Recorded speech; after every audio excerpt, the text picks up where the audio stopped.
Hello everyone, we should be live now. So yeah, this stream is going to be an hour earlier than usual because it is daylight saving time in Australia now. I just wanted to test and have it on at the same time, just to see if it would mean that people, don't have to leave until later on in the stream. Just to see if this works better for you. If not, I can easily change the time to, and yeah, hi everyone, hi IDK, hi Luna Amethyst. I can easily change the time to later. But yeah, welcome back to Trails in the Sky. Please tell me whether or the game audio is too high.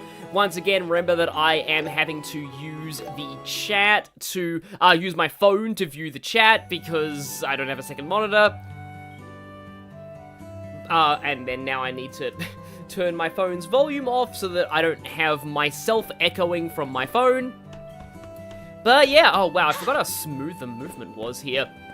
So yeah, last time we completed a side quest in Rolent, and if we go to the oh no, that's the book list. Where's the brace and notebook? Here we go. So we've done all of these. Persil Pest Control is the main story, and we do have to do the Milch Monster, but we're going to Milch Main Road for the story anyway. I believe oh, that's the run button, okay. And that's the airport, so that's not the direction we need to go.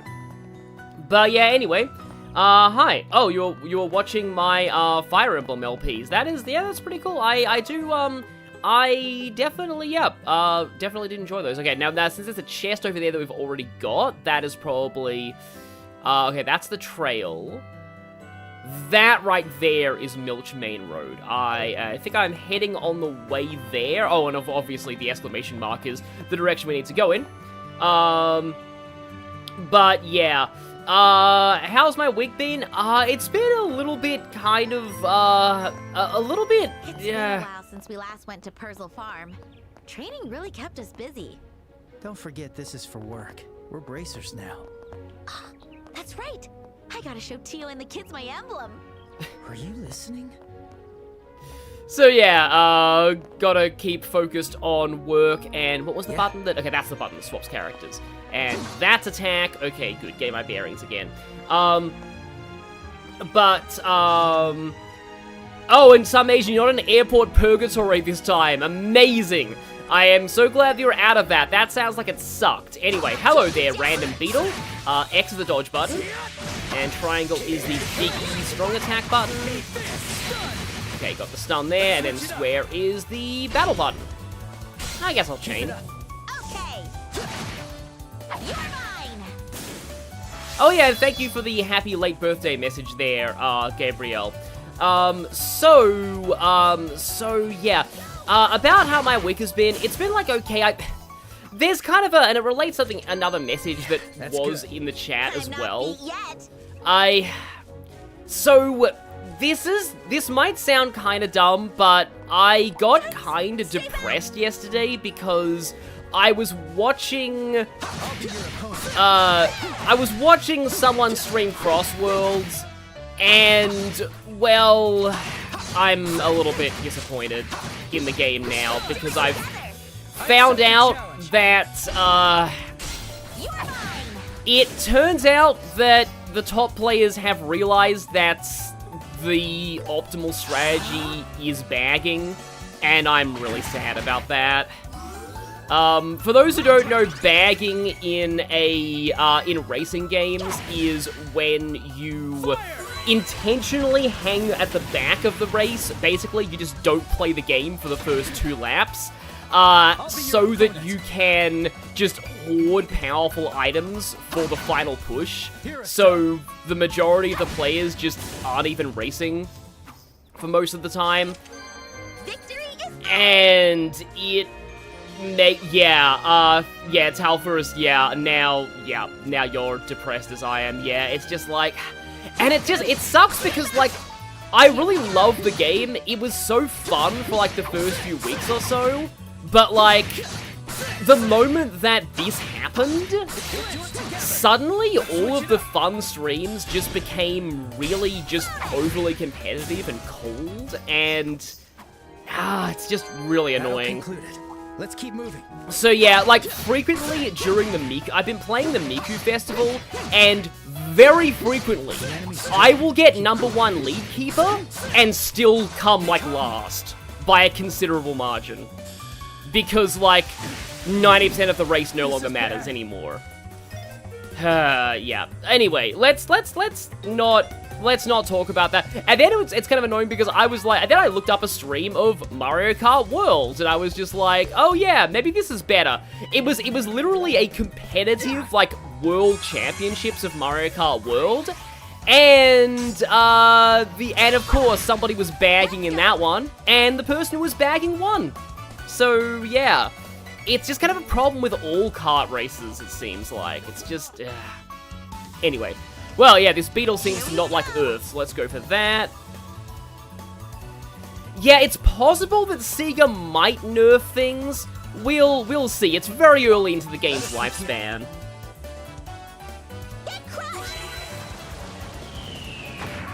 Shadow Palkia, you weren't here for the first stream because, yeah, you were, because you were on a cruise, and before you asked, did not enjoy it. Yeah, I feel like, I don't think I'd enjoy cruises, especially with just how often, whenever, like, people tend to get sick on cruises a lot, and it just sounds really, really, yeah, not fun. I mean, the idea of just traveling around the world on a ship is cool, but, like, I don't know if I'd enjoy being in such a confined space for so long. Let's switch it up.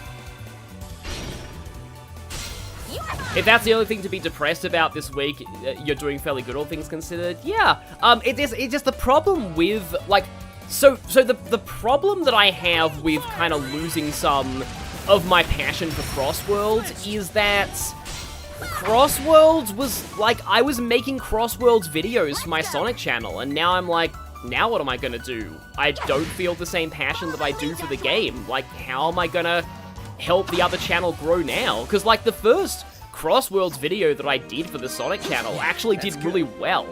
And I really enjoyed making that AMV. Like, that was really cool. Like, I really love making that. I'm glad that people enjoyed it. Like, I got so many nice comments saying they just got so much joy from that video. But my second planned video for the channel was kind of about Crossworld's gameplay, and now I'm like, I don't know if I'm really that keen on speaking positively about the gameplay anymore, and that really sucks. So hopefully I'll play a bit of single player, I'll play a bit of other games, and hopefully that will make my passion for the game come back. But anyway, let's focus more on, you know, this game. Which, by the way, I'm really enjoying the combat system here. Like, really, really enjoying it. Battle concluded. Also got a chest here. Saw your friend for the first time since back in Japan and gave them a bunch of gifts like Kirby Superstar and Big Tinkaton. Oh, funny thing about that, I almost bought a Big Tinkaton plush in Japan, but I couldn't be certain if the guy was, the shopkeeper was ripping me off for it. This is kind of weird. It was in Harajuku, and, yeah, it was definitely Harajuku. And I saw a Big Tinkaton plush. I was like, oh, that's kind of cool. And it was in a little, like, hole-in-the-wall store. I kind of like trying to find, yeah, triangle is art. So let's see if I can catch a bunch of you guys in this. Yeah, I was trying to see if I could find, like, just, like, I like to buy plushes that have, like, history behind them, so, like, just something from, like, a little hole-in-the-wall store that, like, you know, is just kind of out of the way, not really mainstream. And I was like, oh, this is kind of cool. I couldn't see a price tag on the plush, though, and I asked the guy, like, oh, how much is this, in Japanese, and, he looked on his phone. So I suspect he was trying to look how much that goes for online, and just give me whatever price that is, or possibly even more. And I was just like, okay, you know what? Maybe I'm going to, oh, I just noticed that, like, actually, you can move before you start casting. That's actually really cool. And that leads to some kind of interesting strategy. Well, I mean, it still got attacked anyway, but still. Anyway, like, the price he offered me seemed pretty high, so I ended up buying a Magalore plush from that store instead. How do you like that? Oh, it was over 4,400 yen. It was like 7,000 yen. So I was like, no. Sorry. But the Nagalore plush was reasonably priced. I have not found my first monster chest yet. But yeah, that was cool. Let me just, who has tier? Estelle, yeah. Makes sense, she's kind of the tankier one of the group. So, there is a Rhinocider over there. The enemy's strong. Hi, Rhinocider. Let's try and stun you before we do anything, and let's make sure that we don't get whacked. Yeah, obviously it has a really big stun meter. You're probably expected to use your triangle attacks on them. Oh, nice perfect dodge there. I'll destroy you. I didn't want to use that already because I thought square is an attack button, but oh well. Okay, so yeah, Rhinocider, can we check? That's Joshua, that's S-Break. How do we check the enemy's info again? R1 is other stuff, it's not L1. Oh, it's options, there we go. Yeah, a lot of defense. These things have a lot of HP and defense, seems to be weak to sleep, but yeah. Earth and wind are what we want to go. It's funny, you think this thing is very, like, Earth aligned, but no. Flicker, the fact that Flicker has delay is hilarious. Here, Estelle. So yeah, I'm finding dodging kind of okay. Oh yeah, Airstrike is even stronger than Earth against it, so let's go with Airstrike, and that wasn't about it. That wasn't as much as I had hoped for. My turn. Okay, crit turn. Let's just, do I use an art here, or do I, I think I might want to save my S-Break for, there is definitely a monster chest in this area, I know that much. How am I finding the difficulty of the remake compared to the OG game so far? I am playing on hard mode, and hard mode so far is pretty much, like, it's alright, it's alright. I might want to try out Nightmare at some point, but we will see. I want to get a little bit more experience before I do Nightmare. I'll be your opponent. But in general, I am enjoying the combat system. Oh yeah, given you only do, like, 100 damage normally and, like, 800 with the weakness, definitely would, yeah, definitely, oh boy, that you're gonna get a crit turn, no, you're gonna get a crit turn in general, so. Here we go. Maybe it's best if I do. The perfect move. Can I delay you out of the crit? Oh, that's gonna push. Wait, no, that's not gonna push Estelle into the crit turn. I did get the steal bonus though. I'm still not fully sure how steal bonus works, but yeah, nice crit there, and it's over. How do you like that? Oh yeah, I do have a quest to fight a monster here, but yeah, it's marked as green on the map, so that wasn't it. Oh, right, this thing right here. I'm remembering that side quest now. Uh-oh. Too many seeds, too many seeds. Flaky potatoes, nice to have. I am assuming there might be some kind of, there doesn't seem to be a chest down here. I don't think I'll be going for all chests because, yeah, there's a lot of, like, missable ones, and that is gonna be, kind of rough to do, but also... It's an airliner. That's the Cecilia heading for Bose. It circles around the kingdom westward. Yahoo! Safe travels! Haha, that's nice. Where does her energy come from? Estelle's energy comes from the power of Estelle. Her energy is unmeasurable. It is just a feature of her being Estelle. Okay, that right there, I am almost positive that's a monster chest. So, What a suspicious chest. Better be careful. I like that there's an indication that they are monster chests now. Anyway, sorry about not really looking at the chat that much. Crafts that delay or waste steal bonuses. Yeah, that seems like it, yeah. Trails in the Sky Let's Play covers what games? I've done all 3 Sky games on the channel. All 3 original Sky games. First chapter, second chapter, and Sky the Third. I like Sky the Third a lot, but yeah. Got to chat with a Pokemon Center worker asking if they had Zangoose for your friend. They didn't across 5 stores. Oh, and a nice chat about which games you started with. Yeah, I had a nice chat with a Pokemon Center worker in Japan too. Kind of need to go. Oh, hi, Cat. Yeah, I'm sorry, Cat. You're gonna burn. My turn. Because if that chest is what I think it is, then it's actually gonna be, multiple cats. So this might be a good warm-up. Oh, there's another one, okay. Well, at least we can one-shot them with arts now. And we get an automatic target redirect here. Kind of nice subtle rumble on the controller there. But okay. Right, okay, I should abuse the fact that I can just save whenever I want to. Oh, the airliner, yeah. The airliner is in the sky. Estelle is solar powered and use that energy very efficiently, exactly. This guy means business. I'm game. Oh! Oh, it's a bunch of flowers, and a few of them are Lily Mover pluses. Huh. Interesting. Only weak to fire. Huh. I can take him on. And Pummel... Pummel will delay me a lot. Hurricane will delay me a little bit. You know what? Probably should use Morale here to start off with. Time to strike.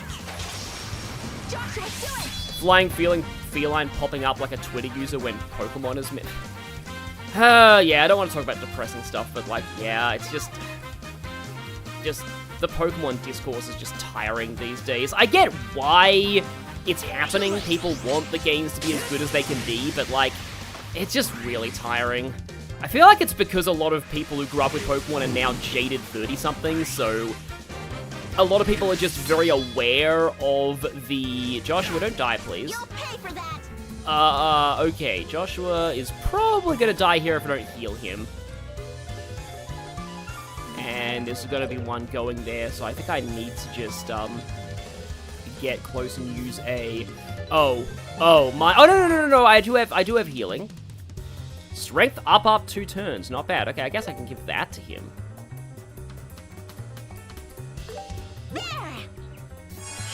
But yeah, like people are very aware of like the corporate elements to Pokemon and Game Freak now, and because of that, they're just very aware of that and just constantly like just analyzing them from that angle. And again, it's just I get why it exists. It's very exhausting. I'll get you all.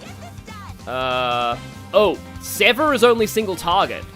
That's funny, yeah, because Estelle used to be the single target person and Joshua was the I mean, I'm pretty sure Sever was single target in the original too, but yeah. I can get a few of them in that. And it will steal a bunch of bonuses. Oh, I'm blinded, so that missed a lot. Right. I just noticed that. Huh. Okay. I have 4 eye drops. I don't like losing my turns to these though, but, like as in like using up my turn. I wonder if I should air spray. I've got a crit turn coming up though. But it's just, the way that air sprakes work, they don't quite steal the turn bonuses the way they used to. Please tell me that Estelle's not gonna get... Well, there goes Joshua. I better do something. Yeah, Sever was always single target. I don't want to have to use my, no, Zerum Powder feels like it's not worth using up on this fight. But everything is, like, right here. I mean, granted, they're all grouped up very effectively for Estelle herself, but... Okay. That was close. At least the bombs revive for like a lot.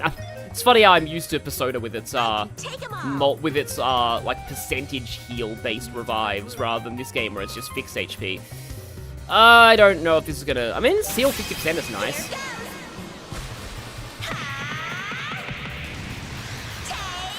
Yeah, Game Freak's made a few games separately from the Pokemon Company. It's made Little Town Hero, which was controversial, and of course, because of Pokemon discourse, people blamed it for Sword and Shield's issues. But even though there was obviously no reason why that was the case, but they did because they wanted something to blame. But Toby Fox did the music for that, which, and the music was really good, yeah. Yeah, yeah, we've got issues here. Feel like I probably need to go back to town and buy more items for this. I'll get you all. Can he? Oh, he can get you all. Okay. And he missed because blinded. Yeah, this is not going well. I better do something. Right now, it kind of feels like this game is like the Claire Obscure kind of thing of like, the main story content is fairly easy, but the side content is a lot harder. Sorry, Joshua. Yeah, I had a feeling that would happen. I saved, like, right in front of it, though. I think I do need more items.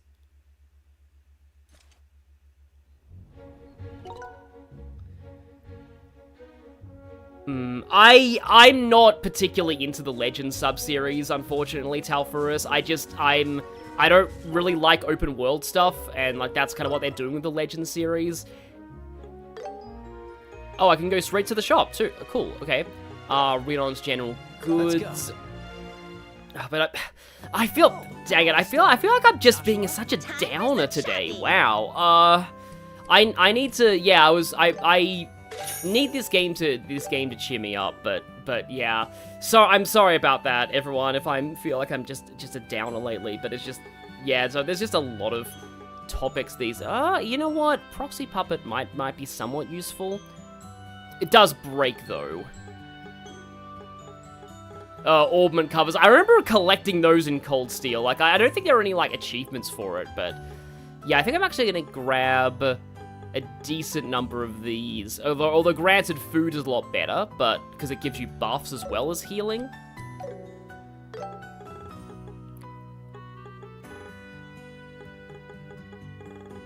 But it's just like, do I have the ingredients to make... Because the meatballs in particular... Let me see what the meatball recipe is like. But... Let me... Yeah, recipe... wholesome pasta, recovery... Okay, that's overkill HP recovery at this point. Maple cookie... Wait, I thought I learned the meatball recipe. Oh, right, no, I loaded the save. So I don't have the meatball recipe at the moment. Yeah, there we go, drill meatball. I think I'm gonna actually just use... Yeah, there we go. Because I want to see if I can actually make that. Yeah, drill meatball, dragon beans, marble tenderloin. Oh, okay, it needs monster ingredients, which you usually can't buy, though. Well, at least, you can't buy those at standard stores. Eventually, there will be stores that sell those. But yeah, I don't think I'm going to be able to get the ingredients for that until I fought a whole bunch of enemies. So yeah, I'm just going to buy 10 of those. May as well get a couple of EP charges. Another Thelos Balm. It's decided. Thank you for your patronage. That sounds about right. Oh yeah, you can sell the Zerum powder as well, but like Zerum powder is a nice safety net to have. Okay, don't have any fast travel points in there right now, so I'm just gonna have to run back in there manually. Let's switch back over to Estelle.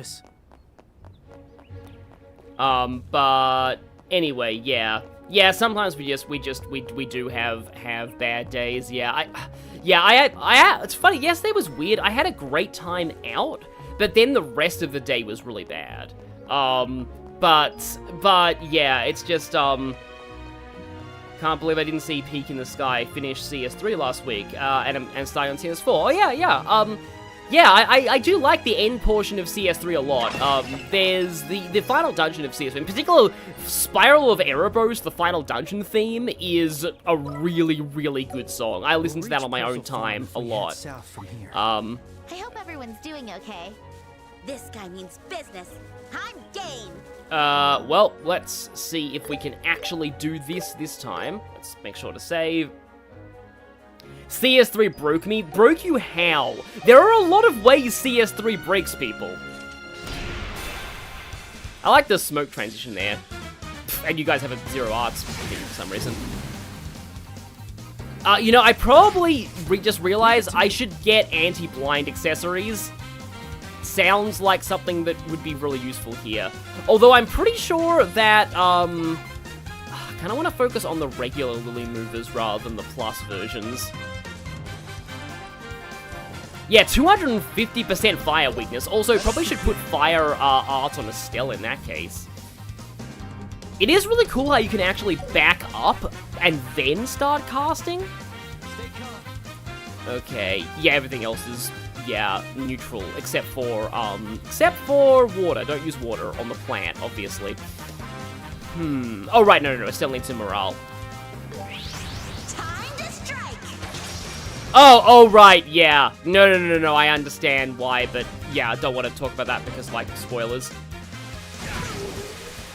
Yes, I'm live earlier because of daylight saving. Yeah, I am pretty sure that, arts do ignore blind. So, that can be useful. In fact, maybe that's like your subtle indication that you probably should just be using normal, you should just be using arts here. I'm gonna use this for double morale, just so we have a mega defense buff up. How dare you steal my arts turn. This is dangerous. Okay, we're both looking bad. Okay. Let's see. Firebolt on... Yeah, let's see if we can try and take out one of the small ones. Let us begin. But yeah, I am live earlier because of daylight saving time.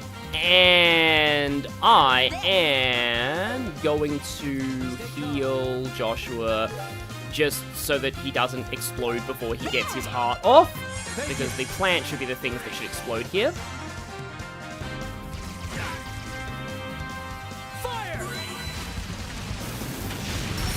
Okay, not dead, but still... Oh no, it is dead now. Okay, we are picking them off. See, the good thing about this fight is that, hopefully, as they die off, we should... Like, there'll be less things attacking us. Okay, you got a 0 arts turn. So, yes, let's use that to heal yourself. CS3 ends extremely well, yeah, third boss. The final dungeon bosses in CS3 are really cool. Okay, and we only have one more turn left on Estelle of her buffs. Yeah, so I believe the buff timer only ticks down, it's based on your actions. So, like, every time the character takes an action, their buff timer ticks down. So, if you watch Joshua now, Joshua's buff timer is going to go down by 1. Whenever, after this. Yeah, his buff timer just went down by 1. Oh, and it still has 0 arts. Again, but I probably should, yeah, I'm gonna use it to heal again. You can do it! I could have put morale back up. I'll be your opponent. Because, yeah, we're both gonna lose the defense buffs now. However, okay, the only ones left are the Lily Mover pluses, which is, kind of unfortunate, but yeah. Taking out the small fry earlier, was definitely the right play. Because, yeah, the lesser than there are, the less things there are constantly attacking you. Okay, let's morale again.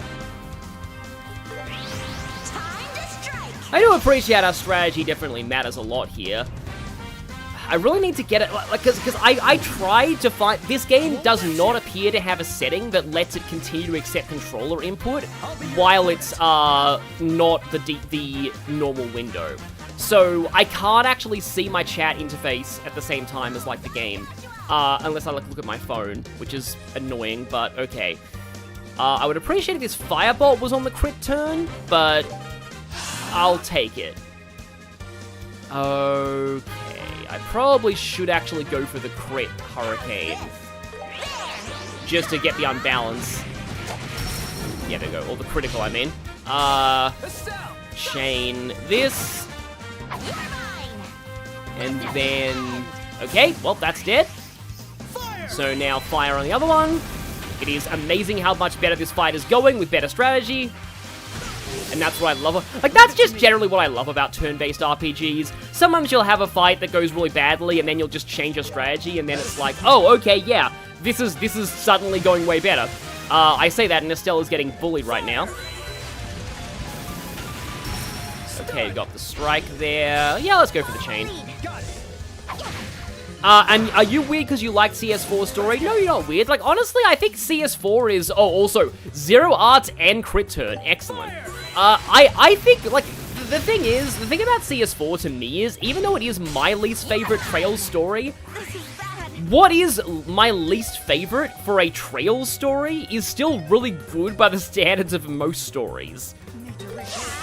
It's kind of like how even the Ace Attorney cases that I consider the weakest are still very good by mystery standards, so yeah. Also, oh, no, you're already stunned. Can I get a... Yeah, okay, it's dead.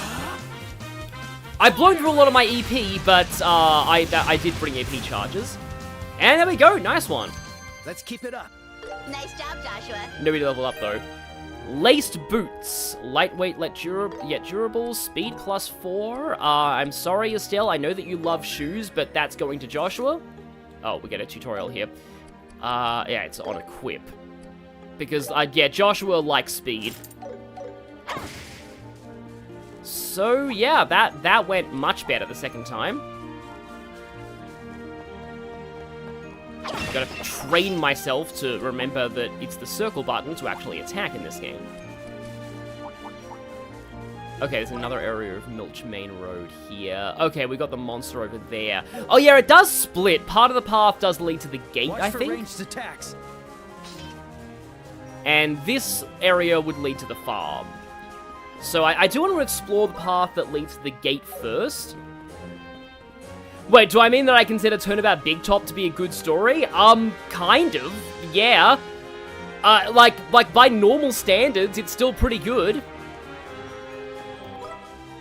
Okay, yeah, I can see a chest up there. I feel like there's probably a chest in there too. There's a lot of enemies in there though. I'd like to check how close we are to leveling up, but I would also like to... That's a... This chest looks good. Oh, looks good? It's not like... it's not... I was about to say it's not vibrating, but that sounds bad. But yeah, that's... Here we go. Oh, wait. Okay, we got a beetle here. Let's just deal with you before you become a problem. Yeah, no, judging somebody because of what media they like is just a really bad thing to do. Just don't do that in general. And Estelle is stuck here, so let's see. I guess I can cast Airstrike. Yeah, this game is really good. You can change the buttons and objects. Yeah, the thing is, oftentimes, I don't like to change the default controls of a game unless it's an absolute last resort. I like to learn the default controls of games. I like to play them with the default controls. Also, I don't think I've seen you before, Heisei. I think you were there in the first, I think you were there in... You might have been there in the first Sky stream? Resist blind 75%! That would have been nice to have before that last fight, but... oh no, Joshua casts more than Estelle does, so I think I'll put the anti-blind on Estelle. Also, I feel like beating up these beetles and cats. There's a lot of them. Be careful. There's a whole pack of enemies here. Okay, we got one stunned. Let's go party advantage and chain. It is fun that you can seamlessly go into the chain craft with that. In the original, you didn't get access to, I mean, they worked very differently, but you didn't get access to chain crafts until the sequel. And even then they were, well, I mean, I thought they were weak on my first playthrough, and then I found out, no, actually, because after I watched speedruns, I was like, no, actually, chain crafts are really good in Sky SC, and especially the third, because of Julia. Julia has this special property where she hits twice with chain crafts. I think she hits 3 times, or something. Like, basically, her chain crafts are really good. That thing sending out sound waves reminds me of Orbeetle. Speaking of Pokemon in a more positive light, I like Orbeetle as a concept. Orbeetle's a cool idea. Let's go. Hello there. I have a crit turn. And that means that you are about to get... Oh, I forgot this had a side bonus. Yeah, sorry, it's been a couple of weeks since I played this, but yeah. Follow my lead. Yeah. I have a critical turn, and that means just maybe think of there's a line from... I think it's Mega Man X6. One of the bosses before, like, before they fight you just says, "Now I'm angry," which means you're dead. It's just such an immature line for, like, what's meant to be an intimidating boss, but yeah, that was funny. Also, there was a... Okay, got that chest. There is another chest over there that I don't have. I do like how far away you can see the chest from on the map. But if this is anything like the original Sky, almost, like, you do not get to return to, like, any area after you complete its chapter, so basically every single chest is missable. So that's the hunt monster. Oh, we have more rewards. U material and droplet of life. Okay. That was a stat booster, and Joshua has more HP than Estelle right now, huh? Okay, we're both not doing so hot. I forget. Oh, no. There's definitely a place to rest in the gate. I don't want to fight you. No. Let's choose not to be a Dalek and not exterminate, because usually the gatehouses have rest rooms. This is the Verte Bridge, right? The border into Bose? Yeah, past this checkpoint, and you'll be at the commercial center, Bose. That's not where we're headed to now, though. There is eventually a side quest here, and also Luke's dad works here. That's something that you will probably there's a fishing spot here in Sky SC, I'm pretty sure. Yeah, I remember that. But yeah, so you will, I think you'll sometimes see Luke's dad in Rolent at nighttime, but he does work here during the day. Private Harold, and yeah, there's a side quest here as well. Used to work at a farm. So it is nice getting to see, you know, more of the lives of the NPCs. I think Luke's dad is involved in that side quest. Oh, I like the gate theme. I remember the gate theme. Are we allowed to actually go in there? Oh, no, there's just a little door here, rather than the actual, you know, main gate, because they probably mostly open that for official purposes. Chief Warrant Officer Ashton. I remember that, like, Hatsu, one of the localizers, was like, they went, like, speaking of how insane the localizations were in this game, like, Hatsu went over all of the Liberl army terminology and made sure all of the military ranks were correct. Like, that is dedication. That's why I really respect the localizations of these games. Oh yeah, this is Luke's dad. Yeah, because she's mentioning, mentioning, him. Okay, that's your new post, okay. Now, I think you're normally able to rest at these places?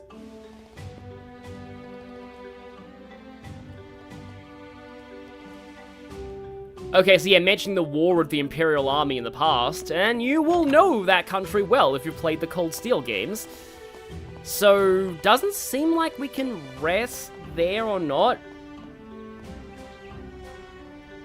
Yeah, that's nerd crap your military buff friend would do because he's a nerd. That localizer is a pro. Yeah, it's seriously, like Hatsu or Leona is just one of the best localizers in the business. I'm so glad that Nisa, like, kept her on after, like, Xseed stopped having the rights to the series, because, like, amazing. Again, is there a rest point here or not? I forget. Okay, yeah, you are saying the same thing. But yeah, also hi, cyberspace. Yeah, I always used to say Bose. I feel like some of the pronunciations are going to be matching up with mine, and some of them aren't going to match up with mine. But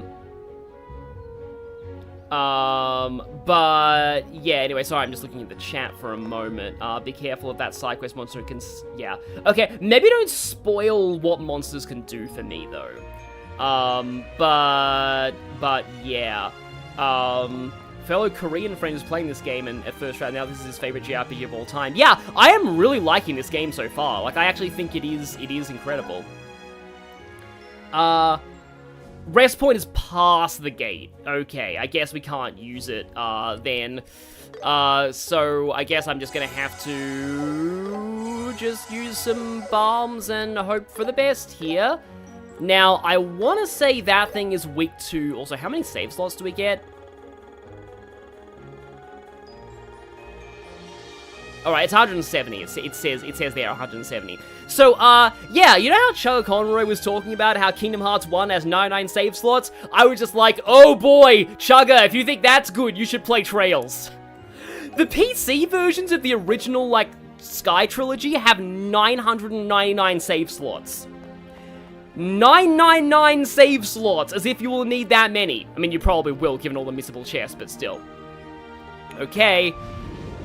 The enemy's strong. Hello, giant pineapple! What are you doing? Oh, it's doing something. It's doing something. That doesn't look good. Let's check your options. Yeah, it's weak to wind as well. No petrified, no death blow, everything else resisted. Okay.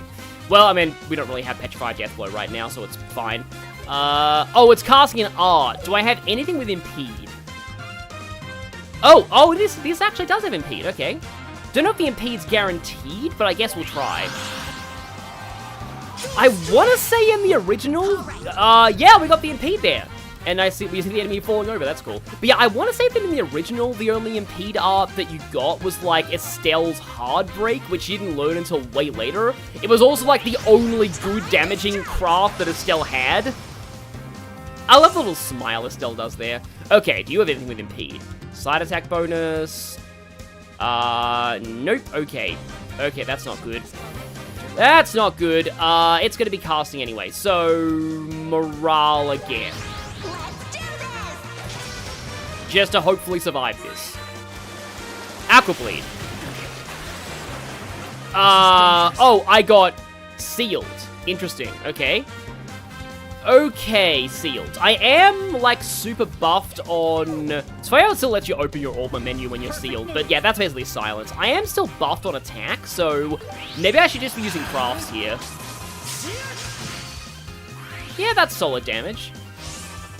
It's basically just spamming, and I can kind of only cancel every second one of those, but, Oh, right, Estelle's not sealed yet, and it is weak to airstrike. Here we go. Only slightly, though, it's weaker to fire. I won't let you.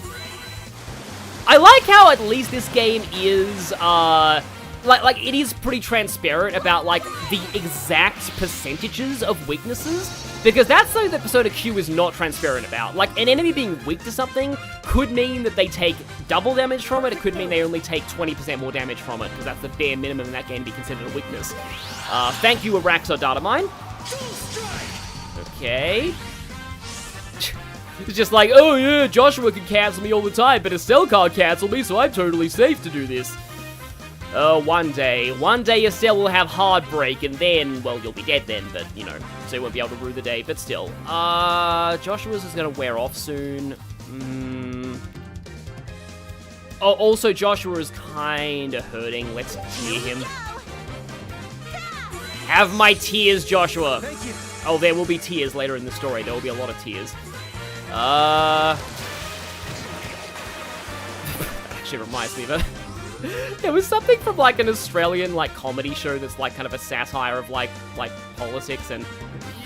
don't worry, I'm not gonna be talking about politics in this video or anything, but it's like this satire show, the tear thing reminded me of, basically, there's, like, a guy who really wants to be an ambassador, and they say that, like, oh, there's a tier system, like, you need to, you know, be on certain levels to become an ambassador to, like, certain countries, and his response is, you want a tier system? Here's mine. If I don't get what I want, there'll be effing tears!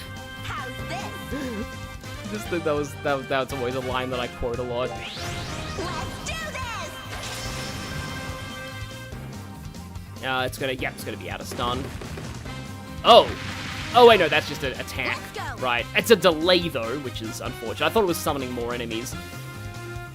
Okay, okay, Joshua's only single morale right now. I guess I need to put him back into double morale. Let's do this. Fizz is definitely a lot better than an OG Sky. Yeah, it definitely seems better. It helps that they did bring in the unbalanced system from Cold Steel. That definitely gives physical attacks a lot more of a niche. Oh, hello.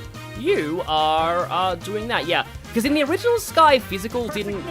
And this is the problem with a monster that looks like this. It's hard to tell where the back is. Oh. Well, and he wasn't even blind at that time. Well, we're getting attacked, and Joshua is the one who's gonna get hit by that, so... I think I'm gonna airstrike. Here we go. Sorry, Joshua, but you're eating that. Doesn't actually do a lot of damage with this gun. and then it immediately went again, and Joshua died. Oh well, okay.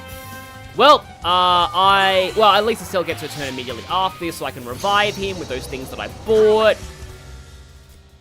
Item, use the... I only have 2 of those, but may as well. Phew, that was close.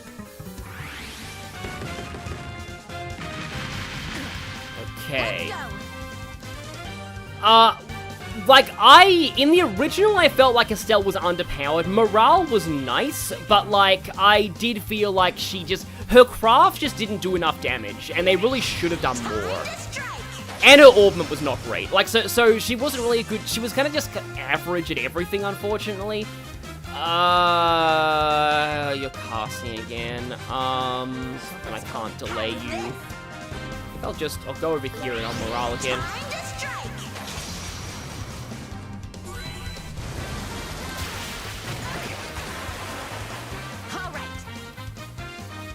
Unfortunately, the most busted craft from FC is no longer so OP. Are you talking about Flicker there, or something else? Okay, we are a super strength buffed. I probably shouldn't waste that on casting. So let's see if I can go for this. Yeah, apparently that's your side. It's a little hard to tell. Joshua, do it. Zero Art's turn next, right? Oh, I don't have any... Yeah, when you go down, you lose all your CP. That's, a bit unfortunate. Okay. I'm gonna go Fireball. You have 0 Art, so you're probably just gonna use another Aqua Bleed immediately. But it going for Stell is fine. Maybe it's not so fine. She's actually really hurt. S-Break, S-Break, S-Break. I better do something. There we go. Let's, get that in. Here goes. For the crit turn, because otherwise he was gonna get the crit turn.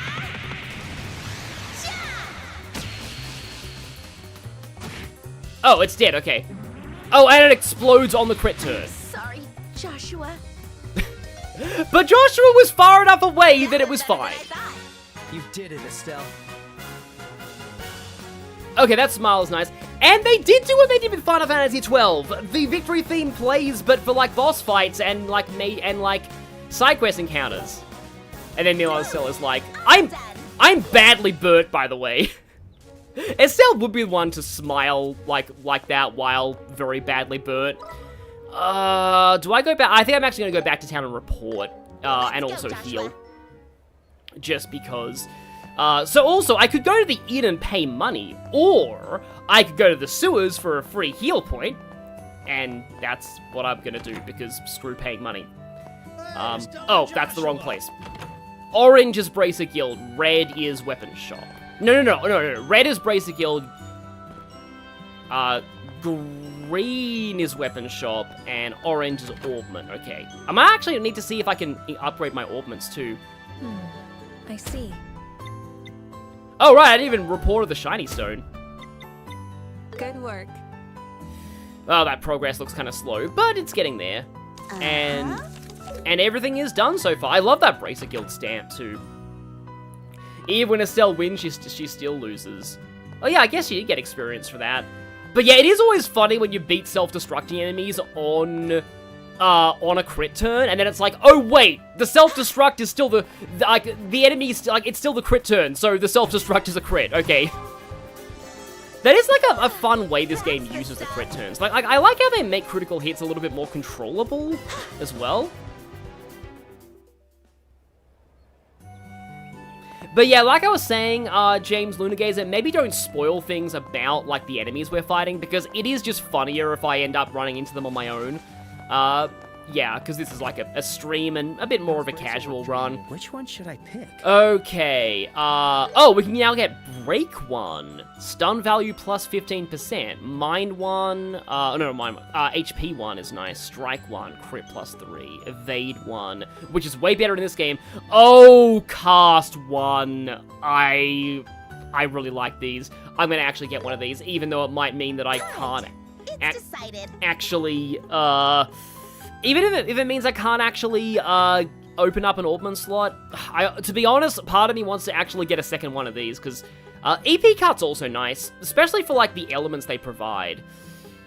But I do like having Cast Quartz. Probably should get a no, I think I'm gonna get a second cast. I'll pick this. But let's also get Made up break, my mind. I'll pick HP, this. strike, Pick this. another pick HP. this. May as well take an I'll take evade this. as well. Come again. And yeah, we probably can't upgrade all of our slots here, but... Okay, we got 3 things here. Mind 1, Arts, Defense, Okay. Action 1, locked. Because I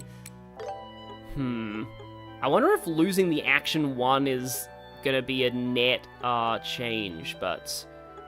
I think I'll see how it goes with Cast 1 for now. But I like Estelle having these multiple elements. Though I'd probably rather put Evade over Arts Defense.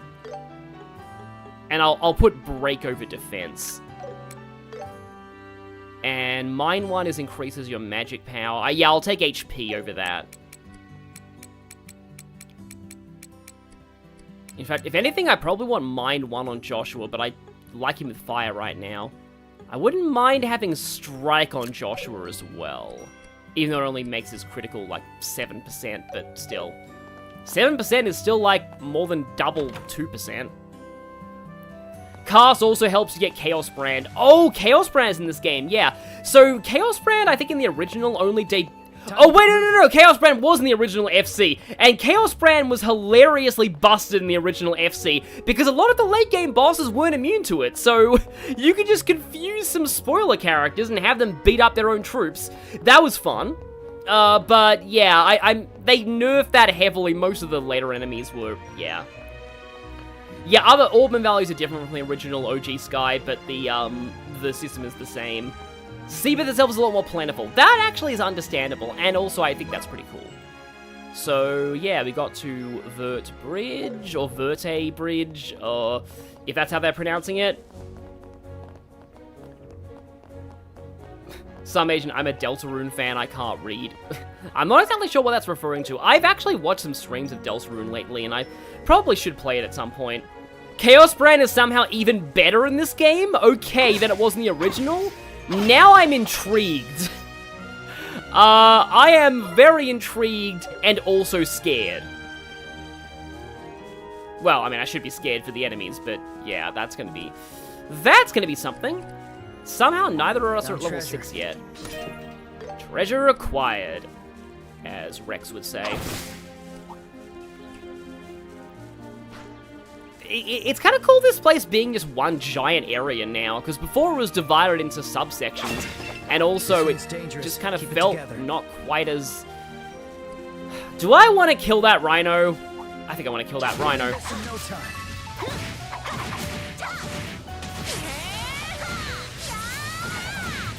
Okay. Oh yeah, we have the dodge attacks as well. Look for an opening. I wonder if that look for an opening was some subtle shade in the fact that I didn't actually get a perfect dodge there. Okay, it is stunned. And now, it is time to destroy the rhino. Because hopefully it'll make me level up. I should be close to leveling, right? We seem to be level 5 on both of us. Okay, Hurricane on the crit turn, I guess, even though I would rather use Art on that thing, but oh well. Oh yeah, Hurricane strength down now. Let's go. Rhino cannot move. To quote Pokemon Battle Revolution announcer, you guys are... Maybe I can get you both in a dual strike. And I can get the back attack on one, but apparently not on the other one. But I guess I'll...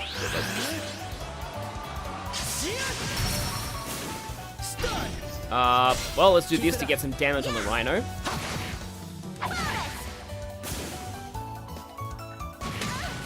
Yeah, I'll have to check Chaos Brand to see if it is, like, accessible to me by the end of the prologue. It probably will be.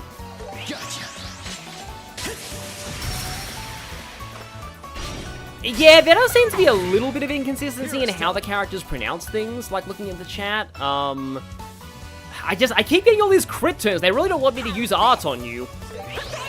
I mean, I'll certainly take that. Hey, why not?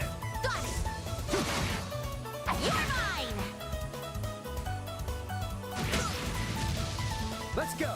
Okay, we got Zero Arts coming up, which is good because I think Estelle is the one who has this thing. Yeah, Estelle definitely. Estelle has both of its weaknesses. Not enough CP for Dual Strike, so we're just gonna go for that. And then you are... Yeah, you're more weak to wind than you are to earth, so let's go for Airstrike. Is that dead? It is dead! Nice, okay.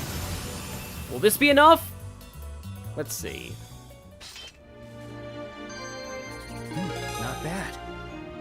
It was for Joshua, but not for... How close is Estelle? 13! Okay. Watch for ranged attack. Well, beat up some beetles, I guess. I wonder if that was Estelle exploding to the plant. Ow, that did that. Gets enemy advantage. Joshua still goes first with a Zero Arts turn because Joshua. I suppose I'll Firebolt. I think the beetles are the only thing in this fight, actually. Okay, follow up that, and you are dead. Obnoxious buzz. Okay, that's a funny way to put that. I mean, funny attack now, man. And it's dead. Please tell me that was worth 13 experience. I'm not stopping yet. There we go. Okay, Joshua has less than full HP. That was probably because he got hit in that second fight, yeah. Because, like, in the original, level ups refilled your HP and EP, but here I'm not so sure. And now, finally, after an hour into the stream, we reach the farm. I am not sure we'll actually finish the prologue this time, but yeah. So, there is going to be a fight at the farm eventually, but it's going to be just some chill scenes for the time being. Also, we get nice chill music.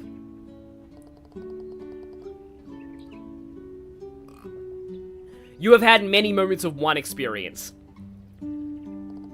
Yes, that seems to be quite a common thing with these games.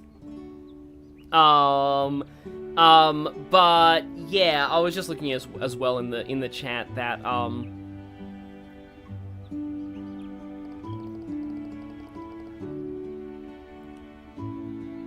this is main story. This is not a side quest.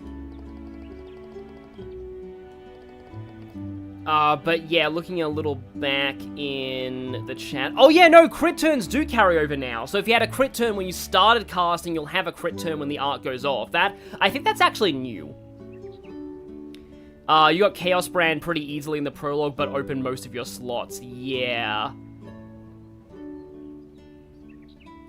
Oh, it's a joke how Deltarune fans often say things that are, yeah, regardless of how canon compliant they are. That was the whole thing about Deltarune fans not being able to read. I wonder where Tio is. Well, she's in Crossbell, but wow, this Tio... Look at all those veggies. They look so juicy and delicious. Is here. But some of them are ruined, so it's just as reported. Also, can we actually talk to the chickens? I know that in the original... Oh, you can, okay. Chicken. Chicken! Yeah, we can get items from them. Fresh egg. And in here, these chickens clearly don't have any eggs. It's funny, you think that the chickens that were in the coop would have the eggs, but no, it's only the chickens that run away from you that have eggs. Here, chicken! At least getting some free exercise. Are you the one that I got before? I think you're the one. No, you're not. No, chicken. Come back here, chicken. I must have your egg. You will give me an egg. There we go. Also, I like these, like, Orbital farming machines. Like, there's just the kind of the Orbital Revolution aspect of this game. And how, yeah, like, you've got these machines powering the greenhouses now, which were, I think it's only been, like, 50 years since the Orbital Revolution. I'm probably horribly botching my Trails lore right now, but still. Okay, there are cows. But yeah, there's a couple of the kids there. Okay, we do need to talk to Tio over there. There she is! Tio! Don't get milk from that cow, though.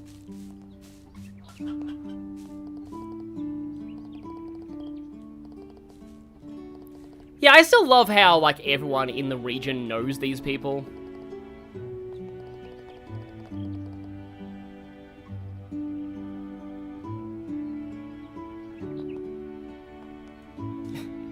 I like the chicken emotes people are using.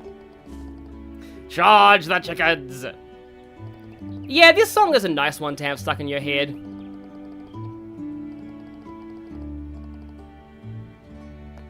And, well, we already know where Tio is thanks to the exclamation mark in our menu. I believe if you go inside the house, though, you can get a little bit of different dialogue from the, I think they said that the parents aren't home right now, though. Maybe they were going to a market to sell their produce. Yeah, the sprites in the original, for kids were really small. I do remember that. Do you have milk? Nope. Okay. And I can't smash this bush because I can't attack in peaceful regions. Hey, Tio! Is she gonna be voice acted? Hey, it's been a while. Estelle, and Joshua too. They actually had the voice acting budget for out-of-party NPCs. Nice. Are you two here to visit? Nope, we've got official bracer work to do. We heard you've got a monster problem on your hands. Oh, it is 50 years in the Old Revolution. I was right, yeah. IDK, I like both of the OSTs, honestly. I think they're all pretty good. So, you two are all done with training? Congratulations! I'm so happy for you. Although, here's the thing, like, actually requesting Cassius and getting, like, juniors instead would be, like, the most... That would kind of suck. In that case, I think you two might be able to help. Oh, Christina V jump scare. I know Christina V plays somebody else in this game who is, let's just say, a bit more important. So there really are monsters here? Yes, they've been a constant menace. Thanks to them, I haven't been able to get any sleep. So you mean the monsters only appear at night? That's exactly right. You can ask Mom and Dad for more information. They're out on a delivery, but they should be back soon. Oh yeah, I thought that they'd be out on delivery. So yeah, we just have to go back to the house now. Yeah, I do like the rearrangement of this a lot. Now, if I'm remembering right, there is a fairly significant scene with Estelle and Joshua. Hello, you two. Coming up. It's good to see you both. Yeah, and there is the Evo soundtrack, which, as Lady Vigilia said last time, oh, by the way, the reason why I don't have a guest on this time is because I want to try and make more progress. It's a little easier to make progress if there's no guest. But yeah, I like having guests on. I'll probably get Lady Vigilia back for when Olivier first shows up. Oh my, if it isn't Estelle and Joshua. But she said that the Evo soundtrack of this game is, of Sky FC, is good. It's just the later Evo soundtracks that were like a little worse. It's been so long. Did you come all the way here to see Tio? Oh, we just ran into her before. But we're actually here on assignment from the Bracer Guild.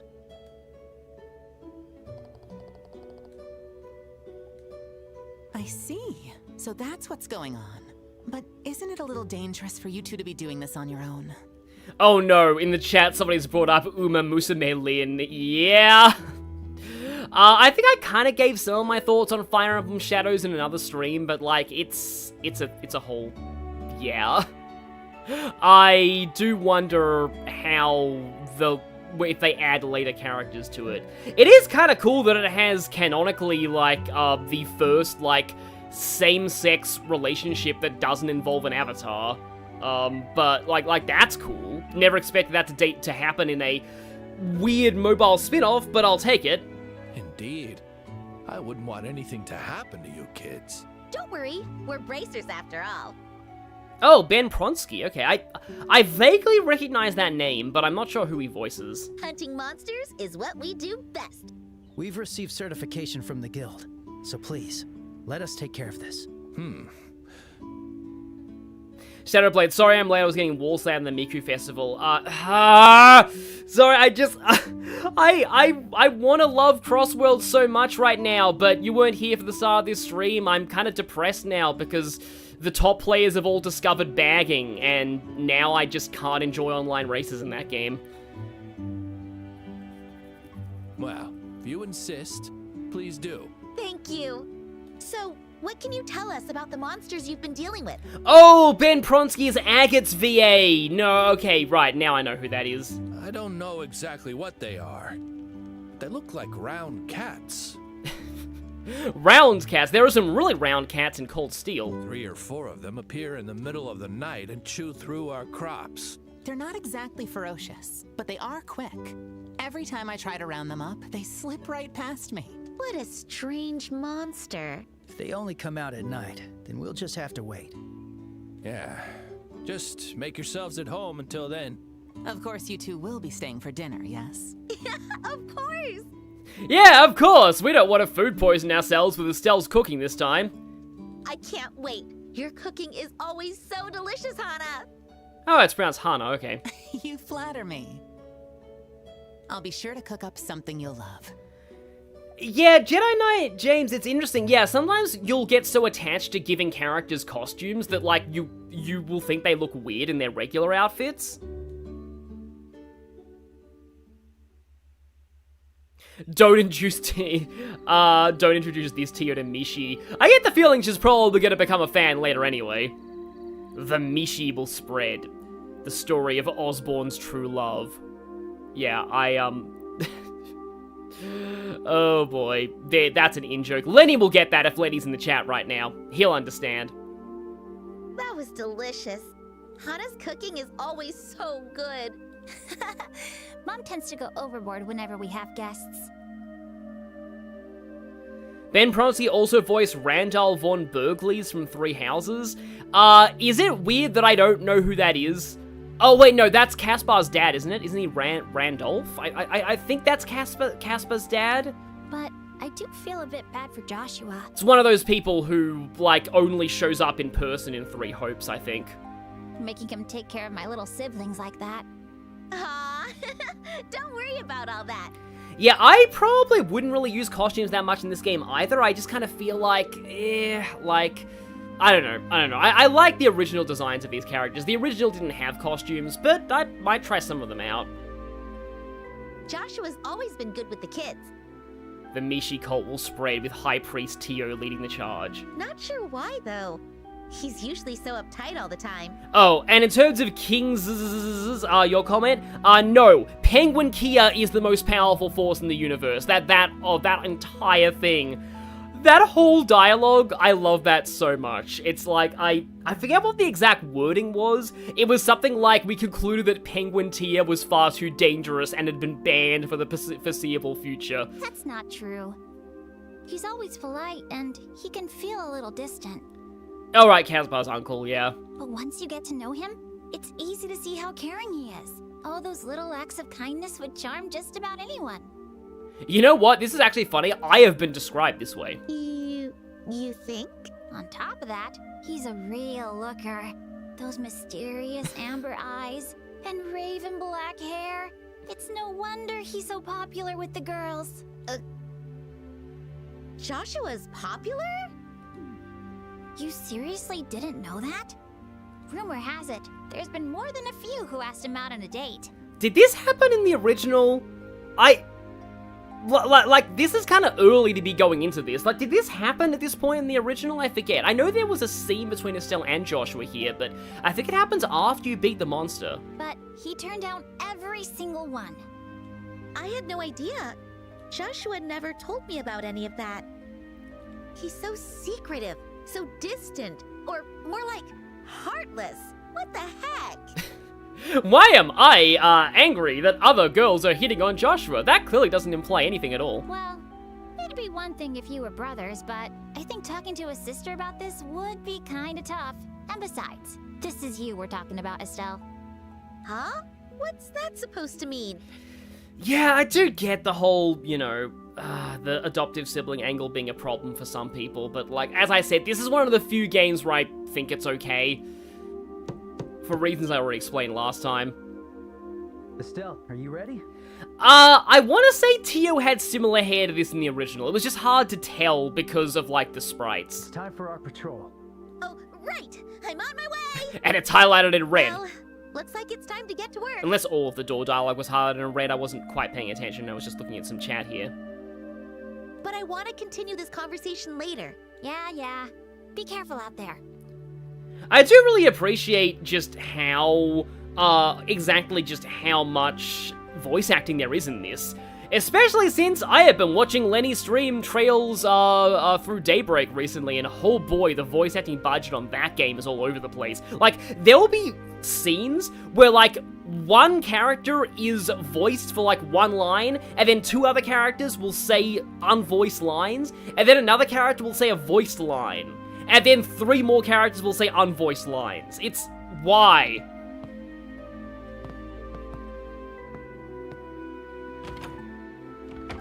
It's like, to be honest, She's just so dense about this kind of stuff. to be honest, I almost feel like it's better to just not voice a scene at all than have a scene only partially voiced. Also, thank you so much, Kwang, for the donation. To quote a Korean streamer, this is a gameplay where Joshua is the pretty one. Oh, if you think Joshua's the pretty one now, if you don't know, people in the chat who don't know the direction this game goes, yeah.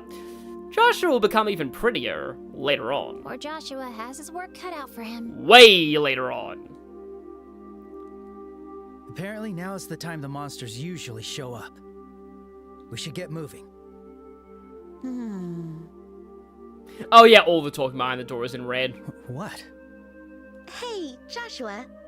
You're not hiding anything from me, are you? Huh? Why are you asking all of a sudden? I mean, we've been together since you first showed up here, right? Sure, we had our fights, but even those turned into good memories looking back on them. I mean, I really see you as family, Joshua, in the truest sense of the word. Estelle. That's why, if something's on your mind, we can talk it out together. Like, you know, adolescent things. What? That's all I wanted to say. Now let's get this right on the show. Did Tio say something weird to her? Pretty is in handsome or Final Fantasy VII Honeybee in handsome? You'll see. You'll see. Hiding something, huh? I like how Josh was immediately like, oh yeah, Tio did this, didn't she?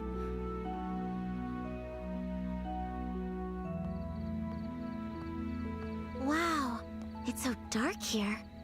Yeah, the whole history of Erebonia in Cold Steel 3 had a half the conversation not voice acted. It's just...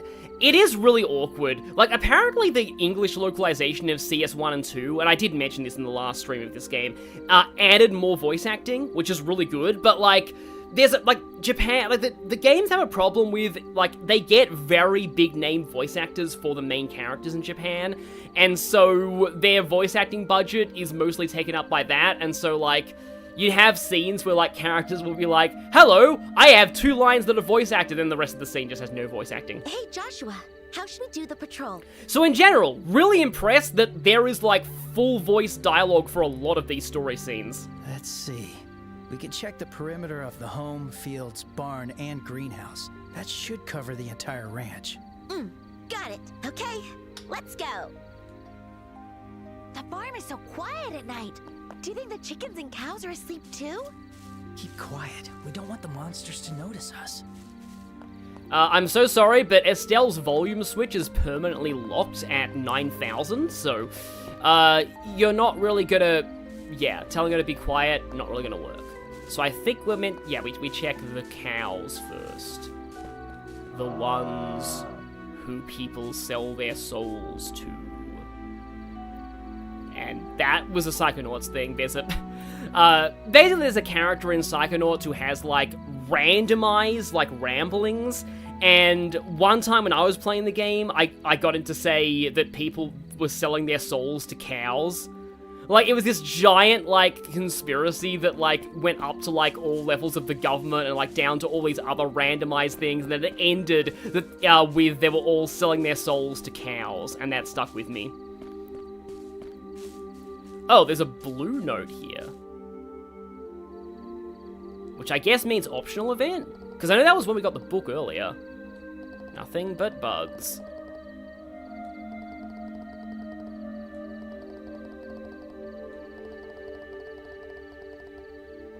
Oh, I think I remember this conversation. This rings a bell.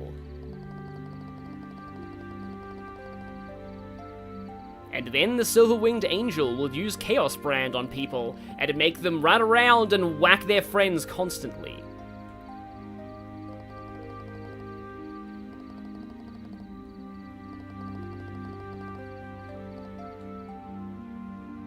So yeah, just a nice little bit of, like, kind of world building.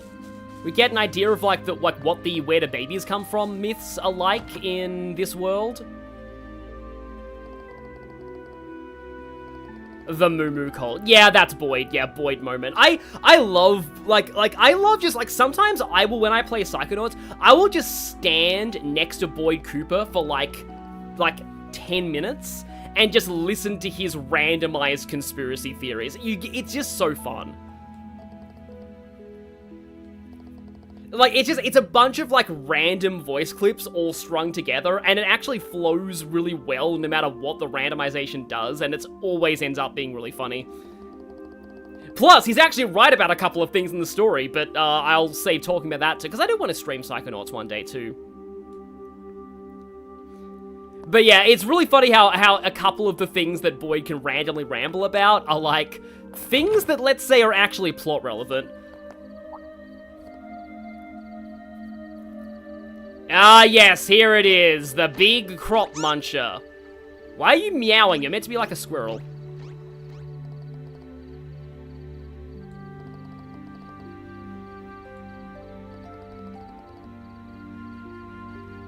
Oh, that is cool that this remake is so faithful the old walkthrough still works. Of course, you know, the advice for the boss fights probably is totally different because of the new combat system, but, like, most of the side quest walkthroughs and where to find stuff...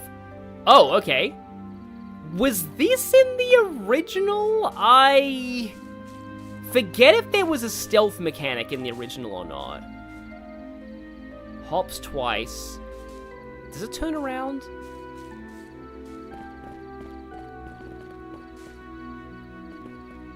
Hello there, mate. Oh, that was a BP thing. Hooray, we got it! Now it's punishment time. Estelle, don't turn into Monokuma, please. This is our chance. Don't let your guard down.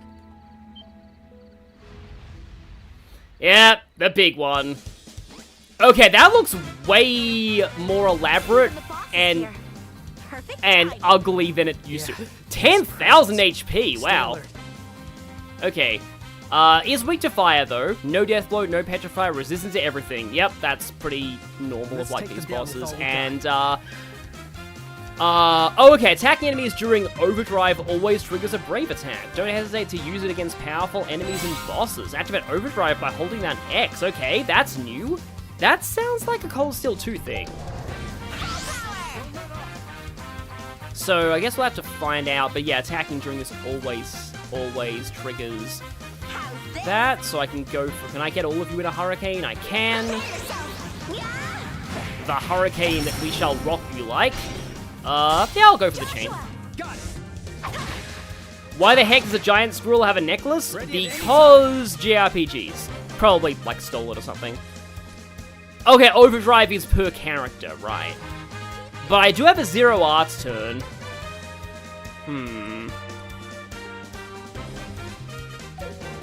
Do I overdrive or do I zero arts turn? I think for now I am going to zero arts on... Oh, I have forts, okay. Single Q stat debuff, CP regen. CP regen is nice, but I think I'll go for Soul Firebolt here. Almost said Soul Blurb. Wow, you run fast, and I'm blinded.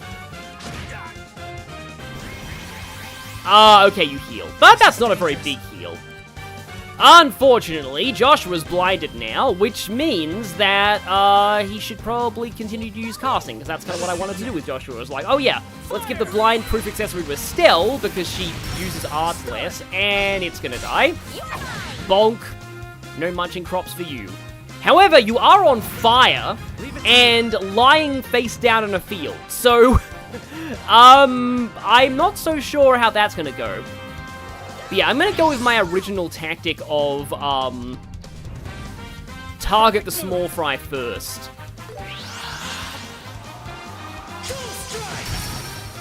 Okay. Chain.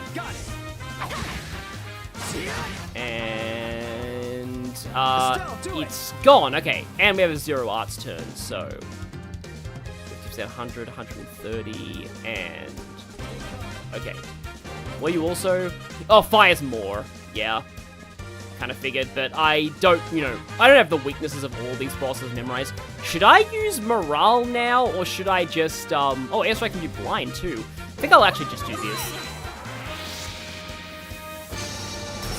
Not a ton of damage, but I'll take it. This is bad. And Estelle got blinded anyway, even though she had the accessory, but that is fine. I was going to use morale regardless. Time to strike. Overdrive still allows 0 arts, yeah. Arts crit on Overdrive too, okay. And yes, we do have S-Crafts, yeah. Okay. So... yeah, I'll Firebolt. Crit turn, so I guess I can use Hurricane to try and get a strength down on you.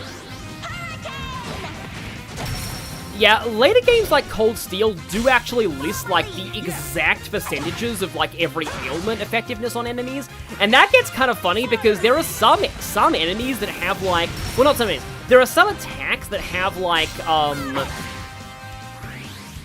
2 hungry. Oh boy, that's a lot of stat boosts. That's a lot of stat boosts. I'm scared now. But there are some, like for example, there's an S-Craft in Cold Steel that has, like, 200% chance of burn. But that's because, like, some enemies can, like, resist that. So it basically means that, like, if the enemy has 50% burn resistance... Oh. I'll be your opponent. That's a lot of crop munchers. Okay. Huh. Again, I am actually kind of scared now. I guess I can get a triple back attack here.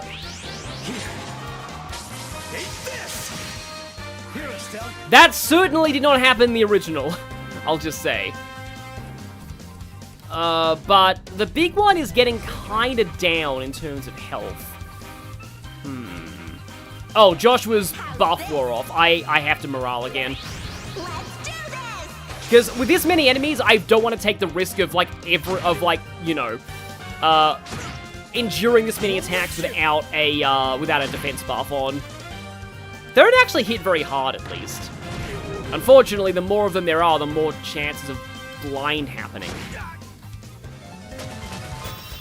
Oh, okay. Interesting. Let's really hope that it's not like, Cold Steel, like Magic Knights in Cold Steel, where they're just like, oh, hi, I'm just gonna keep recovering my health, and unless you break me, you can't do anything. Is that a break? Okay, it is stunned. Yes, it is stunned. So, Joshua's blinded, unfortunately, and he's low on health. Do have Overdrive, so I get, like, auto crits and everything, but I probably should, heal. Drill Meatball, strength up. Yeah, let's do that.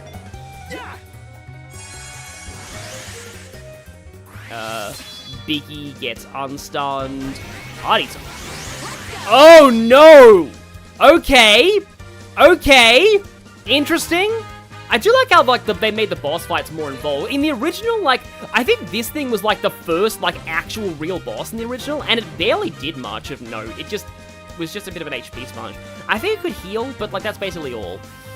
I think Estelle may need to heal here. Oh, Tia's gonna delay me all the way down there, though, so I probably need to use an item.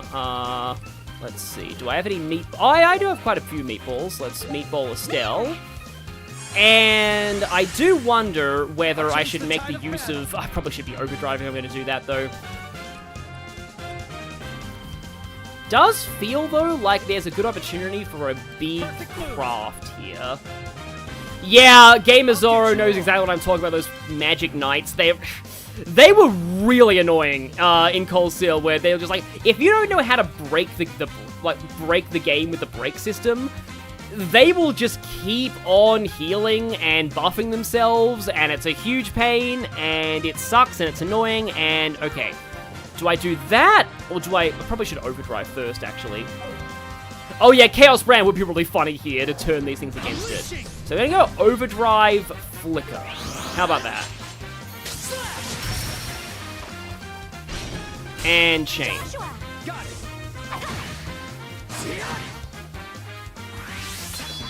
Okay. Oh, okay. I was gonna S-break with Estelle, actually. Just to make the use of her super strength buff. While we've got a big bunched up AoE here. Because, yeah, that looks like a good setup for Pummel. I'm gonna be delaying her next turn a lot with this, though. But I hopefully am gonna kill a lot of the normal enemies there. That was all the normal enemies. Nice. It's just down to home, but you're pretty low. And I have this. You might notice the quote-unquote corpses aren't vanishing. There's a reason for that. Is this gonna finish you? Probably not. It's close, though. Leave it to me. Yeah, it's really close. Yeah, Oh, you know what? Style points.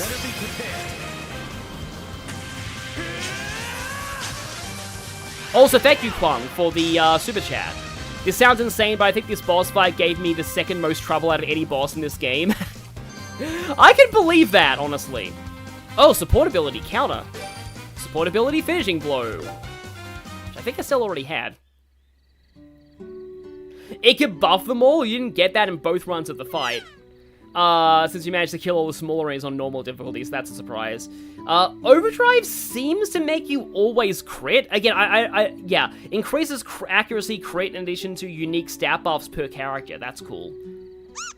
But yeah, the reason why the corpses didn't disappear is because we didn't kill them. You really are proper bracers. You actually caught the little buggers. Sure did. By the way, what do you want us to do with them? It's funny that he actually said buggers, because, like, in UK English, that's actually quite vulgar. We already taught them a lesson, so I don't think they'll cause any more problems. Yeah, this isn't Xenoblade Chronicles 2 after all, where refusing to kill baby aliens results in them coming back and murdering a bunch of people. Estelle, why are you showing mercy now? We're here to hunt monsters, remember? But... We're acting on Dad's behalf. Estelle did have multi-hit skills in the original Talfurus. She didn't have multi-hit S-crafts. Also, in the original, this boss did not summon this many enemies. Its party time, and its summoning, like, more enemies, are new to the remake. In the original, I think all it did was heal itself. Do you intend to take responsibility for it if that creature comes back? I know, but...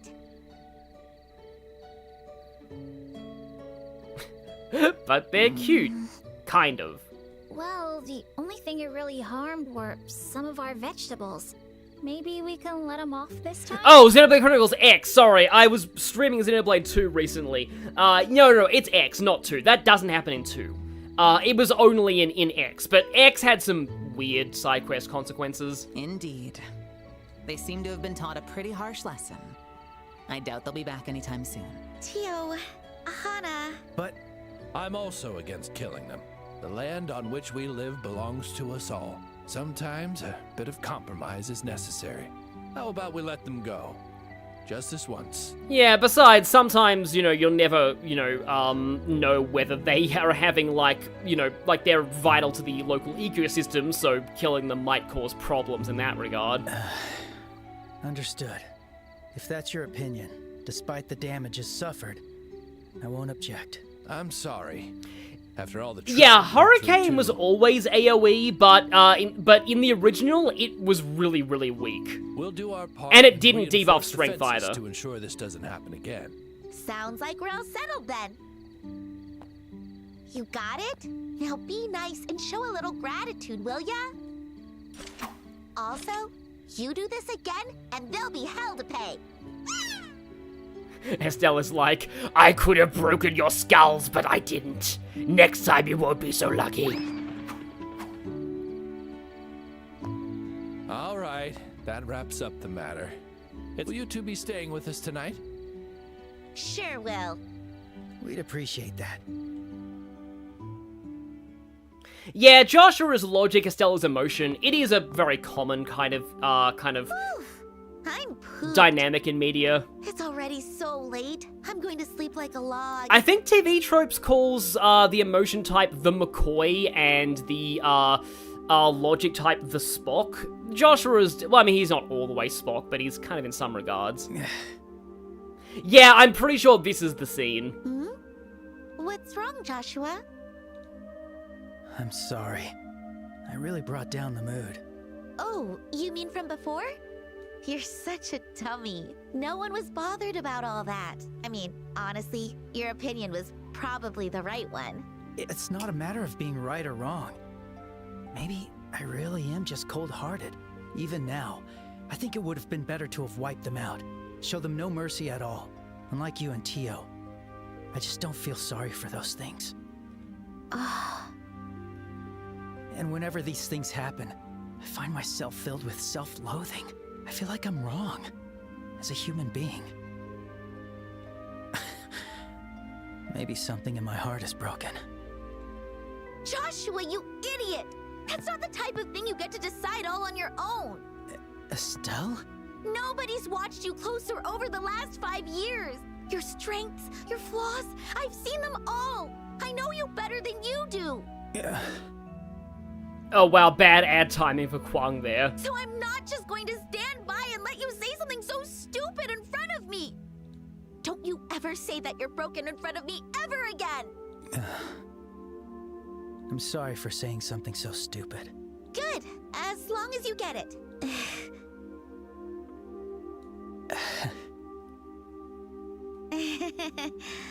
But I guess I'm a little happy.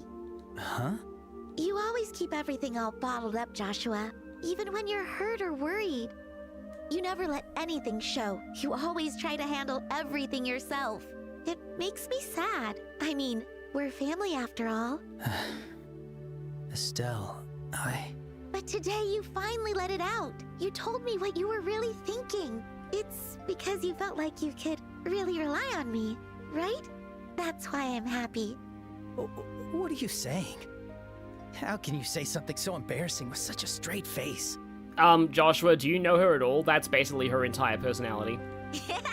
You can always count on me. Yeah, anyway, we should hit the hay. All that running around's got me exhausted. Yeah.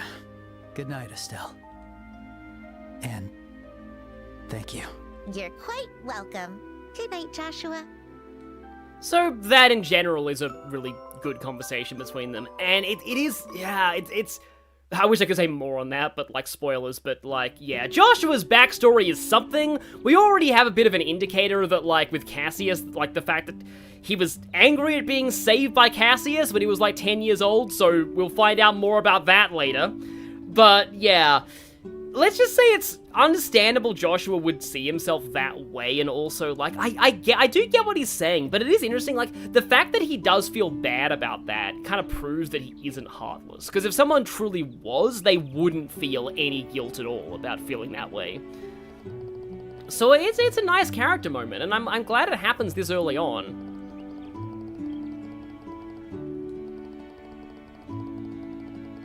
And no voice acting here, but it's fine. We got a lot of voice acting in the previous farm adventure.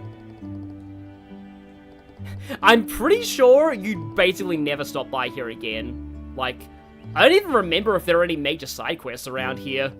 Like at the farm. Like, I think barely anything happens at the farm, even in the second game. It's weird. Like, you'd think there'd be more involved in it, because it's just such a major point of the early story, but no. Like, I don't really remember there being much here. And I've already... Breakfast was so okay. good. Hannah's cooking is the best. It sure is. It was full of nutritious, fresh-grown vegetables. It's a great day already. Let's get out there and make things happen. I like the way Estelle's hair's animated. That's a weird thing to say, but yeah. Also, I don't often have vegetables at breakfast, and I feel like that's probably not good. Oh, we can fast travel to the tower. That's going to be convenient for later. Let's go, Estelle. Yeah, I think I remember in my original Let's Play, I had to cut out a lot of traveling back and forth between places. Oh, do you have something new to say? I know that you remember, yeah. Your sources are a little slow. We've already dealt with that one. Is this? Oh, it is Ellie! Yeah! Armand and Ellie, yeah, these two. It really says something that I remember the names of a lot of the NPCs in Rolent. Yeah. So, they're involved in some, not the main story, but in some side quests.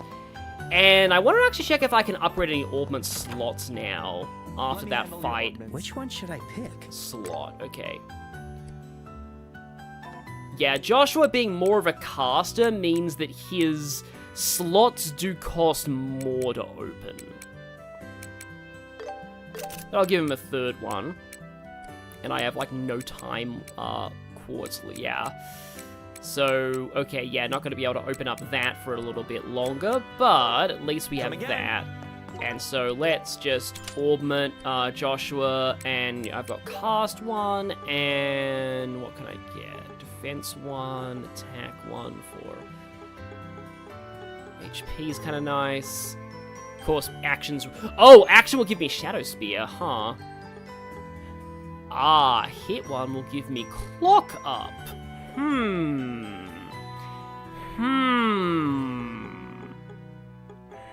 Okay. Also, let me just quickly check the Bracer notebook and see what the, Yeah, we just need to put in personal pest control. Wait, where's the section for... Oh, it's in the menu now. It's in the augment menu, which is convenient, yeah. So, where is Chaos Brand? Just 3 Mirage, okay. Saint is a buff, I think, Time but... for some shopping. I don't remember being particularly useful in originals until we got Zodiac, which was the AoE version of Saint, which was kind of insane. Okay, yeah, EP1 and Impede 1. So, I'll probably want to save up for those. And then, can I turn in Seepeth Mass here? I can? Come again. Yeah, Clock Up is normally really overpowered. It doesn't look like there are any special events to do in town right now, so let's just go and report to the guild.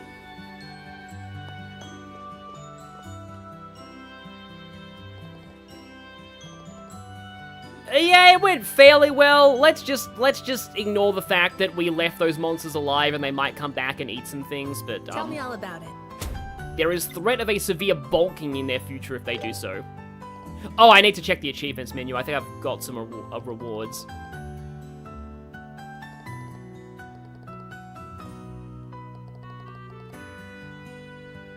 You know what? That is a pretty nice thing to say. I do feel like it's like they probably shouldn't punish them for it unless it actually, like, they do actually come back, but yeah.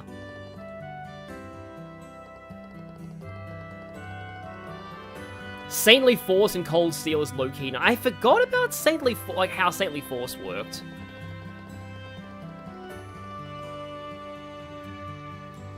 Yeah, Saint's a single target boost to all stats, yeah.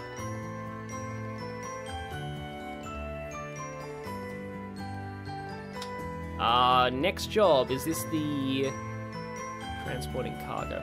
Oh, this one! Okay, I know what this is. And I haven't even been to the mayor's house yet. I probably could have at this point. But I guess now's a good time to show it. It's like the one place in Rolent that I haven't been to. A request from the mayor, huh? Dad certainly takes on quite a variety of jobs. I wonder what we're going to transport. Let's go find out. Okay, so...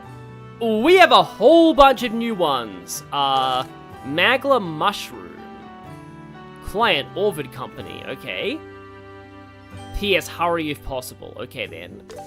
I remember this one. This one has a special BP condition in it, I think. So speak to Freddy at the Orbital Factory. Medicinal material.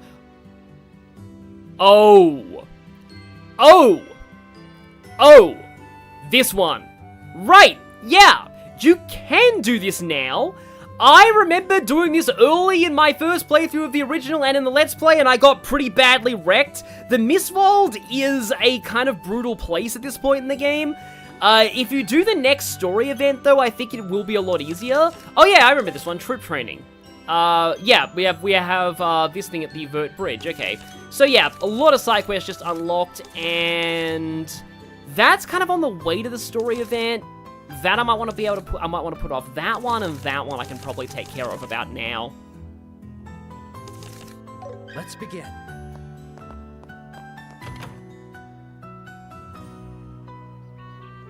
Oh yeah, if you go to the mayor's house early, they talk about the crop issues. Yeah, I love how there's like foreshadowing of that kind of stuff. So, we have Freddy, and then we have Orvid, but I think I want to... Okay, no, actually, maybe let's talk to Freddy first. How's Bracer work treating you? Because if we do this, we do need to memorize something, because you need to have... Oh, wait, no, actually, hang on. No, now I remember how this quest worked in the original. There is a convenient way to handle this.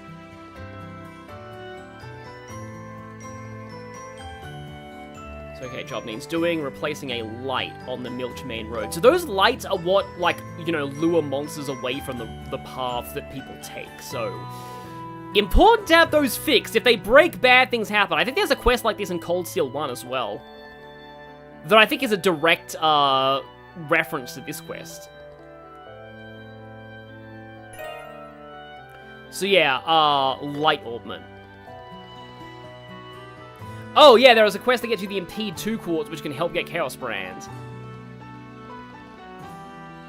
14th Street Light. Well, in this version, our map will mark the one, I'm pretty sure, that's the destination, so it will be fine. 14th Street Light, don't mistake which one to fix, or you'll be removing a working light bulb. Yeah, 6-digit unlock code. Okay, well, good thing I'm playing on PC and I can screenshot this, although I accidentally entered high speed mode because of it. How do I turn off high speed mode? Yeah. You might notice here, Joshua remembers the code. If this is anything like it was in the original, you don't actually have to remember this. It might be in the Bracer notebook too.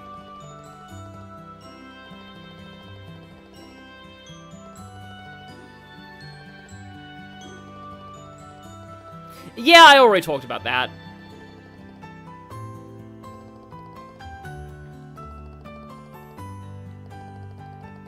Important that we do this job before somebody gets hurt.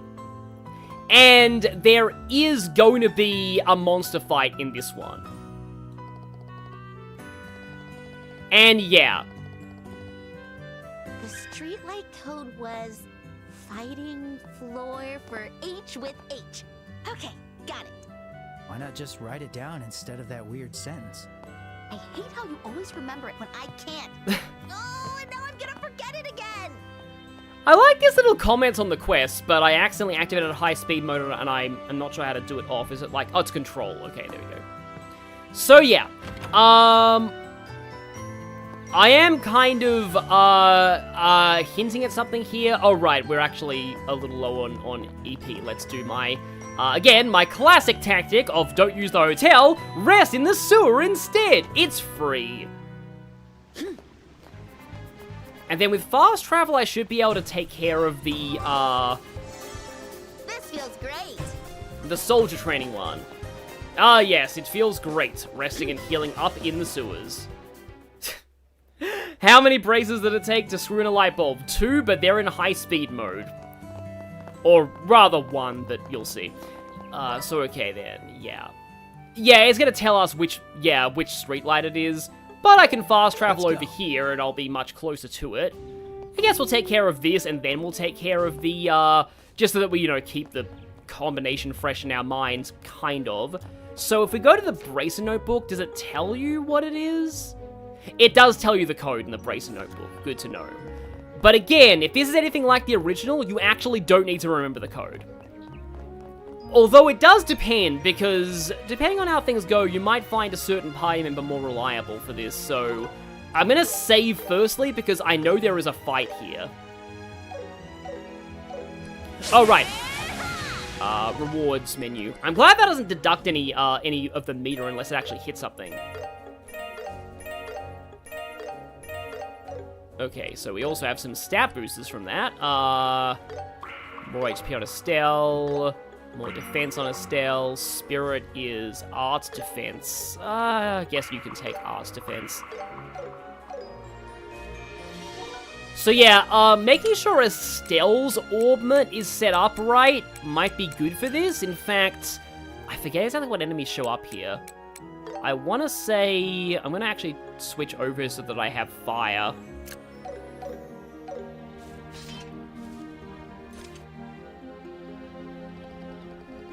Oh, press both bumpers to turn off high-speed mode for controller, okay. A nice, warm, cozy bed. The actual sewer.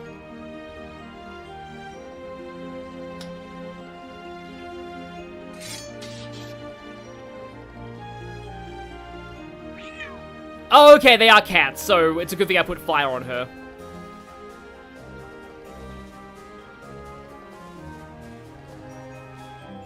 So here we go. Yeah, you could have Joshua fight them, but that means that Estelle has to enter the code, and I believe in that case, you need to remember the code. If you choose to have Estelle deal with the monsters, you'll have to fight as Estelle solo, but Joshua always gets the code right. So this one is better to do if you don't remember the code. And there are hints to that when you first start the quest, when, you know, clearly Joshua is the one who memorizes the code better than Estelle does. I actually kind of like the look of the grip tape on Estelle's staff.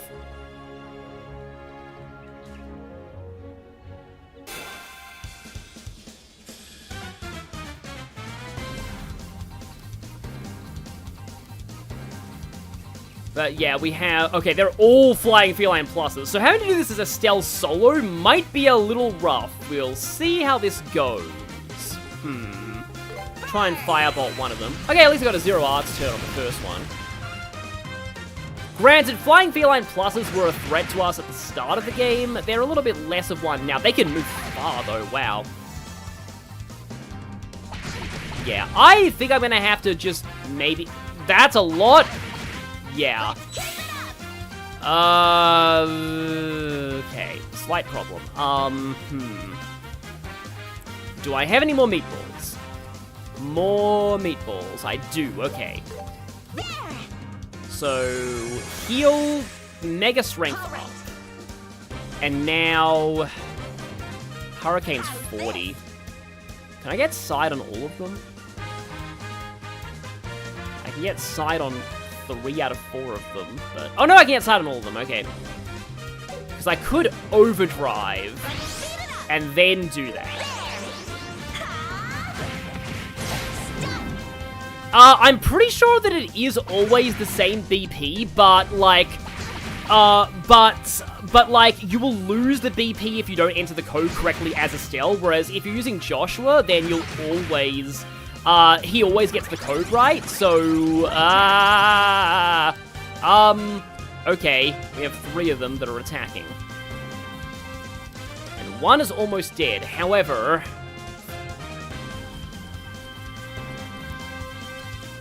okay.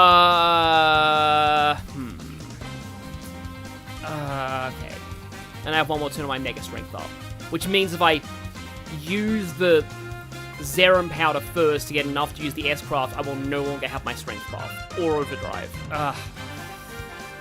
Okay, yeah. And I'm getting multi-targeted by them. I am gonna die.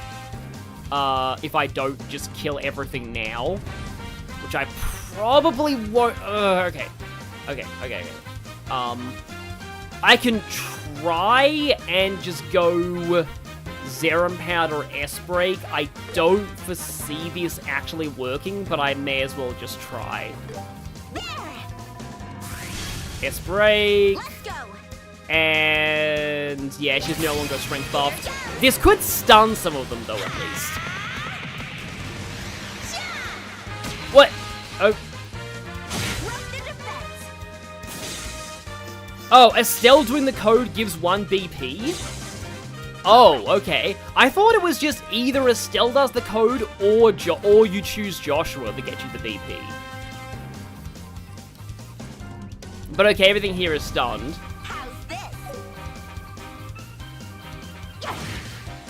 Well, that would suck if I lose max BP because of that. I'm pretty sure that in the original, you could have Joshua enter the code, and you'd get the BP. Okay, I have 0 arts.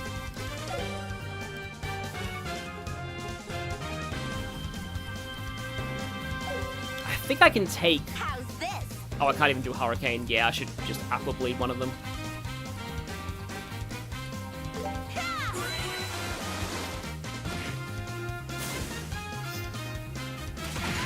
No, I am almost positive that in the original, you still got the BP if you had Joshua do it. Because I think that's what I did in my Let's Play. Like, I'm pretty sure that's what I did. It's either Estelle enters the code or you choose Joshua. Either way, you get the code.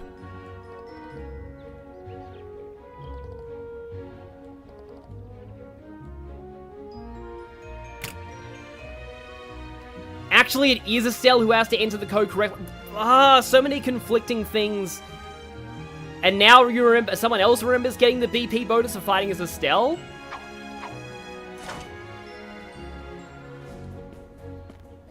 So I'll see how this works. I did save before it though.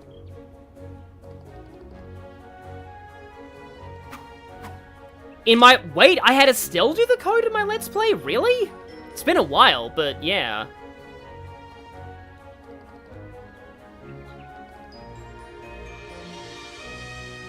You checked a guide and Estelle doing it gives more BP? Oh, okay.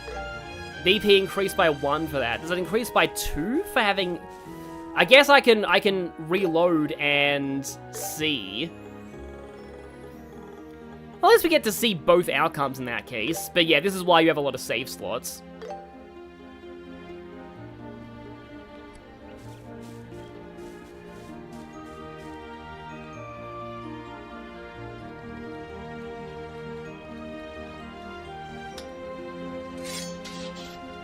Well, I mean, I already reloaded, though.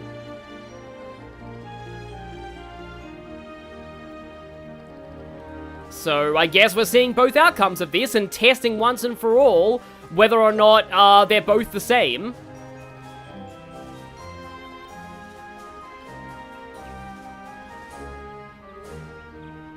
So yeah, let's do myth busting.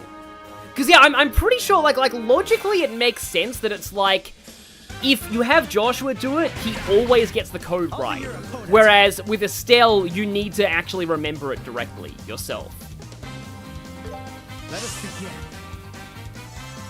Now let's get to hear this music again. Yeah, 544818.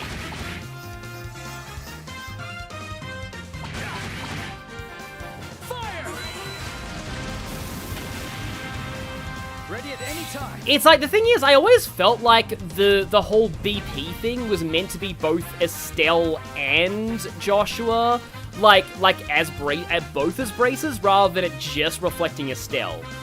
But, okay. Once again, I have to use meatballs.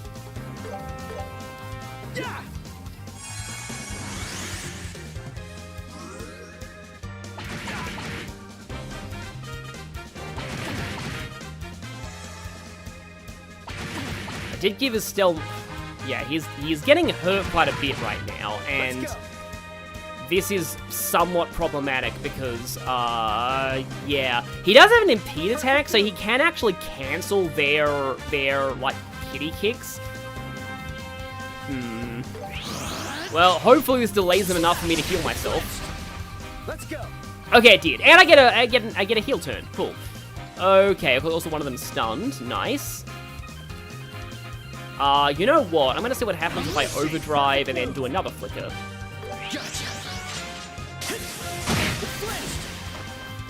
Okay, well, no, one of them's dead. One of them's dead, the others are all stunned. I'll be your opponent. And they're all, okay, they're kinda low. They're not, like, super, super low. So I guess I should just heal here. I don't have tear on you, though, so I have to use a regular healing item.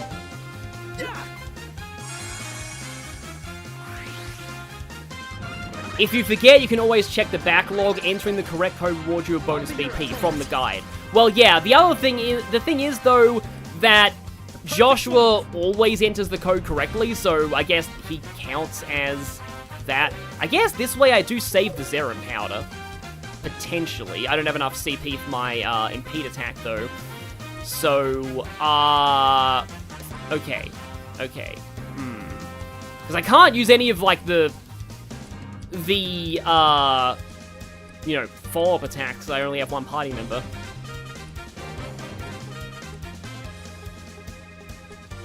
Clock up is low delay, but it's not going to actually let me get enough in to, like, hit them.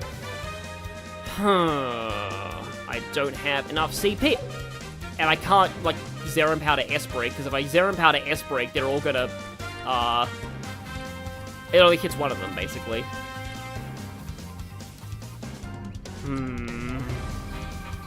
How do I do this? Oh, wait, hang on. Is the failure cookie gonna save me? Maybe the failure cookie will save me. Because it is a defense buff. Oh, yeah. I know. I'm probably dead. I'm probably dead. Yeah, I'm dead. No! I got a dodge there. Please dodge this third one. Oh! Okay! I don't think I deserve that, but I'll take it. And now I can just dual strike them. Or probably should actually... Okay. I actually... I'm not going to take any chances. I'm healing. Oh, and I get, you know, I get to go again immediately. Because, delay. Okay. Yeah, that was really silly. But I'll take it. Exactly, we take those.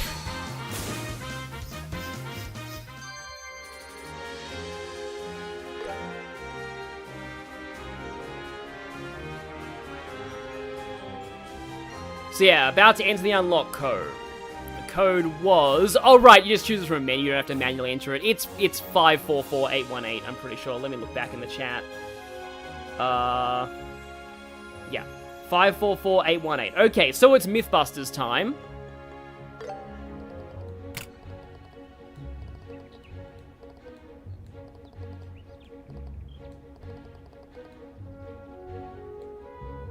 Oh yeah, that fight on Nightmare sounds really rough.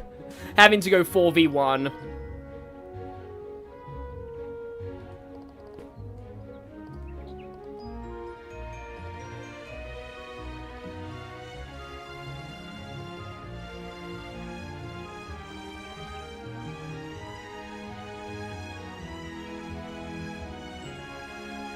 Yeah, I mean, some people remember things differently. Mnemonics are nice to have sometimes. So, Mythbusters, does this give more or does this give the same? Let's find out. If it's +1... I knew it! I thought so! They're the same! So yeah, I was right. Either you enter the code... Either Joshua fights and Estelle enters the code correctly, or... Estelle fights and you always get the BP because Joshua's guaranteed to remember the code. I knew it. I thought it worked that way and I was right. So, yeah, like, it depends on, it kind of depends on, yeah, if you go for the Joshua solo, then Estelle, like, you need to remember the code. But, yeah, that is, sometimes you just need to test things, and work things out. So, yeah, thankfully that means that Jared Fayette in the chat, you didn't miss any BP, which is good, and I'm definitely saving after that. Yep, that's all for this episode of Trails Mythbusters. Oh, right. When I reloaded, I hadn't done these, so I need to re-give these items. Life went to Estelle, Defense went to Estelle, and Spirit also went to Estelle. It's just because I like Estelle being tankier than Joshua. For some reason, Joshua has better, like, HP and stuff than she does, but yeah. So, if I'm remembering right, you probably want to save for this one too. This one, you might also want to come back when you have better AoE arts. Can I actually get Aerial right now? Let me just check something. Oh, these are different lines though, so maybe I can't. Because yeah, if we go to the, yeah, here we go. Aerial, 3 wins. I don't think I can do that. Okay, so that's only elemental value 1 wind. That's 1 wind. Yeah, I don't know if that's multiple winds. And I don't have the slots to, like, yeah. So, no aerial for me right now. Joshua can have Shadow Spear, though.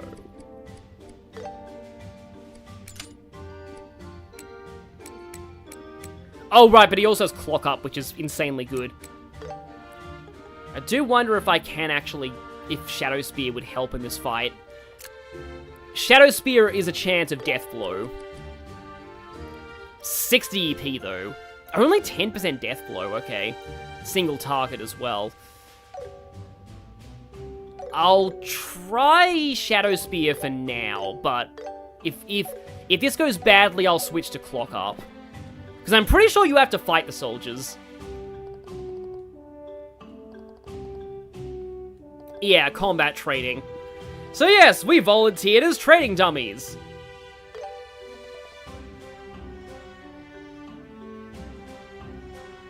The Neo-Seeker guide doesn't mention Joshua fixing the lamp gifts. I can understand why people would think it doesn't give the BP. But yeah, the BP generally represents both Estelle and Joshua's skill as braces, not just Estelle. So like, I feel like some people might think Estelle doing it needs to be done for the BP because, you know, that proves that Estelle has a good memory. But yeah, as long as anybody enters the code, it's fine. Just as long as you actually do the code. Like, the only thing that punishes you is if Estelle gets the code wrong. Okay, so we do get to prep first, at least. Oh, wait, no, we don't. I was just, misreading the dialogue there.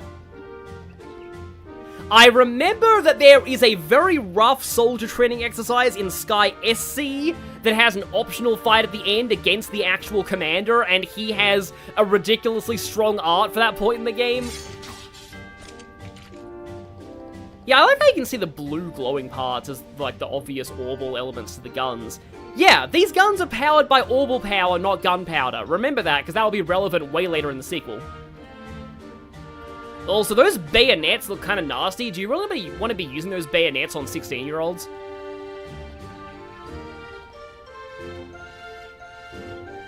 Yeah, don't go easy on them. I forget if you actually have to win this at all, but yeah. Okay, you're going first immediately. Oh yeah, that is using paintballs, right. You'll pay for that. Hate. 4 turns of a hate. Okay. I guess that's like draws aggro, but yeah, Royal Army Soldier, they don't have any weaknesses. And if you had confusion right now, that'd be really funny. They've got a lot of strength though. But okay. Let's see. Oh, wait, no, I should probably use morale. Or I don't have enough CP for it by 1. Right, let's see. Okay. Oh, wow, that's a 10% chance of Petrify. Which you're immune to. Because, of course, petrifying the soldiers during a training exercise would not look good on the Bracer Guild. So, yeah. 30% mute. No, I'd rather go for blind.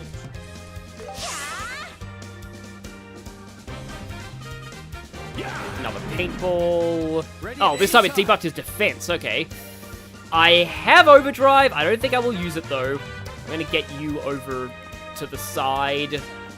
And let's just go for... I think I'm going to... How many more meatballs do I have? I have 1. Maybe I'll just use a regular heal. Oh yeah, the Sky SC Prologue boss on Nightmare is an absolute pain. Leave it to me. Oh yeah, these guys do have a lot of health. Right then. I would very much appreciate morale from Estelle right now, but for the moment, I think I can... I'll see what happens if I flicker them. Well, we did get the delay in.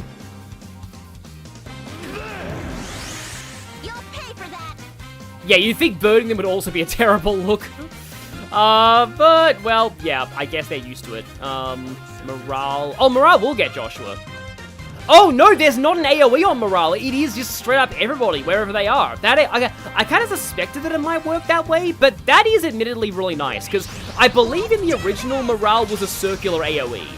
So it's good to know that you can reposition everybody, like, anywhere you want, and still get the boost from that. I think I should probably just go all in on one of them, rather than... Which one did I already hit?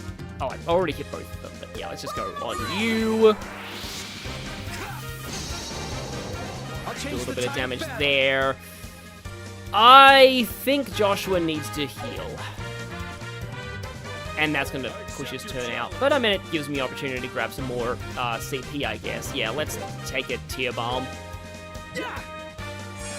Yeah, Estelle's buffed a lot in this game, and she needed it. She was, like, for the main character, she did kind of suck in the original. Yeah, you guys really don't like Joshua right now. Do I double buff? You know what? I am right before Joshua crit turn. I'm going to double buff with, or I can't double buff because morale, I don't have enough for morale. So, maybe I'll just hit. Okay. Crit turn. Okay. Okay. I mean, I think Overdrive does still slightly increase stats, but maybe I'll save the Overdrive for when I'm not guaranteed to get a crit turn. Oh, and that's going to steal their turn bonuses, which means I think Joshua gets a double. Okay, one of them missed, though. Joshua!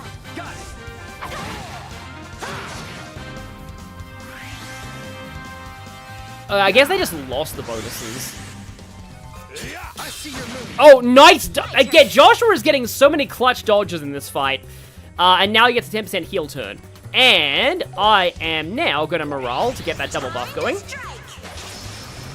can't fall yet. Okay. Okay.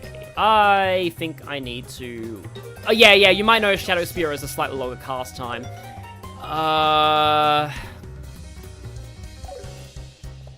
Let's... Yeah, I need to heal him.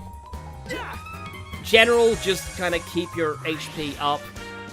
That actually kind of reminds me of something. Like, I once saw a review of, like, of like, a game that basically just said, there's only one strategy in JRPGs. Heal when your health is low and attack when your health is high. Like they actually thought that was the only possible strategy in turn-based RPGs. I'm like, what? Really? That always seemed weird to me, but anyway. Okay, I guess I can try for Shadow Spear now. Just see how much that does, compared to the others. Estelle has not enough for morale, but, Oh, the other... I think the soldiers are talking. They're saying, prepare yourself. They're nowhere near as funny as Moradanians, though. Can you imagine if this was Moradanians, how much better this would be? 682, and I got the death blow there, but it said resist. Oh yes, that does do more damage. Oh hey, nice one. Oh, got the stun with the counter there.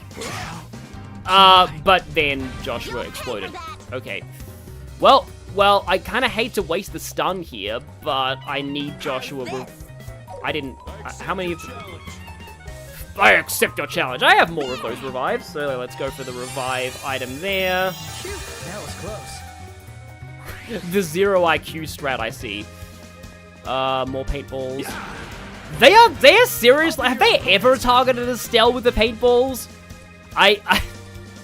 Maybe they know that her dad is Cassius, and therefore they're going to be in serious trouble if they like end up doing serious damage to her. Okay, Shadow Spear. It still has enough for another morale, which I should... Should I? I'll do it. I'll do it. Just Joshua's just getting bullied by them, so I think he needs more defense. Nice miss there. I need to look up... Either the chat will tell me, or I'll look up the Bracer Notebook and see what hate does. I think it's like an aggro draw, though. That animation on Shadow Spear is cool, though, and you, my friend, are probably going to get... Okay, I guess look at the perfect test to see if this is actually buffed. It is! Nice! Well, I mean, we knew it was buffed, but, like, yeah. Did more than 400 damage, so yeah, you're done, as we would say in Moradane, and I'm gonna Shadow Spear again. I'll be kind of running low on CP here, but okay, got the stun there. Still stunned. Okay, let's see. Dual strikes. Yeah, physical B, physical C. Yeah, it does give a bit of an indicator of how strong attacks are. Dual strike seems a little bit stronger than Flicker, but that might just be because that has 2 hits. Okay, we got O. Huh. Now I wonder something. If I just hit you, am I going to get enough to get 100 CP and steal your crit turn? I suppose we'll find out. Oh, no, we did, but I was not fast enough on the draw, so I didn't get it. But it still gets a crit turn anyway. You know what? Can I delay you? I'm gonna try and delay you. Here, Estelle. Yep, Estelle has the crit turn now. So guess what? Overdrive. Pummel. Here goes.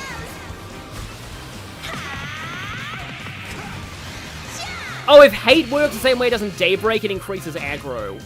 Oh, that would explain why they're all going after Joshua and bullying him. Because he had the hate buff on, yeah. So it makes enemies more likely to target you. So it's like reverse... Yeah, no, it's like they're applying, like, Ryan's taunt, but to you, on a character that you probably don't want to be taunted. Oh, yeah, you can actually see, more detailed results. Okay, you don't actually have to win, but the BP goes up by 2 if you do. We have made mockeries of the Liberlian army. Erebonia is thankful.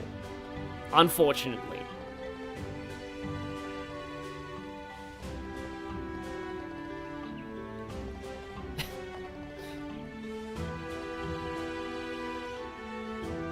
Chris aggro, though it's a really rare buff, only Van has it in the Daybreak games.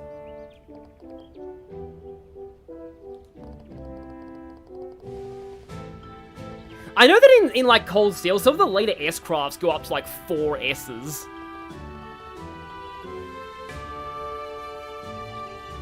Or, like, 5S.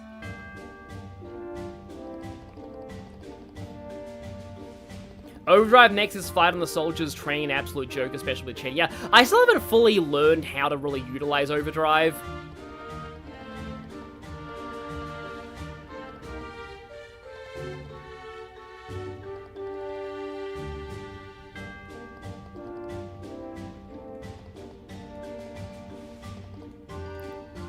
Yeah, I like doing all the quests in these games. So, quest completed, and... Oh, wait. You wanted to talk? You have plenty to learn yourself. Yeah, I know. We have to keep training too, right? I love these voice comments on side quests. You didn't get anything like that. Even the Cold Steel games don't do that. I guess it does fit the kind of cozy vibes of, like, of the Sky trilogy, in the sense of, like... Yeah, there's obviously more, like, time that people have to just, just, like, I don't know, just comment on doing local jobs for the townspeople. I'll have you know, Orbital Factory, that I completed your quest and I got the code right in every universe. That is really going above and beyond for doing side quests for people. Basically creating parallel universes to show that, no matter what outcome, you always remember the code. But now, the timeline where I chose Joshua to fix the orbment will forever be consigned to oblivion, and every alternate version of the people living there will... No, this isn't Chrono Cross. Let's not think about that.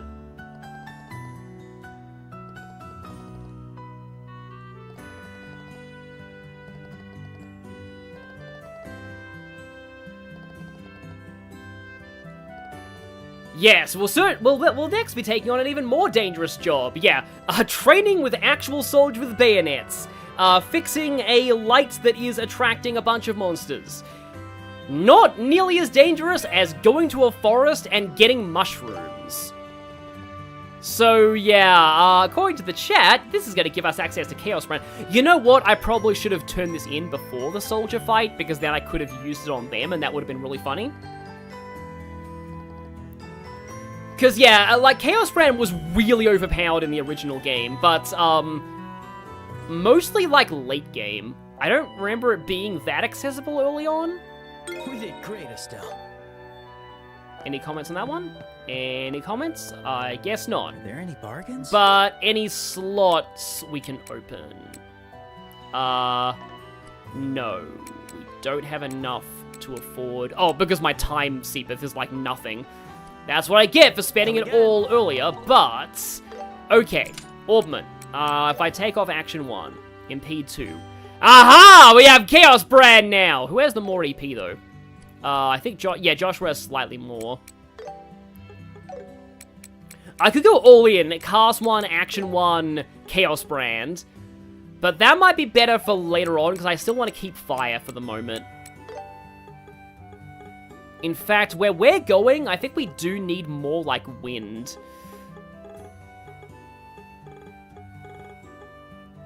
I'm gonna put on Arts Defense for the moment, I want to say, but yeah. Oh, Chaos Brand's tempting, though. I think I will put it on for now.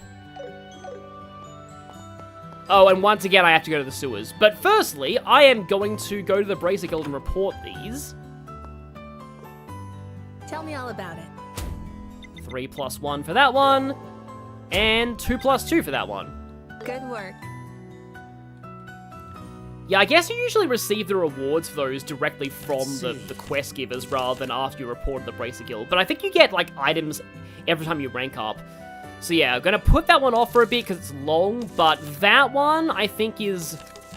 Oh no, it's medicinal material. It's not getting the mushrooms for Orvid. It's, that's for Orvid, that's for the priest. Right, the priest one is dangerous. But yeah, that one's on the way-ish to where we have to go for the story next, so I may as well take that one.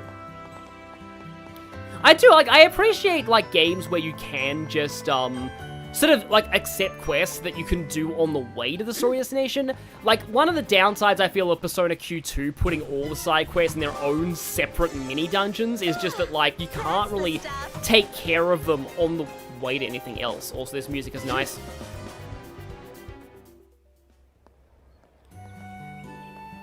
Yeah, there probably are more enemies that are immune to confusion in this game compared to the original, but, like, still, it is kind of funny. So, yeah, Mayor's house. Let's check this place out. Also, there is something that we can pick up in the garden, it looks like. Oh, extra revive to replace the one I used in the soldier fight. I will certainly take that. Yeah, this guy has a pretty nice looking garden.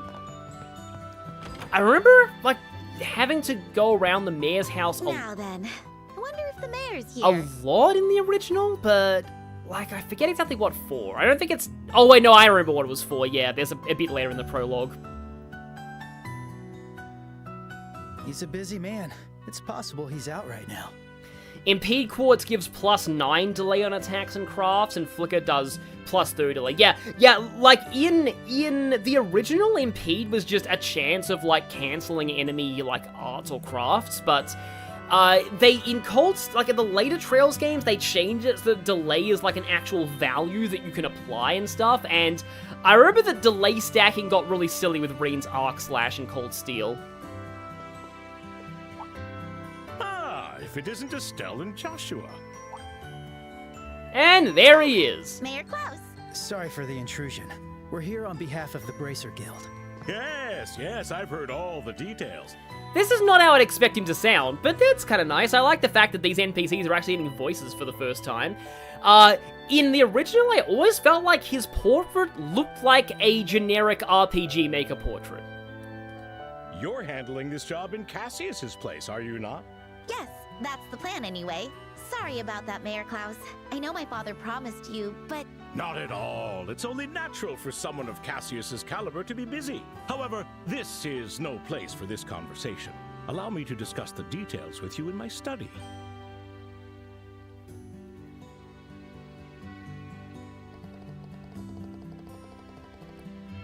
It works like in the original. Delay is calculated on your speed, then added. Okay. And voice acting budget ran out. But it's still better than Cold Steel 3-4 and Daybreak.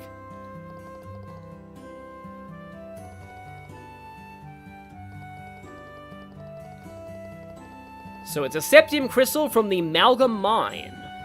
Not the Magla Mine, because that would be metaphor.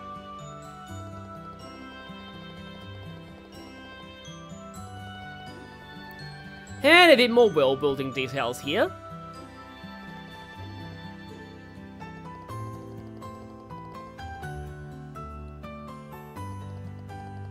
Yeah, they kept Esmelas here, but they changed the tower's name to Jade Tower. Maybe that was intentional to separate the Seepeth term from just the name of the tower. But it makes sense they'd name a tower after an in-universe gem. It's, I don't know. This means we get to hear the remix, what the remix of the Mines theme sounds like, and I'm really looking forward to that.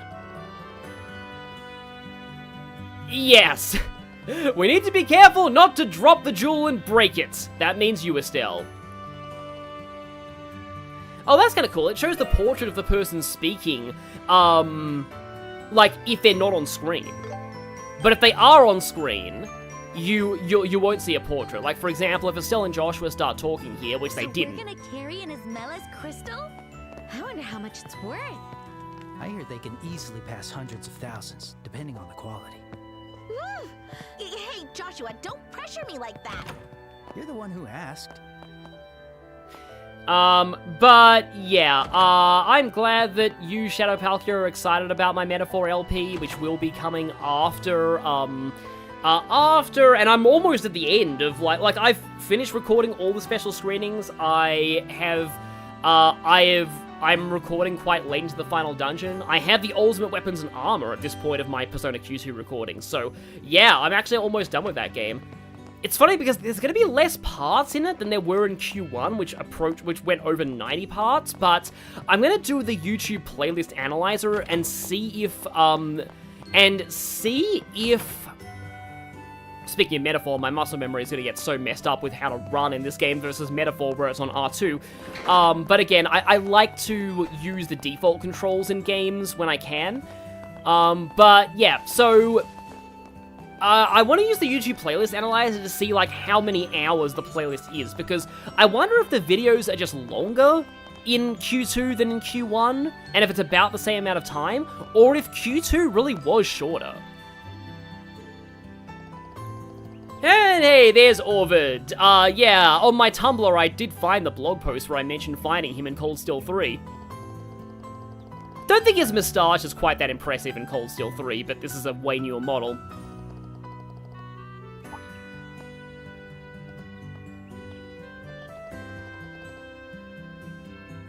I'm only 2 videos in advance. It's just that the next video is going to be every single remaining special screening, and the video after is beating the last 2 FOEs and getting the ultimate weapons and armor. So yeah, it's not as in advance as you'd think, but the one after is probably going to be the end of the last dungeon, and then there's going to be a few more parts though, because I probably want to do the Reaper separately.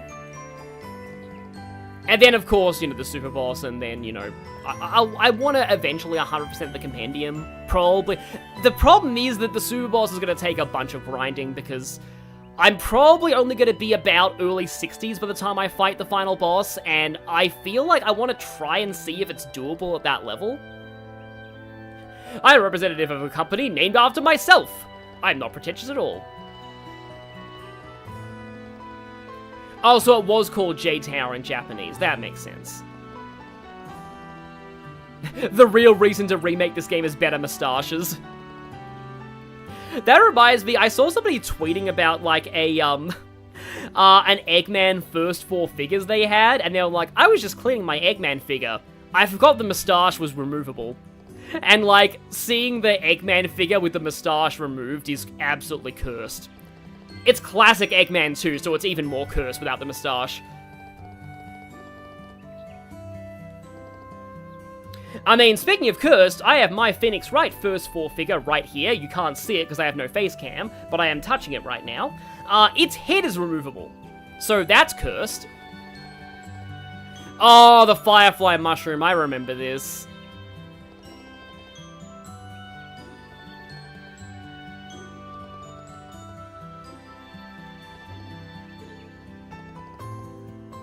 Typically grows in the grass, prefers shade.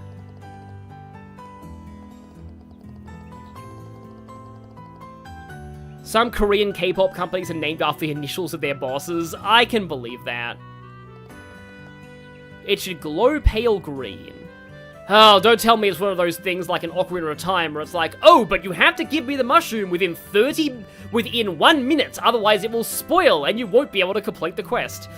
I never finished the item training quest in Ocarina of Time because, like, I did all that for, like, the mushroom that, like, expires after several minutes, and then I do that, and then the witch is like, aha! I have made the eye drops for Big Goron, but the eye drops also expire! Get them to him within 3 minutes! I'm just like, no! Why? One of these days I need to replay Ocarina of Time and actually do that quest, but, like, my original playthrough, I just gave up when I realized there were, like, 2 or wasn't even 3 timed things in a row. And I want to say, if you use any of the teleporting songs, it actually cuts the timer significantly. I remember I tried that once. I'm like, oh, I need to deliver this to Lake Hylia. Let's just use the water song to warp to Lake Hylia. The timer now has 10 seconds left. And I'm just like, well, okay. Whoops. So, okay then. We don't want to go that way. We want to go up the Malga Trail. And as you can see, the mushroom is on the way to the mine anyway, so I think I am... Yeah, we need to go over here to get to the mine trail. In fact, you know what? I should probably buy some stuff before I go. I don't know if the shop has any better weapons or armor. I don't... I feel like probably it doesn't, but I guess we can try. Hey, Stella and Joshua! I like how he recognizes us. Oh, wait, I just talked to him. Oh, and it talks about the Purzel Farm thing. Sorry for mashing through the text. Time for some shopping. Yeah, no, we don't have anything better than what we currently have. But we could buy some... How much money do I have right now? Okay, I've got 5,300. We could buy some better... Oh, wow, those raise HP a lot. And accuracy plus 40, and then resist blind, and speed plus 5. Okay. I actually want 2 of these. I got it. And let's give to Estelle. Yeah, thankfully we have 2 accessory slots each. And, how much? Oh, I have enough Seepeth Mass to get something else. So I could get the speed boosting bangle for Joshua. I will take the speed boost on Joshua there. You're welcome to visit anytime. And yeah, that seems helpful. Probably should restock my healing as well. Want to take a look around? What do we need? There's no more issues of the news. Probably have enough revives for now. I got it. Thank you for your And now we are extremely poor.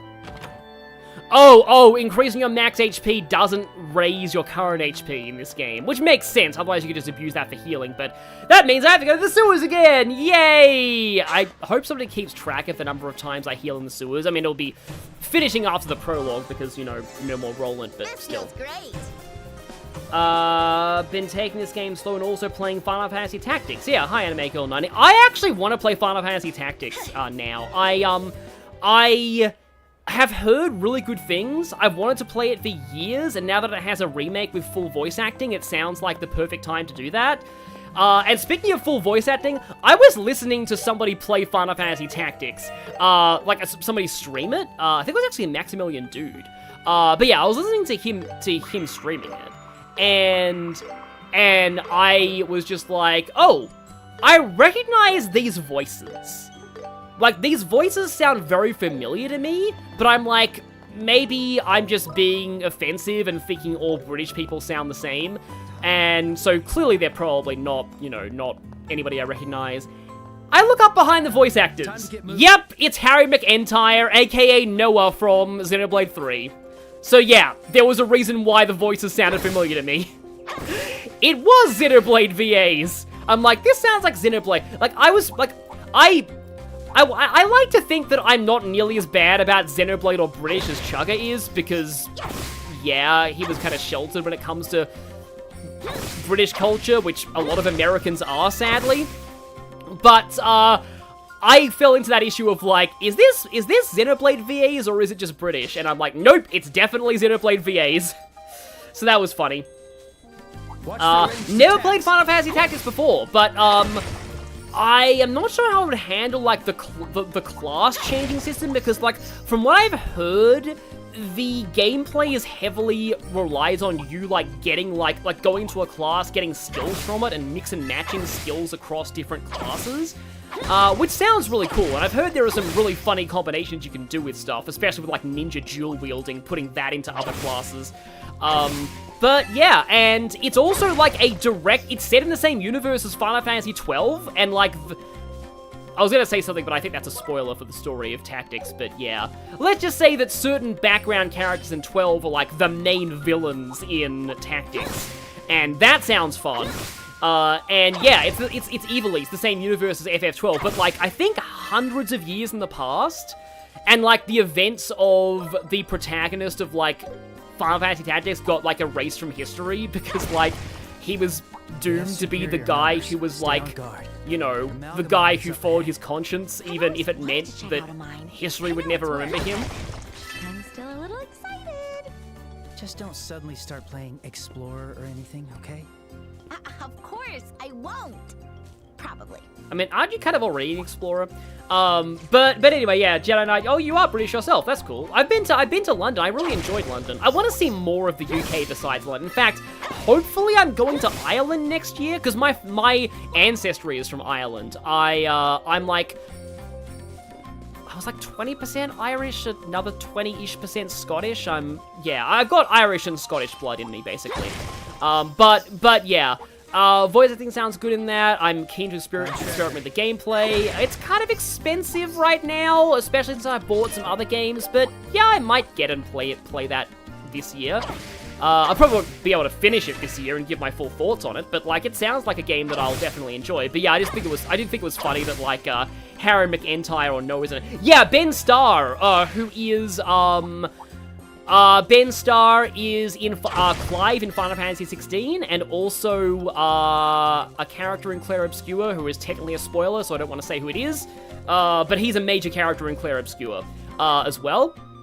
He's in it, and you know who's also in Final Fantasy Tactics Remake that I was really surprised by? Kevin McNally. So he's Gibbs in Pirates of the Caribbean, even in Kingdom Hearts. So, actual live-action Pirates of the Caribbean actor in a video game jump scare. Like, yeah, like that was really cool. I was pleasantly surprised to see him in behind the voice actors. I am assuming the character he plays is an evil noble, because his design kind of screams either evil noble or evil priest, and I've heard that Final Fantasy Tactics is one of those the church is really, really evil games. But I've heard that it's handled more in a more grounded and political sense, like metaphor. So I'm all down for that. Okay, now I feel like fighting things. You're up. Got it.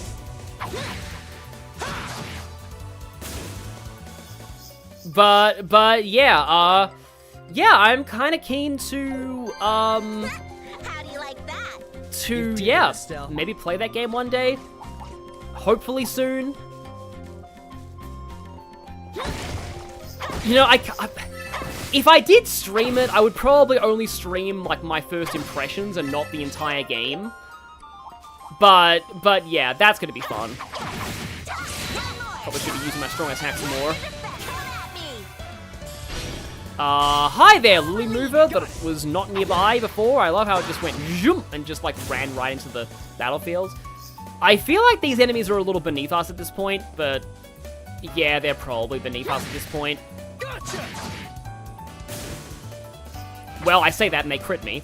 No, they don't, because they missed and they immediately died. So I don't regret saying they're beneath us at this point. That went better than I thought. We're on a roll. It's nice to have more Sepith though, especially time. I need lots of time Sepith. Sometimes I almost wish there was a way you could exchange one type of Sepith for another. Ah, so that right there, it looks like it's glowing. Oh, right, okay, we're in the area. Okay, it can be anything in this area. Right, I was thinking for a moment that it's like, there's no exclamation mark there, so clearly it's the wrong mushroom. But no, it's fine. Oh yeah, I can actually kill these things in the field. Which I probably should be doing right now. Again, metaphor logic. Because yeah, I said the enemies were beneath us, and beneath us means that I can kill them in the field. Let's get moving. That better not be a... No, it's not a monster, it's not... Okay. If it isn't a time-worn rule of JRPGs that every time you go to the shops and buy a weapon, accessory, or piece of armor, you end up finding it in a chest later. Always happens. But at least there is going to be a third party member later in the prologue, so I can save this for them, or I can sell it. But yeah, this is glowing. It's probably the mushroom that we need.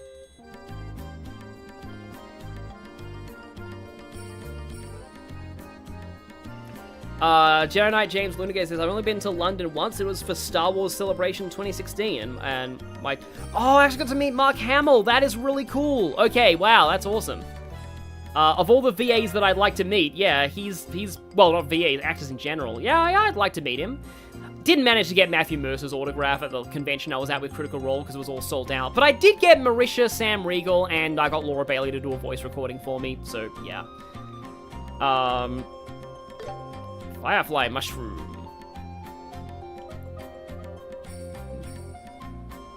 Yeah, the chess quote. You should have brought the black bag till I had these earrings ready for you. I wouldn't be surprised if, like, one of the chess quotes in any of the games is something like, you already bought that in the shop, didn't you?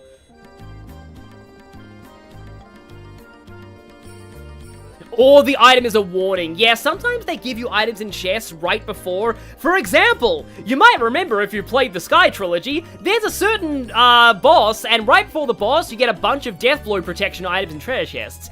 There's a reason they give you those.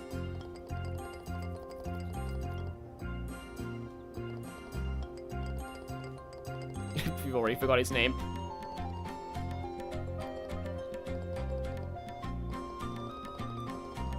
Yeah, I remember this. Yeah, the fact that it's a mushroom that looks like septium means that it draws in monsters, and it's cats again! Whoever made the prologue must have been a dog person, because, we certainly had to kill a lot of cats. I'll show no mercy. Do you like how they have the plus variants to these enemies, though? Fireball. Oh yeah, you guys are weaker to water than you are to fire. So... Fireball. Meanwhile, Estelle is going to move over here and use the... I just realized that a lot of the earlier fights would have been way easier if I bought those earrings first, but still. Payback time, kid. Who is it? Who is it who says payback time, kid, in a really grovelly voice? I know that I've heard that recently in, like, a game. Like, somebody in a really grovelly voice says, payback time, kid.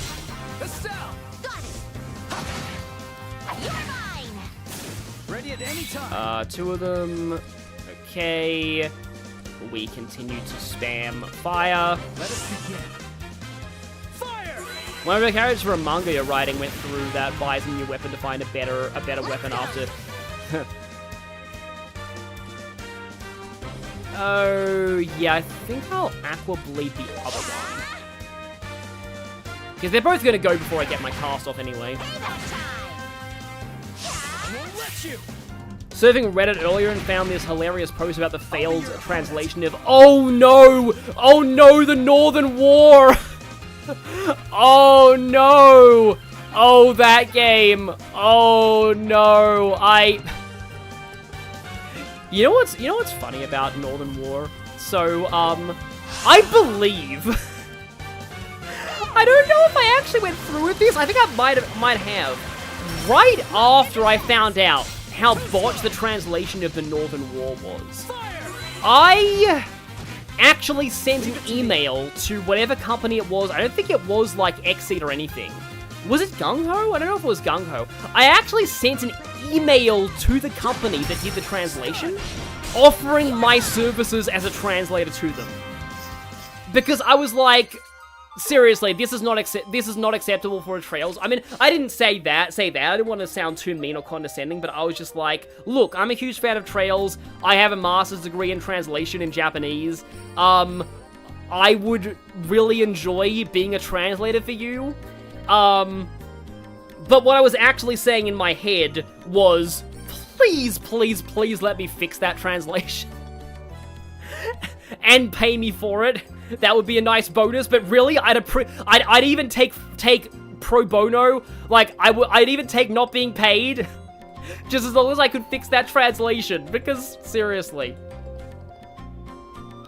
See, I'm pretty sure I did. I don't think they ever responded to me, but I'm pretty sure I did actually contact them. I hope that doesn't sound like arrogant or anything, but like I just thought that was kind of funny.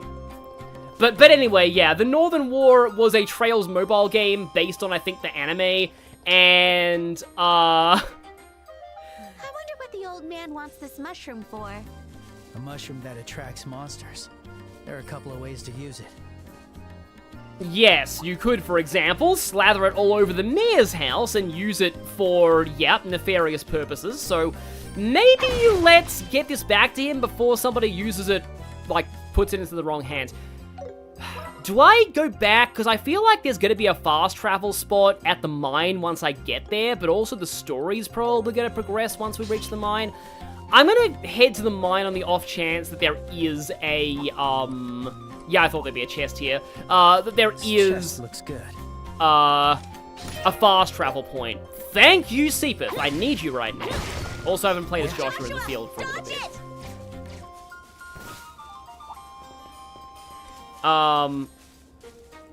But yeah, the, I'm pretty sure it wasn't just machine translated, it was like straight up AI as well, which is really, really bad. But like, it was like there's a character, an important Trails character called Aryan Road, and it translated it as like Aryan Lord.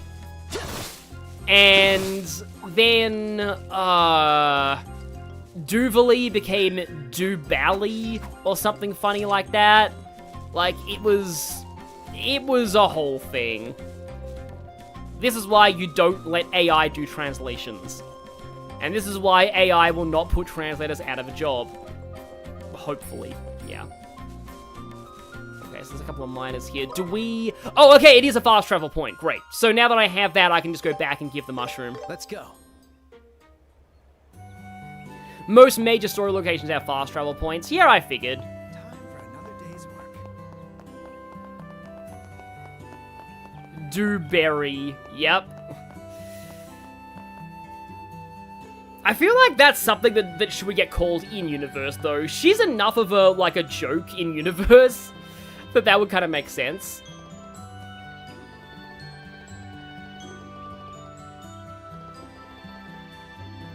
Well, for one thing, it attracts monsters! This is one of the few... Of course, this they don't voice. It would be really funny if that was voiced.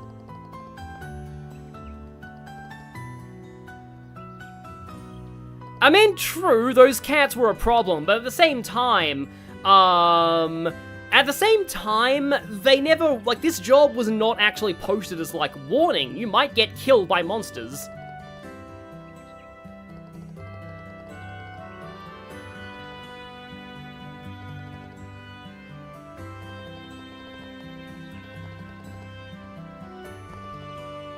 I had a feeling it would be used for cooking, but the downside of that is that, well, the downside, the issue with that is that, if the cooked meal still gives off the same glow, then you might be, you know, serving it at fancy restaurants, and then all of a sudden, oh, restaurant gets flattened by a billion monsters attacking.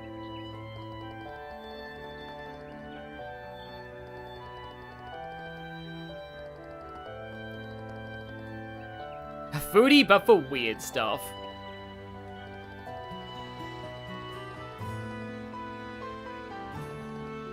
Oh no, that translation was way worse than just not proofread. It was like, again, straight up AI, I'm pretty sure. Yeah, Duvali is enough of a girl failure to be nicknamed Dewberry. I do agree with that, John Charles's.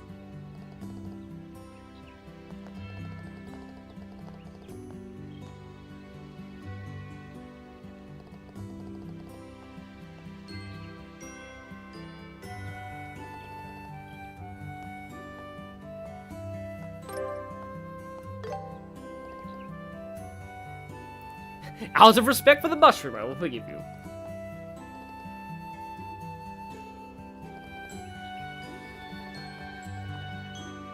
One and done. I think later on you do find out what poison him. happened to that. Who cares about that guy? He did look happy, though.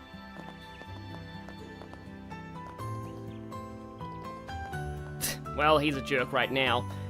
I want to say you do meet him later, right? Because I've always remembered him as less jerkish than that. So maybe he does get development in a later quest? So yeah, I guess I should just report this while I'm here. I see. And we're getting close. Good work. So is this still long? Let's see. It's still long, so I think we can do the... See, the problem is, later on, we have to go to the forest for urgent plot reasons. I'm just wondering whether we have time to do this, like, later on, or whether we need to... whether we get time between the mine and that thing that happens, or if we have to do it now. Because we are kind of geared up. How much Seepeth do I have? Can I see how much Seepeth I think it's in items. Yeah, it is in items. Do I have enough to open another? I probably don't have enough to open another slot. What to pick? What to pick? Oh no, I need way more time to open another slot. Come again. Okay then. Right. Oh yeah, Joshua does have... Oh yeah, he has Fireball. And you have 2. Do I do the forest now? Remember that the part of the Let's Play where I do that, I named Pain Forest, because the forest at this point is kind of rough, but yeah. I almost wonder if I should do it. Alright, rested and ready. Rain was Grey Knight. That's probably a more literal translation of Ashen Knight, so I can see that, yeah.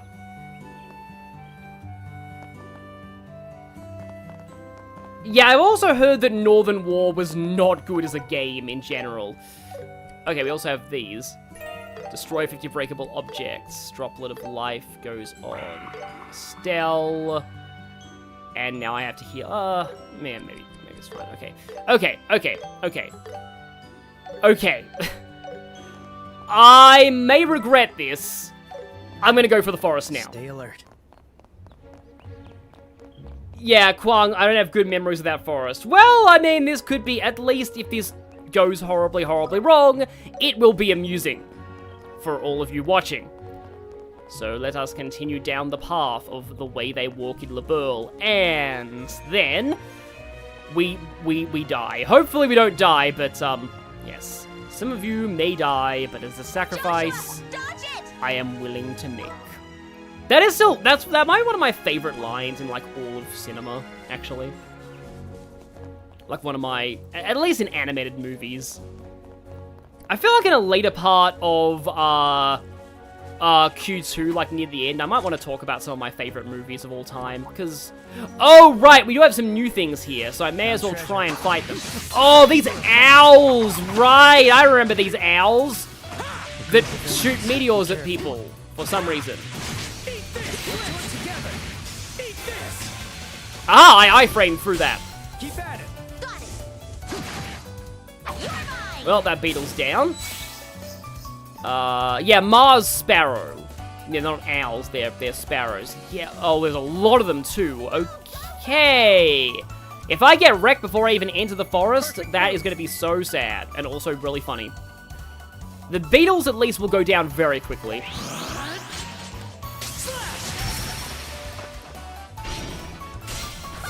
Mars Sparrows. I guess we can make a let them all go joke there.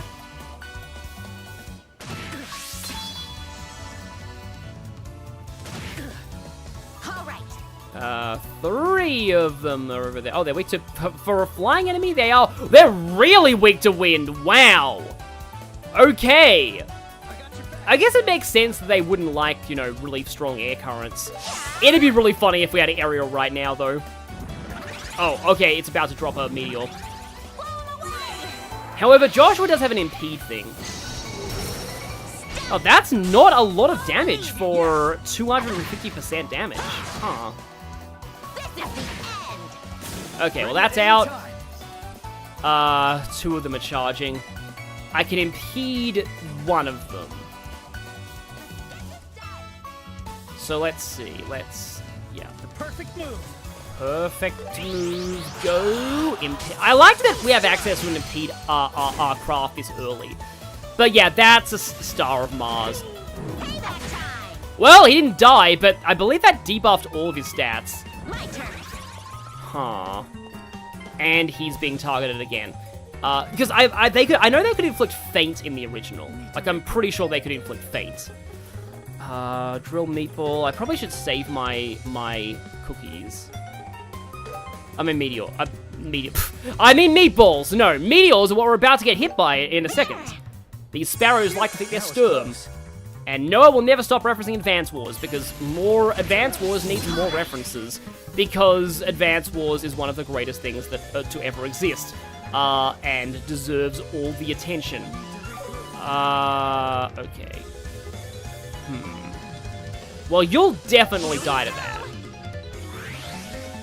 Meanwhile, Joshua is in a little bit of intense pain right now.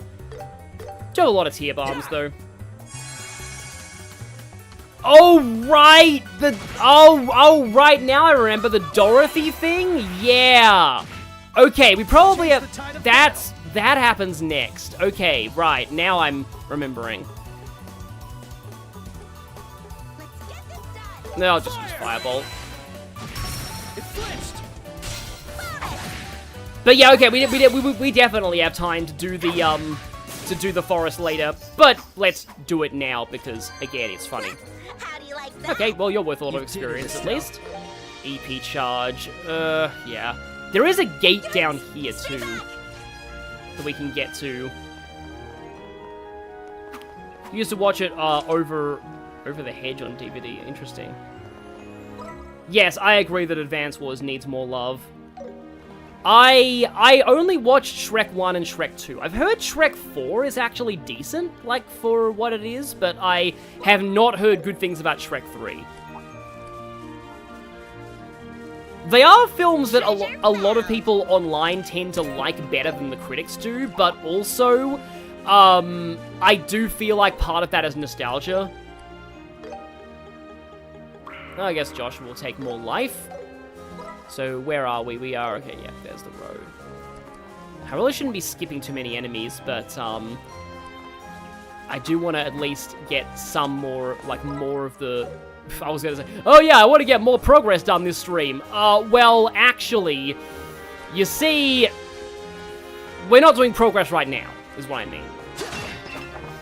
If you don't do the quest, you should still be able to go to the...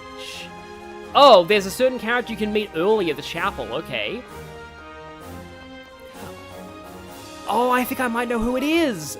Yeah, I think I know what you're referring to.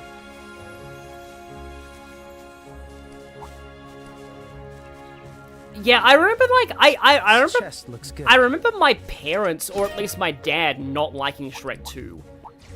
Very much when I was younger. And my uncle didn't either. My uncle thought it was not good compared to the first one. And my uncle's an incredibly smart person too, so...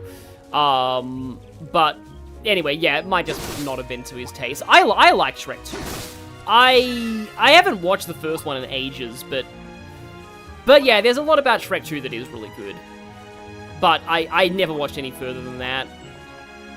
I should not be skipping enemies, but I sort of want to just scout out these areas and get the chest. Maybe I'll fight these ones. I'll be your opponent. That was a weird attack that unleashed in the wrong direction. Is something stunned right now? Okay, there we go. Keep at it. Yeah, I have heard that there's a new area they added to the remake that is in this area, and that sounds cool. Yes, I think I'll definitely prioritize the Mars Sparrows over anything else, because they obviously... Oh, I've got a lot of CP. I guess I'll just go for a dual strike, just because they hit hard and they debuff. Estelle, do it. Okay. There's another Lily mover though, those can also be annoying. Look at that one. Yeah, I've heard that some of the Shrek video games are pretty good, too. Joshua getting these dodge encounters. I do wonder if Joshua is gonna have, be like the Fee of this game. He probably won't be as ridiculous of a dodge tank as Fee was in Cold Steel, but we'll see how good dodging is here. Ready at Okay, any time. boom. I have heard that Sylvan Guard is a lot better in this game than it was in the original. Perfect move. Let's get the back attack and finish off the Loom mover at the same time. Dual strike. Let's go.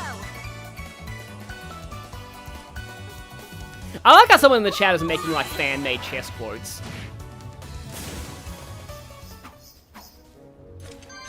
That was better than I feel like most people's favorite film in the Shrek universe is Puss in Boots: The Last Wish. I still haven't seen that. I really need to, because I've heard really good things about it. Oh, there's a little oh, it's probably up on that Joshua, hilly dodge it! thing. But yeah, I am a little curious about this hidden cave. Alright, yeah, there's the gate, and there's the big wall. So the cave is probably somewhere around the vicinity of, like, the walls. Oh, nice LaBelle crest there. And we put away our weapons, so no smash in the grass for items. I don't think we're allowed to actually get in here and rest, but at least these soldiers have names, because basically every NPC in this game has a name. But yeah, this leads to a Grand Cell. The Ahenberg Wall. Well, there is actually a bigger reason the Imperial Army came undone, but we'll find that out later on once they explain the full backstory of the war. So okay, now it's time to try and find this cave. Because there seems to be a sparkling spot up on that, like, cliff. But I'm mostly just checking around the walls to see. Okay, this area looks dark. No. Doesn't look like it. Still nice to hear this music, though. So we can even see Purzel Farm from the map here.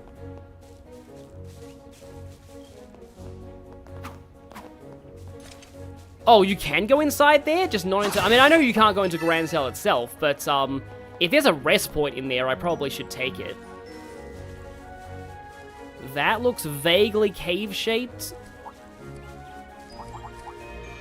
They have superior numbers. Stay on guard. I'll take you down.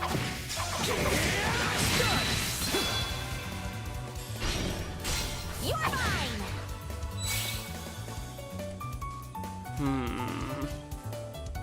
Okay, how do I do this? Let's, The perfect move. I guess I can flip it here.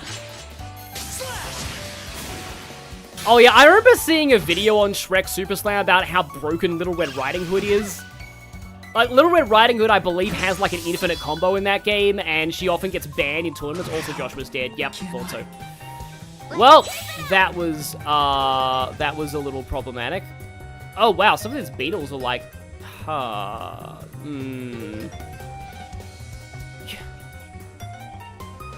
Should I run? See ya. Okay, now we seamlessly transitioned back into the field, and also Joshua is dead. So let's just leave. And I think I can still... I'll be able to heal him on this screen, yeah. Phew, that was close. That was close. I almost died there. Oh, wait, I did. Yeah, writing that to honor the old chess quotes. That's, Jared Fayette in the chat. So that leads to the forest, obviously. Just looking at the chat here for a moment. There's a rest NPC, but you have to pay 100 Mira for it. Yeah, For ranged attacks. yeah, Little Red Riding Hood is just hilariously insane in that game.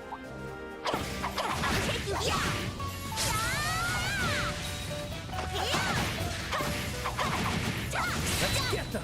Let's focus. Joshua. Got it. In all seriousness, what is this timeline? What, the timeline for Trails, or the timeline for just that we live in? opponent. Okay, Joshua definitely does not have wind skills. Let's keep it up! I had a feeling it would be charging up its thing. And dead. Nice, there we go. That went better than I thought. We're on a roll. So, okay, that's the forest, but there's an item over here, it looks like. Watch for ranged attacks.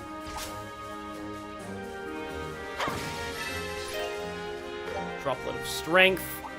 I kind of want to see if I can find this cave. Oh, you're talking about the reality of the Shrek competitive scene. Well, I mean, Little Red Riding Hood being a force of destruction in a fighting game.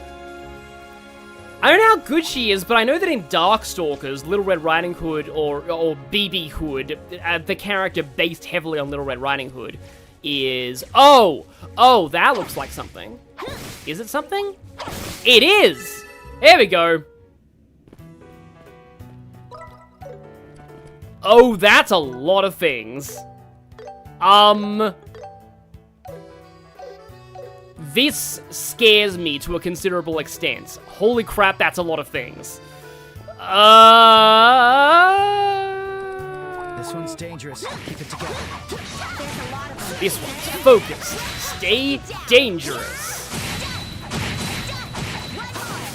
It's kind of cool that, like, we could just do some massive damage to, like, the small fry, just on the field. Yeah, I can switch to Joshua, but they both share their same strong attack meter. So it's not like that's going to really make much of a difference. Yeah, those crabs, we'll be facing those crabs in the Malga Mine. So it's basically like every,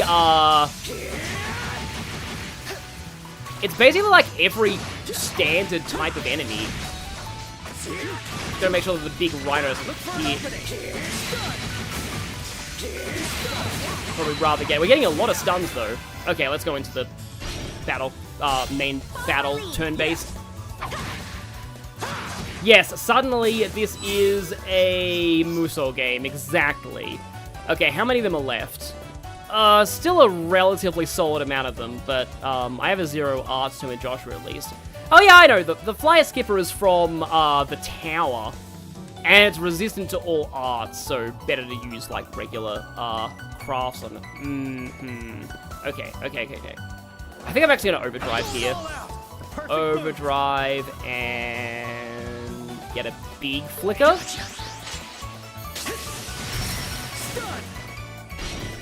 And another chain.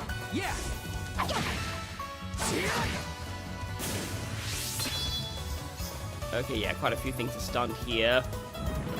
Going for the craft there. Nice dodge, Joshua, and okay there. Oh, does Joshua have like, wait, hang on, is that 3 things and like a critical turn at the same time? But okay. Unfortunately, Estelle is not able to cancel that, and unfortunately, Joshua is the one being targeted, which is really bad, actually. Aqua... Oh, that'll go after... Oh, no, Tia. I need Tia, right, so... Let's... Tia, Joshua. I probably should be using Morale here, but I will take that. Actually,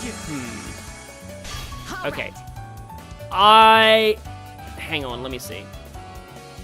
Also, why are the crabs called Killer Cancer? That's a very unfortunate sounding name. So can I get Mr. Rhino in that? I can? Yeah, the AoEs are pretty generous in this game. Let's go for that. Don't think it'll kill the Sparrow, though. If it doesn't kill the Sparrow, I may actually be in trouble, and it's probably not going to, because the cell's going to be delayed heavily and have no CP. Oh, no, I think it may have killed the Sparrow. Or at the very least, it's stunned the... No, the Sparrow's dead. Joshua is not getting hit by a meteor. Leave it to me. And now... Okay, I still got one more turn of overdrive too, but... Sever is only single target. The perfect move. I think I would rather use the flicker.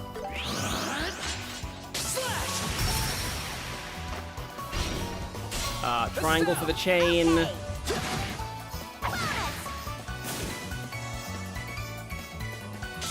Okay, yeah. Out of stun. You're stun. Okay, you're out of stun, and you're stunned. Okay, okay. Okay, everything here is still alive. And Joshua has a lot of CP left. Oh yeah, because those crabs have a lot of health. They're what we're supposed to be fighting in the mine coming up. Oh. Oh, hang on. Hang on. Hang on. Oh, confuse and poison 90% and debuffs massively. Okay, that is really good, but the Rhino's almost dead. So I might as well go for the crab.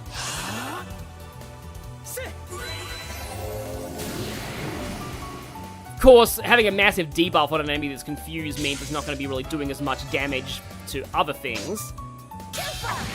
I guess that, like the main reason why confusion was so overpowered in the why it was so overpowered in the original Trails in the Sky FC is just because like the enemy stat multipliers, like enemies like strength stats went up exponentially with the difficulty, but like because of like how things set up, like enemies would do enormous amounts of damage to each other in confusion, like way more than they do than you do to them, just because like their stats were so inflated by the difficulty. Okay, I guess I can chain. I know Cancer is the crab constellation, and it just means crab in general. I just think the name here is very unfortunate. I'll be your opponent. I don't like the fact that for some reason my chat feed on my phone keeps giving me politics ads right now. And you're probably just gonna take a little bonk. Is that fight over? Hey, that actually wasn't that bad. It's not enough. And we get a whole bunch of monster ingredients. And Zerum powder, okay. Yeah, I think that was worth it. Oh, also this is the mine theme. But okay, that's done. And now, the forest. Stay back! Yikes, stay back. That's what this place should be called. Yikes, stay back woods. I really want there to be, I don't know. When I was younger, I always like thought of an area in like a game called Hurty Mountain. And yeah, like that. You would get a side quest to go to Hurty Mountain. Mistwald, beware of monsters. Oh, also the music in here is great.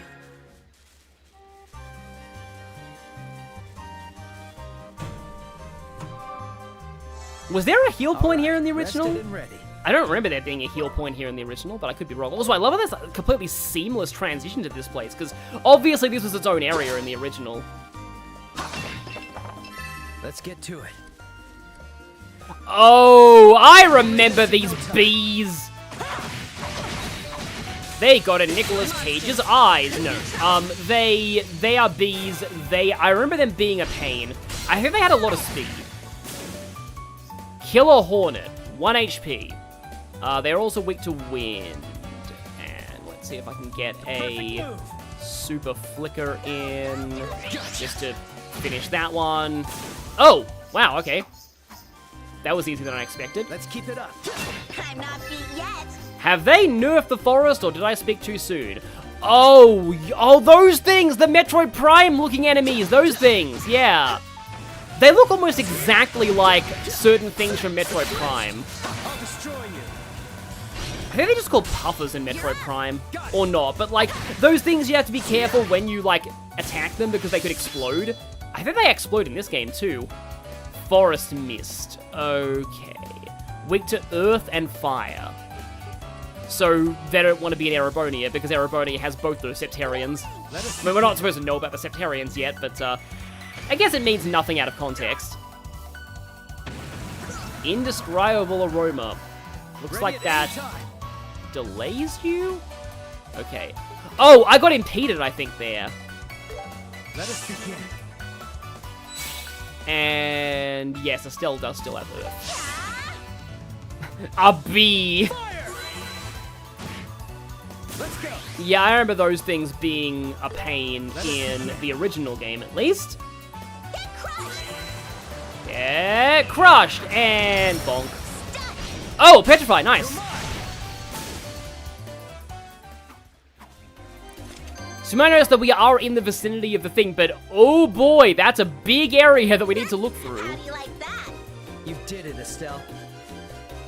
Oh, this music's a lot more dramatic than it was in the original. It kind of stayed calm in the original game. Here we go.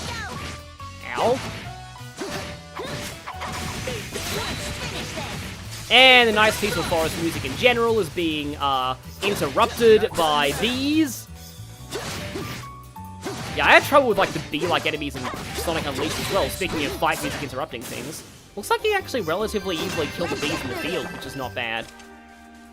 Okay, This here one's is dangerous. just Keep it together. Oh, you again! Hi, you! Yeah, let's be a little bit careful. Oh, and those things are very evasive. Makes sense. Let's do it together. I accept your challenge. I accept your challenge, weird puffer thing, and, pineapple. Well, puffer thing's dead.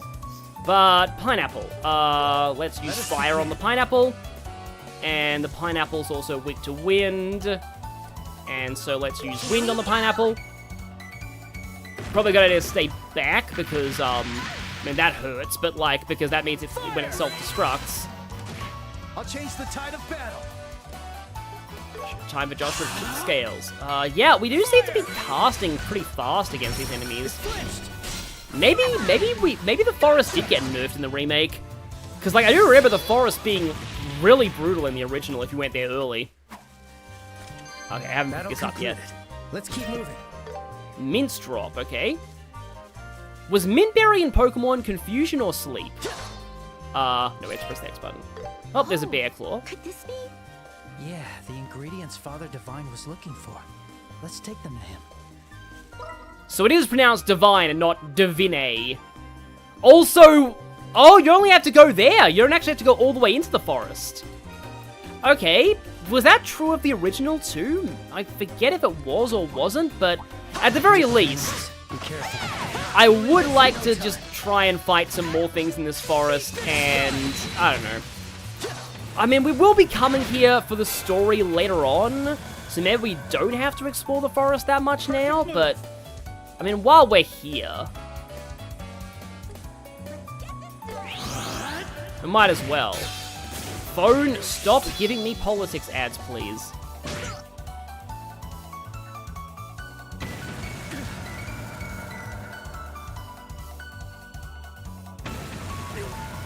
In general, he doesn't even have the hate status, and he's still getting dogpiled by a lot of enemies. Okay, they're weak to wind. Don't really like... I want to get rid of the puffers first, but I would also like to get rid of the bee, if possible. Die, bee, please. And now, yep, Stonehammer. Here we go. Yeah, their attack does cancel arts. I won't let you. But that missed, thankfully. And that, I think, will also stop her from getting I'll cancelled. be your opponent. Fire... Yeah, let's do fire. Let us begin. Fire! The pineapples were the only things that gave you major issues on Nightmare. That makes sense, yeah. There's 4 bear claws, and those are the only ones that you'll get for a while. Oh, yeah, right, because, is there bonus BP for getting more of them? Is this one of those where you can complete the quest with one, but there's more BP if you get them all? I wouldn't be surprised if that was true. This one's dangerous. Keep it together. Okay, yeah, pineapple. Let's avoid the pineapple. Another pineapple. That's just reminding me of the SpongeBob meme of who lives in a pineapple, under a pineapple, under a pineapple, under a pineapple. And it just continues infinitely. I've still never watched a single episode of SpongeBob growing up, but oh, there's another heal point in this forest. I wonder if there'll be a boss This here is a good later. place to stop. I need more water, but yeah. I do wonder if there'll be a boss here later. Also, hi, singular B. You know what? You know what? You get to live. Because, yeah, I know there's a giant clearing. And this is going to be relevant later. But, yeah, I thought there'd be a bear claw in here.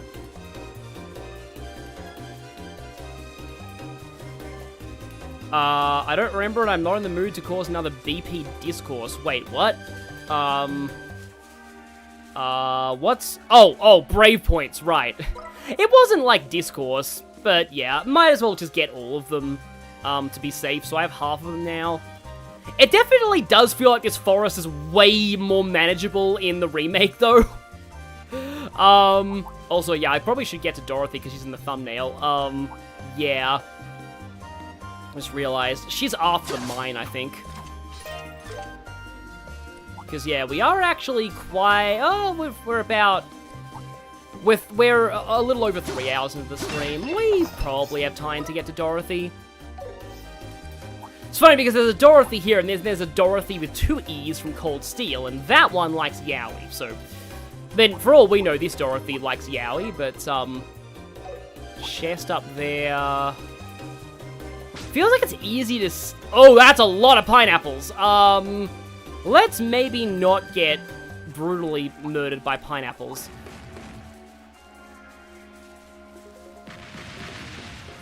Alright, treasure time! Thank you for chest iframes. I think the Beast High jumpsuit was here in the original, too.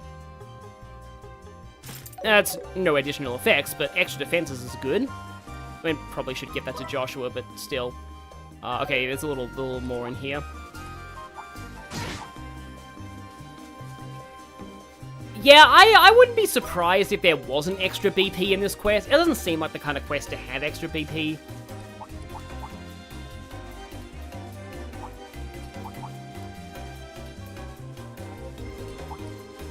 And I feel like if they were to put another bear claw somewhere, they'd put it here.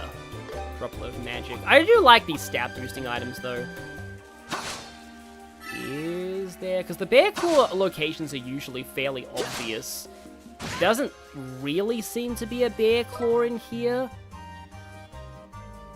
And I think I've actually... Oh, no. There's another bridge I haven't been down. I have a silly story about the music in this place, though. So I'm way off of the point in the music where these lyrics will sync up, but I have always heard this song, or at least the start of this song, as there's a guy who has no growth rates, and his name's Zealot the Lame. As I've mentioned in other streams, I have so many lyrics about Zealot from Fire Emblem 6 because I got massively game FAQs pilled, and game FAQs said he was bad back in the day, and I foolishly believed them. So I have like hundreds of lyrics to video game songs about how much Zealot is bad and how his growth rates suck. They don't actually suck. They're like legitimately his growth rates are actually some of the best in Fire Emblem Binding Blade, at least for defense. Okay, so it was mentioned that I can go to the gate. Oh yeah, we can. Okay, good.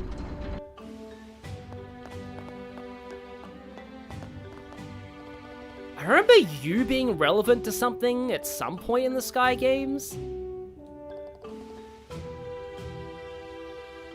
Oh boy, don't remind me of that. Speaking of... Okay, I don't want to go into that too much, but, like, let's just say that I really wish I could visit America right now. But I can't, because, the border is stupid at this point. I like how this soldier is doing, like, arm stretches.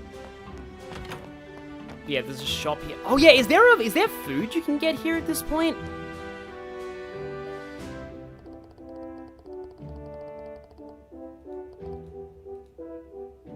Please, stay and rest a while. Well, I'll take the heal at least, even though the forest has free heal points. Don't tell them that or they'd be put out of business. Oh, no, wait, I forgot about that. Yeah, resting it like in comfy beds actually does give you more CP. So there is a benefit to using the hotel back in Rolent. Glad that I found that out now. Welcome. But yeah, you there. What do we need? Fried potatoes.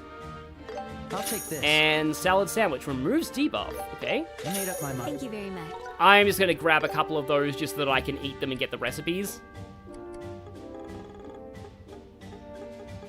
Yeah, this is pretty good. Yeah, this is pretty good. So let's see. Fried potatoes. Oh, I can make these. Probably need to buy more like olive oil and stuff. And Estella's bad at them, because of course she is. Salad sandwich. Oh, that looks really nice, actually. Ah, Joshua is super good at this, but I need royal leaf for that. All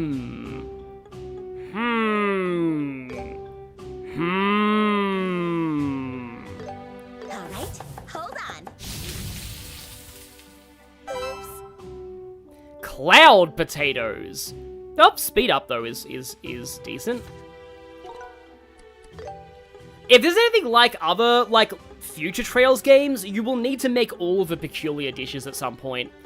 Cloud potatoes. Irregularly shaped fried potatoes resemble clouds in the sky. You know what? That doesn't sound that bad, but it does heal significantly less. I thought that it'd be like, oh, the potatoes are way too fluffy, so they're like clouds.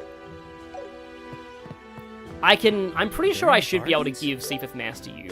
Not that it's worth a whole ton right now, but still. And I think I will take a few of these. I'll pick this. And fried potatoes. Thank you very much. I don't know why I say potatoes that way, but it's just kind of funny too. I think it's actually a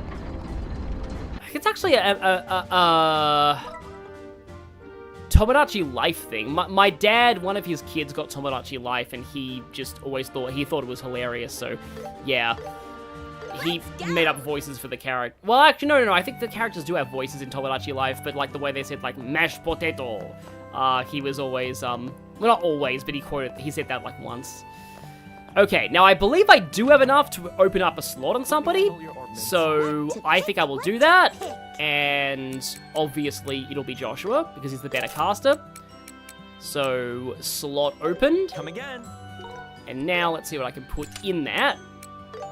Okay.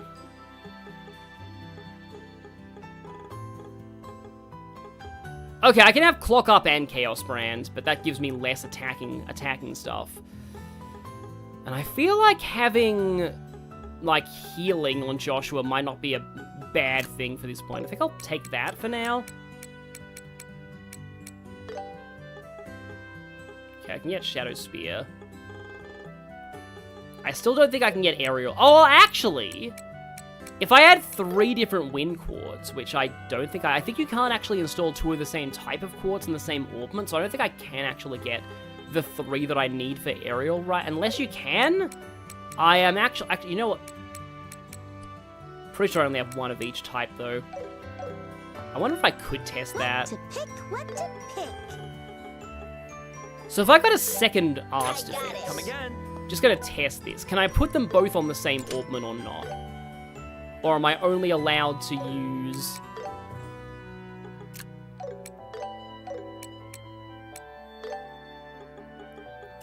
I'd have to put them all in separate slots, though, because the middle is only time.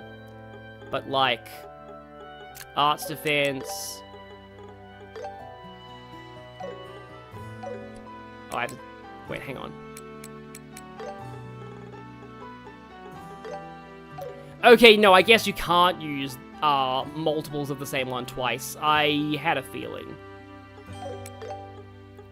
So yeah, let's just go back to what I was using before, I think.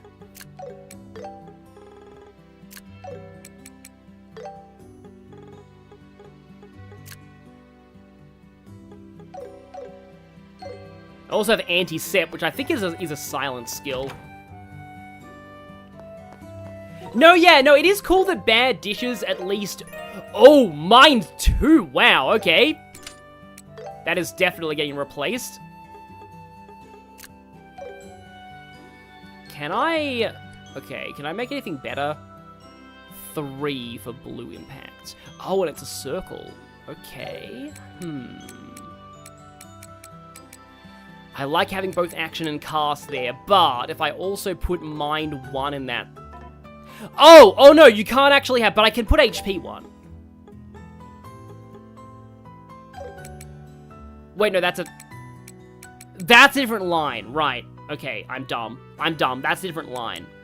But I can still do that, okay? I can actually still do that. So if I put the Mind 2 there, and I put the Mind 1, not Mind 1, the HP 1 here, that does give you blue impacts.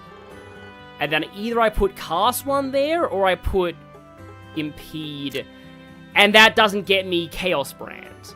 But I guess for the mine, I wouldn't mind trying out blue impacts. And I think I'll keep Estelle the way she is for now.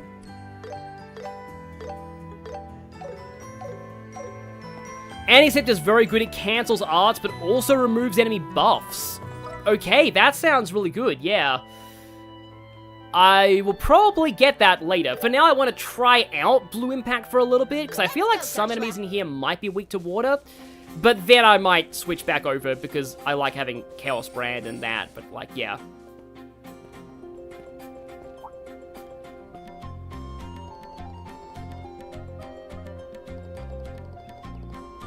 Don't worry, we have a letter of introduction. This place is off limits to the general public. I'm terribly sorry I didn't know. If I see a member of the general public, I will inform you immediately.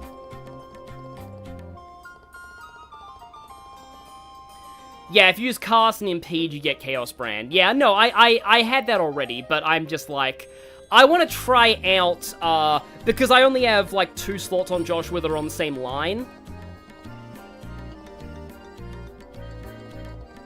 And I believe the central one does count towards everything, but also it's, only time for Joshua.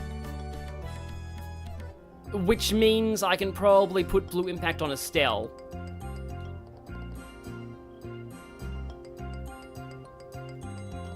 So, hold up a moment while I rearrange my Orbmity stuff again.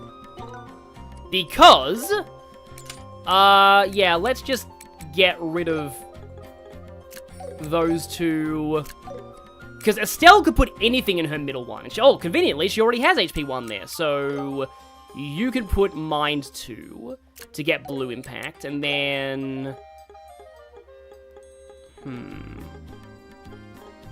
Oh yeah, I did buy a second cast. I feel like there's probably gonna be some Wind Weak things in here too, though. I'll try Cast on you for now, and then... Oh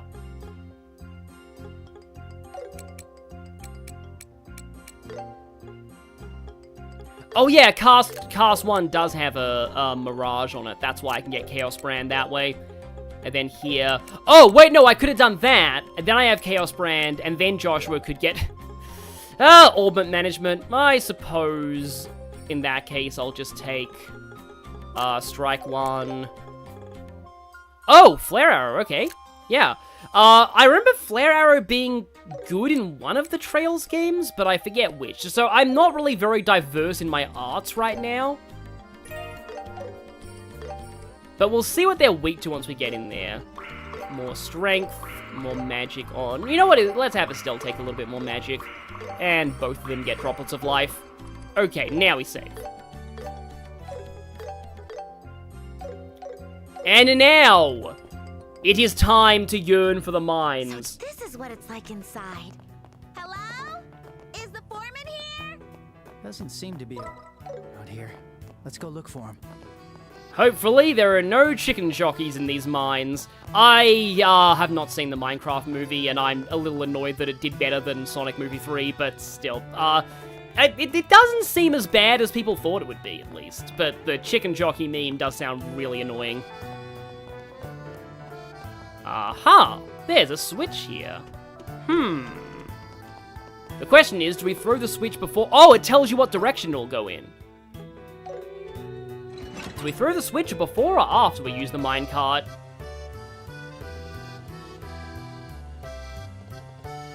Ah, powered by Orbments, huh? That might be important in the sequel.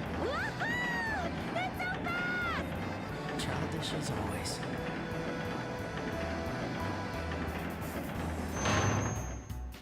So, okay, that was the way to story progress? So, yeah, I need to go back and flip the switch.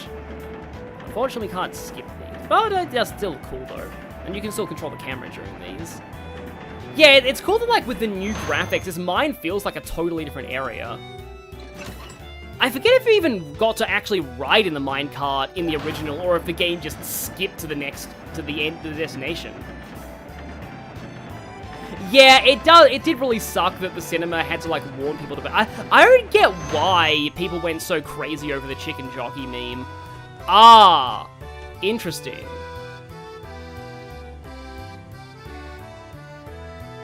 Not exactly elevating at the moment. Maybe one day it will be even worse at elevating. Yeah, you'll remember this from if you've played the second game.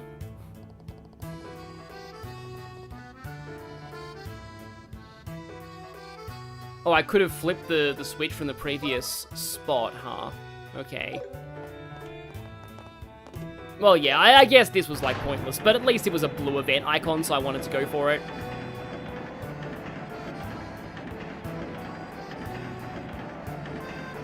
Still, this looks fun. I almost wish I could do it, but I'm pretty sure that in real life, riding mining carts is not nearly as fun as it is in video games. Why does music remind you of Soliana from Sonic 06? Well, given the accordion, yeah, this definitely is an accordion. Yeah, there's a lot of accordion in those songs. You look very thin for a miner. Miles? When did Edgeworth decide, well, and/or Tails from Sonic decide to become a miner?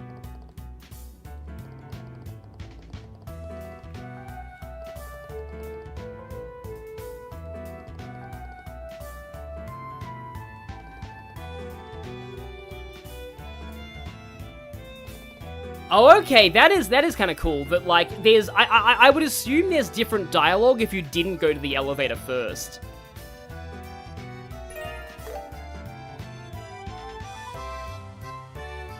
So I guess I can try that thing where, if I flip the switch here, this should take us straight to the elevator, rather than going through the initial area. Oh yeah, there's a pretty significant monster in here in the sequel. I think it's an optional quest, but it's one that makes a lot of sense to do.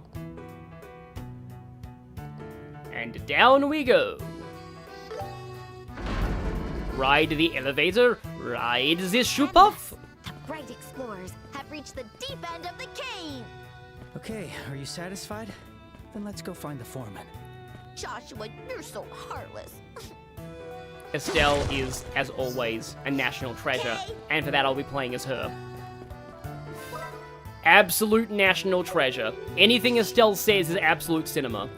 And you might notice that there are a lot of little pockets of the mine, and there's nothing in them yet. There are probably going to be things in them much later. Well, not much later, but I think it's actually pretty soon that the thing happens that I'm thinking about. Oh, I remember that platform. So there, oh, that's the elevator. Okay, then, yeah. I thought it was like an exit. I guess it is an exit, but yeah, we have that platform. We have a heal point in here. Why don't they put a free heal point in an area with no enemies? I wonder. That was a good break. I wonder. It's almost as suspicious as them putting a heal point at the very end of the forest that leads to a big circular room with nothing in it right now. But yeah, we got a couple more miners in here. You might need to memorize where the miners are, just saying, because it might be important very soon. Okay, yeah, that leads to... No, that doesn't. That just leads to 2 more miners. Again, memorizing where the miners are, very important. As we break their rocks. EP recovery, okay.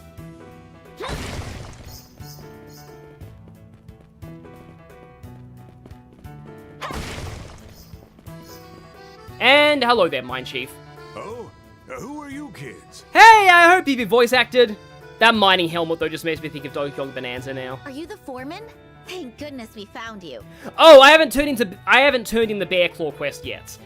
There's still time, though, I'm pretty sure. We're with the Bracer Guild. We're here on behalf of Mayor Klaus. Ah, I see. So you two are bracers. Pretty impressive for youngsters like you. this crystal. Yes, they probably had to put that heal point in there for occupational health and safety standards. Ah, right. Hang on a minute. It's certainly not something you get to see every day, I'll tell you that. Kept it nice and close this whole time. Please tell me you weren't keeping that in your butt. Whoa. I've never seen a crystal this big. Amazing. It's almost as if light is bursting out from the inside. It's a variant of septium. The Ismalis crystal holds the power of wind, but when you see one this big, it almost always gets sold as high-priced jewelry. Be sure to get it to the mayor in one piece. Right. Wow, it's so pretty. It's like I'm holding a fairy. It's incredible. Please don't do that, please don't do that, please don't do that, please don't do that, please don't do that, please don't do that. Joshua, look! It's certainly pretty, but you really should cut it out. It's not gonna be pretty for us if you drop it. Aw, you're no fun. Oh, you're no fun anymore. And now she puts it in her butt. That should do it. Alrighty, boss. We'll be sure to get this thing to the mayor.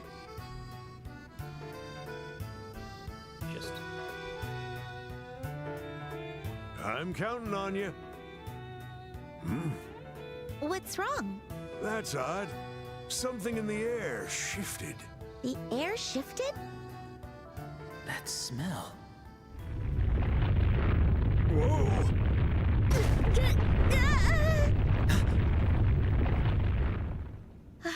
Looks like it stopped. Was that an earthquake? No. Part of the tunnel caved in. They might have hit a soft spot in the subgrade. I should go check it out. Estelle, watch out! And this is where we're supposed to first encounter the crabs. Monsters? Stay back, Foreman. We'll handle this. Yeah, despite the fact the foreman looks pretty buff, he's actually a total civilian and is out of his depth against these things. And of course, they're not weak to water. I was like, oh, use the blue impact. And they're not weak to it. Okay. Well, I mean, I can try blue impact. Oh, right. Okay, so slight issue here. This is one of these abilities where you have to choose a target, like a target area. And basically you want to aim this not where the enemies currently are, but where they will be when the spell goes off. You see that both of them have their turns before the art goes off, so you kind of want to set traps for them. Maybe like this. This way, if they go for Joshua, they will end up getting hit by... that means Joshua can have to stay here. They will end up getting hit by... Oh, flare arrows are line. That's cool. But, like, yeah, they will end up getting hit by that.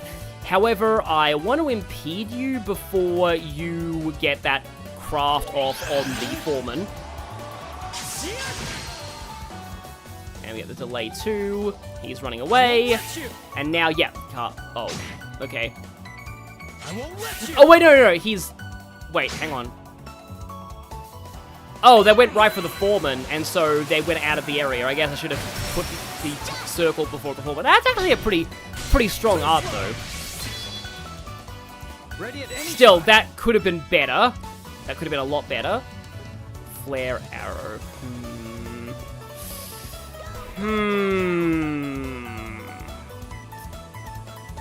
Try that.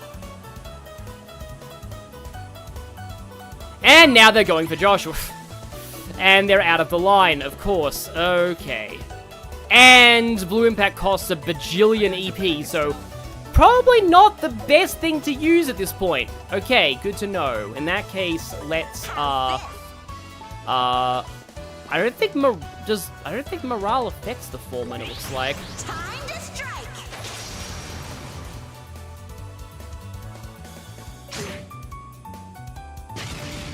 Oh, no. Well, that's annoying. Fire!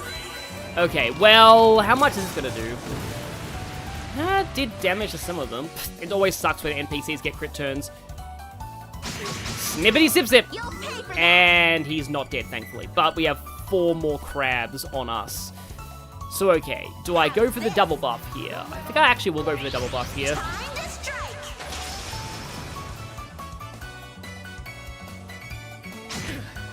Ready at any time. Yeah, it looks like these AoEs are like, AoE spells are a little harder to, you know, get off in this game. And, like, none of them have attacked Estelle, by the way. I'm just putting that out there. For some reason, they've all decided, no, let's all go for Joshua, because that's the theme of this entire stream. Everybody goes for Joshua. It's everyone pick on Joshua day. Chain time? Why do I keep pressing square for that? Don't know why. I have some kind of weird muscle memory of pressing square for that. Okay, well that is, I think that's 2 dead crabs. 2 dead crabs and 2 crabs left, and I have to switch my arts setup after this. I guess I'll overdrive. And hurricane, side attack, strike, and chain. Like, it kind of makes sense for them to go after the foreman, but it is still a little annoying for me, and I have a crit here. I guess I don't need to use, like, an art. I guess I can just do this. Yeah, that should be done. Okay, that was fine. Why was there a monster here? Yeah, maybe Estelle is targeted less because she has more defense. That would make sense. Are monsters common down here? I've never seen one this far in. Monsters can sometimes be attracted to the glow of the septium. Okay, now it does kind of sound like Patrick Sites. I'm not sure it is, but it could be. So we'll find them near the entrance on occasion, but... Could it be? During the cave-in, the tunnel might have opened a path to a monster nest. A monster nest? Can't say it didn't happen. This is bad news. I gotta get my crew to safety. Leave that to us. We can help. And that's why I said it's important to go around the mine and mark the locations of all the miners before you progress the story. What? Because now we need to go and find all of them. Monster hunting's what we do best. Besides, time is of the essence. You're right. In that case, please help us. How many miners are down here? Currently, there should be 4 of them working underground. Got it. We'll find them in no time. The one up on the earlier floor doesn't count because he's safe from all of this. And here, take these with you. Might be handy if you, the master of Oh! Okay. Okay. Interesting. Right, so we're stuck with him with us. I'm not sure why. I guess he wants to make sure that all of his workers are safe and sound. Let's top our... Well, actually, you know, probably didn't need to do that because there's a heal point here, but still. I like the chippy Estelle there. Anyway, Orbman, I had a feeling that we'd need wind here more than we needed water, so let's instead go for... I can actually keep Blue Impact. So, evade 1, Joshua, yeah, instead of going all in on fire, we're gonna go... Defense 1. Oh, I have Crest on that. Ah, we can get Earth Lance. Earth Lance is... Hang on. Click the stick, Earth Lance. Fan, Medium, Petrify. That sounds useful, okay. I think Earth Lance was one of the most efficient in terms of, like, EP to, damage ratio in the original Sky games. Probably not the case anymore, but I just wanted to point that out.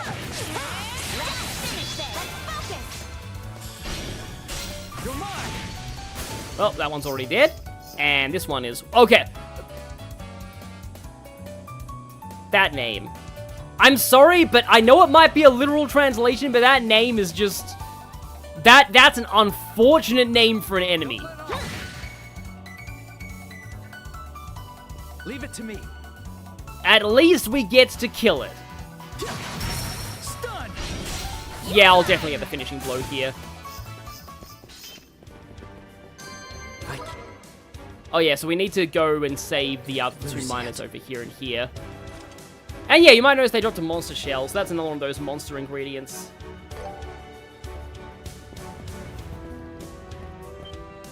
Bones? It's a character from that weird murder mystery that I thought was kind of so bad it's good at times. Someone's talking over there. Yeah, Kwang, actually curious what the most cost-efficient spell is overall. I know that in, like, again, in the original, I think it was a tie between Earth Lance and I think the water equivalent. But Earth Lance was only single target in the original. But I think it was, like, the most efficient, like EP to cost, like EP to damage, ratio in the game. Okay, so Earth Lance is a fan shape AoE. Oh, and I'll be able to get that in before I can move. Nice. Okay. Yeah, get all three of them there. And once again, Estelle is going to be... She does have airstrike, but, like, I guess moral support again.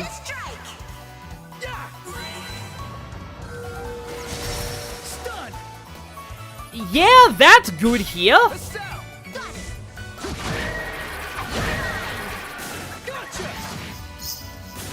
I think also that screaming noise, I think that was because I got Petrify on a couple of them, and physical attacks on petrified enemies I think have a chance to instant kill.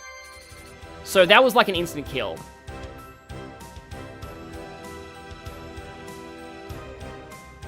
We're not monsters. Well, we are to the I mean, you know, to the enemies, we're probably the equivalent of monsters.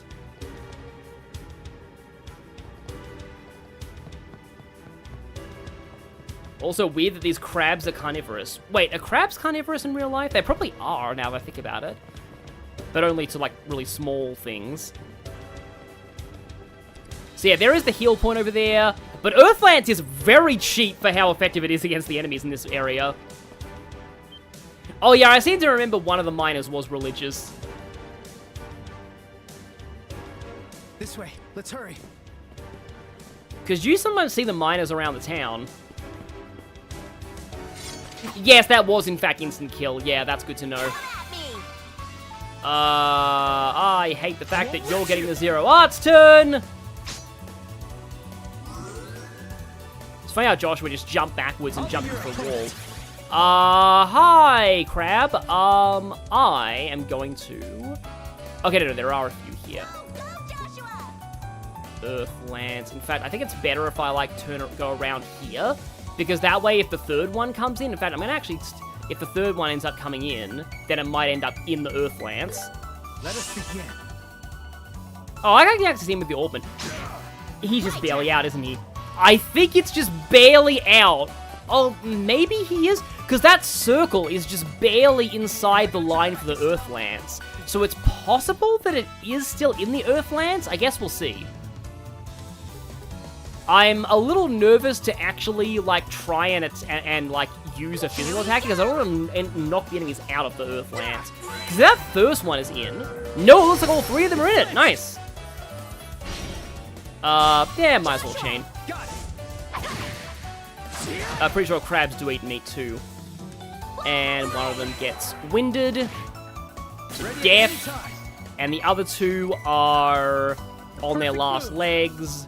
Can I get a double back attack? Yeah, one back attack. Yeah, they're in one of them's in a bit of a funny position for that, so I guess I have to only get one back attack, sadly. And gone. Yeah, Earth Lance puts in work in this section.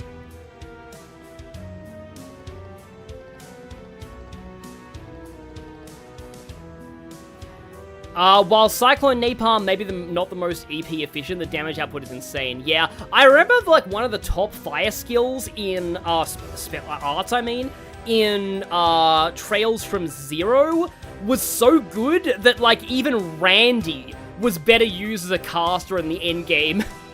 Just because of how strong that one was.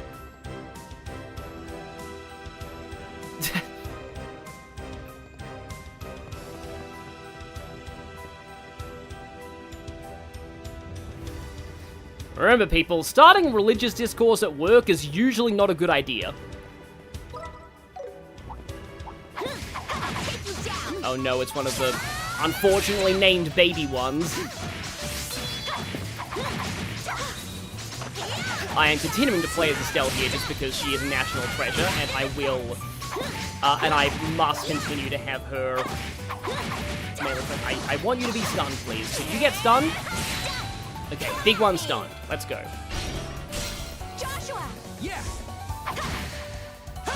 Yeah, Crimson Ray. Crimson Ray was the one from Zero, where it's just like, yeah. And then in Azure, it's Wind Arts that were the best overall, but Crimson Ray was really funny. It's just like, oh hey, Randy's actually viable as an offensive caster entirely because Crimson Ray is that busted. And also because Tio often has better things to do, especially Zero Field. It's a different Tio, by the way. It's not the same Tio from this game. Maybe, like, the developers just really like the name Tio. Oh, great, another big one came. And only one of them got in the... Oh, no, two of them got in the Earthlands. Okay. One more... Crabulous. Oh, Crabulous is... I was like, where did I get that name from? Oh, it's a boss in, Sonic, Dream Team. The game that's stuck in Apple Jail.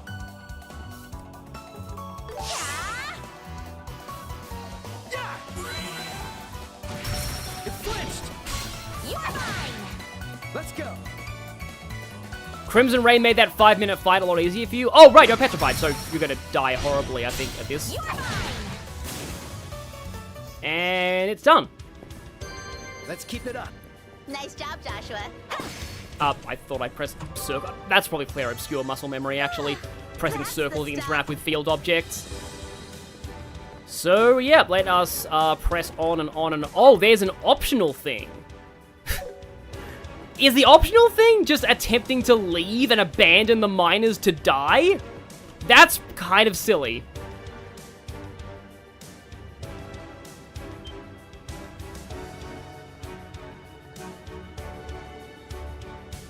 Hang on, we're on our way. That's funny that the game is like, oh yeah, by the way, if you want an optional event, go here. Let this miner fear for his life for a few seconds. For a few more seconds. Yeah, so about that 5-minute fight, Delta Dragon. I was actually streaming that. In fact, I was streaming it to Lady Bubble Tea and Lenny. So, my first playthrough of that fight, I won that fight on the first try, the 5-minute time limit fight in Azure. I won literally as the timer hit 0. Because I was in the middle of casting at the time, so my attack still went off, and I got the final blow right as the timer counted down to 0. And I wasn't recording. I wish I was recording so much, but I wasn't recording. Keep it up. Okay. That would have been, like, seriously, I probably would have even uploaded it to the main channel if I had been recording there, but yeah, now nobody will believe me. And it was Wazi who got the final blow because Wazi is the GOAT. Wazi is just busted overall.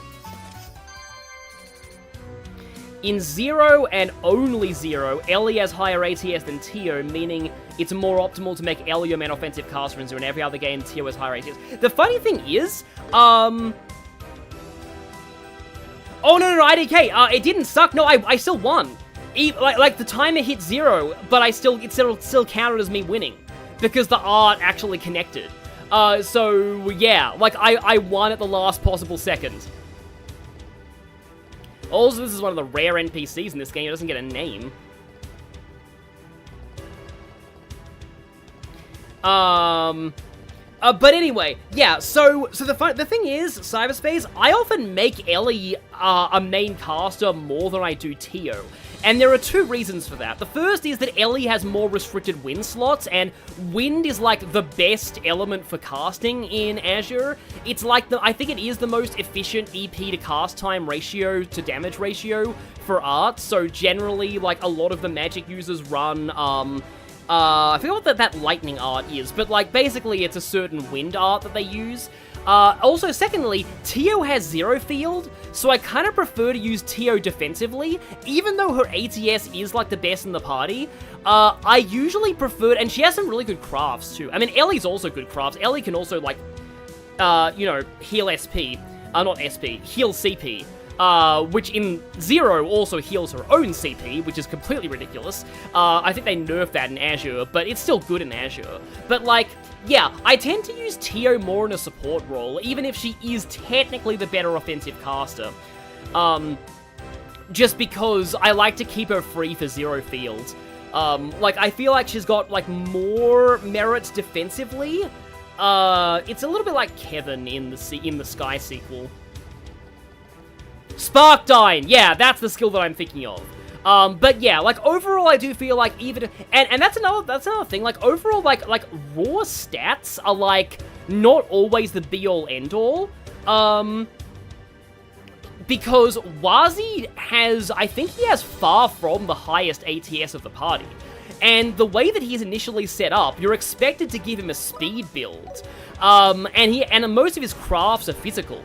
But the fact that his S-craft is magic damage it gives you way more incentive to spec him out for casting, just because his S-craft is absolutely stupid when you stack his ATS stat really high. And then you can give him a bunch of other things that, like, I think it's like the raises damage, magic damage when your health is low or something. Like, he can one-shot bosses, I'll just say, with his S-craft. And that's why you want to use Wazi as a caster. He's, like, basically the best caster in the game, even though he does not have the highest, magic stat of the party by far. In fact, his speed is a massive advantage, because it means that he can cast faster. Which means he does do more damage. Because that's the other thing I have about Tio. Even though Tio has... Sorry, we interrupt this talk about Trails in the Sky for talking about the Crossbell games. So, even though Tio has the highest, like ATS stat, I think, she is one of the slowest party members. Like, she's a lot slower than Wazi and Ellie. And that kind of means that she just doesn't get her casts out as often as they do. So they actually, like, do more damage overall, even though their magic stats aren't as high. So yeah, like, raw stats aren't everything. Reminds me of how a certain Azure Chevalier in Trails of Cold Steel 4, even though he's very obviously meant to be a physical attacker, is actually way better as a magic user, just because Azure Destiny buffs both magic and speed at the same time, and not a lot of casters get that, and it just makes his casting ridiculous, even though his magic stat is kind of average. It can be fun when characters, like, have builds that aren't entirely obvious from their stats, but are really good. It's like how Persona 3 male protagonist in Q2 has a very mediocre magic stat, but he's also the best caster in the game because of his passive.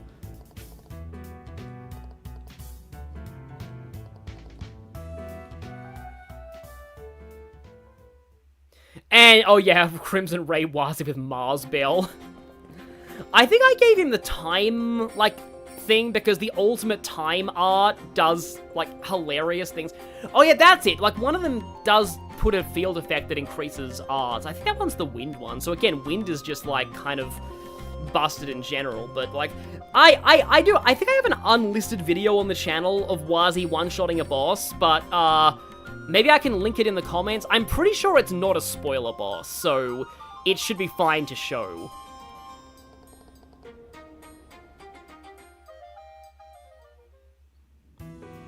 Oh, right! Okay. Sorry for pushing all that extra work on you. Okay, I just realized what happened there. Okay, there's a reason that guy doesn't have a name. Because, yeah. And the reason he was freaked out that there were braces. Okay, I understand what's happening. I'll contact the guild and make sure you get a proper reward. I probably shouldn't have talked over that dialogue there, because that was important. Just remember, that miner is very sus. Don't worry about it. We just did what we thought was right. See, I don't really have... See, like, I kind of messed up my builds in Cold Steel, so the Kings... I don't really know, Actually, tell me how to pronounce your name, or is it just the Kings? But yeah, I'm not the best authority on who is the best and worst party members in each game, and the problem is, some of my... If I name worst party members in some of them, the worst party member in Sky is a spoiler for the Sky Prologue, so I don't think I should say that right now. It's all part of our training. If you've played the Sky games, you know exactly who I'm referring to, but I don't want to say their name because that's kind of a spoiler that they're a party member at some point. But they are absolutely bar none the worst party member in Sky. And in Crossbell, I agree with somebody in the chat saying Dudley.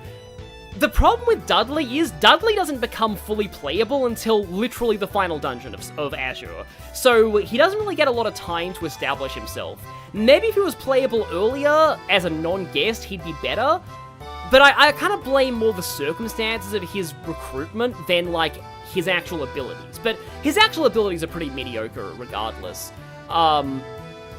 Yeah. I'm honestly not a huge fan of Noelle as a party member in Crossbell either, but, like, I think there are some builds you can run on her that are decent. Actually, wait, you can stack, like, Petrify on her AoE attacks, can't you? That's sort of fun. I know you can do that with Marquise and Cold Steel. And in Cold Steel, it's hard for me to say because your party rotates around and around so much in those games. And, like, a lot of characters are only usable for short sections, so it's kind of hard to objectively say who's the worst. And everybody in the main party of Cold Steel is pretty good. I don't think there are any truly bad characters in those parties. So, I don't really have an opinion on who's worst in Cold Steel. Speaking of which, what are you gonna do about the monster nest underground? Cause, like, Dragonite says probably say Marquise in Cold Steel 1, and I was gonna say Marquise 2, but no, Marquise has a time accelerate craft. He has a really good defense debuff AoE shotgun attack, and if you stack a whole bunch of ailment quartz on him, suddenly his shotgun can inflict, like, burn, petrify, confusion, poison, and, like, everything in a massive area. Like, I actually think, like, Marquise's raw damage might not be the best, but I think Marquise is pretty good. Nah, we can handle something like that. We'll probably just use some explosives to close up the path leading to the monster nest. Just make sure you use them right, or you're gonna cave in the entire place. If things get really out of hand, we'll ask the guild for help again. That's like one of the classic ways to lose a Minecraft hardcore run is, oh, I'm gonna open up this more mine shaft with explosives, bang, world deleted. You can always count on us. Or you explode the ground and you fall in lava. Like, a lot of deaths in hardcore Minecraft runs tend to be the lava. Well, we should get this crystal to the mayor. Or, you know, digging through a wall and not realizing that there's lava and the lava just floods the tunnel and you die. Estelle, you didn't drop it, did you? Rude. I'm not that careless. See? It's right here.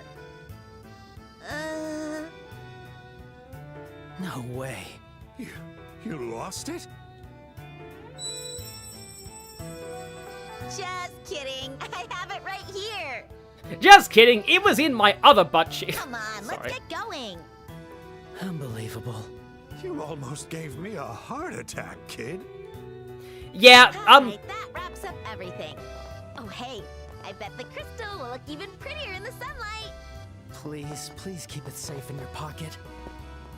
But yeah, don't make jokes like that to people who are probably going to be paying your salary for that job. Just saying, that sounds like a terrible idea. Yeah, Noelle is pretty good.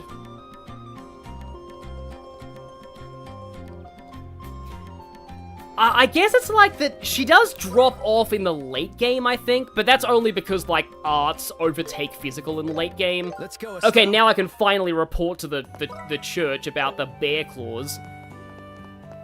Church is... Nope, church is not that way. Church is over here. Yeah, there's the church. Can tell by the stained glass windows. Yep, Estelle actually kept it. Oh, I think I might have missed my chance to see that NPC. Yeah, because obviously I think going to the mines would change the NPC dialogue back in town. Yeah, that sucks. Okay, yeah. I'm pretty sure that if you go to the church earlier, there's somebody here, and I think I know who that somebody is. Let's just say they might be related to the sus incident in the mines, so I can understand why they wouldn't be here anymore. And that should be 4 bear claws. Oh, and we needed the monster powder too. I forgot that we needed monster powder.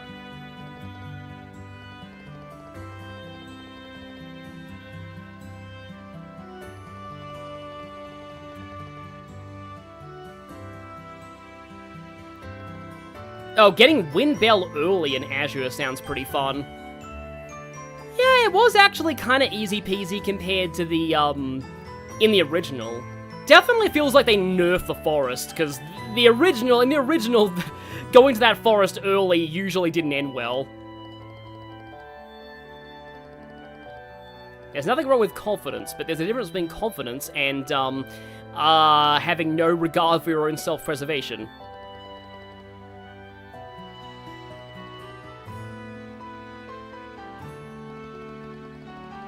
Oh, right, yeah, I have saves from earlier.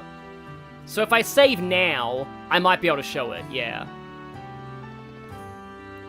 Also, this guy's parents clearly wanted him to be a priest. Yeah, that already changed his name when he became a priest. I wouldn't be surprised if he did, because maybe he actually had a shady past that he's proud of, and he actually changed his name to Divine once he joined the priesthood. Alright, quest completed. Okay, so I think I'll turn that in, and then I'll reload an earlier save and see if that NPC is there. We are so close to getting a rank up. Tell me all about it. So close to a rank Good up. work. Alright, we can already see the reward list. Is there anything new on the... Nope. Okay, yeah, we've done everything now. So, again, we are saving. And now, let's just see what happens if I load from... If I load from this, I should be in the right state for the NPC to be there. Alright, because I haven't accepted the quest yet. Oh, here we go! Yeah! This lady. Girl in uniform.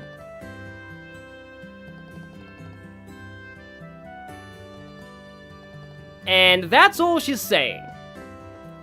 I think she has more dialogue, like, even earlier? Maybe? But, yeah, that girl is, yeah.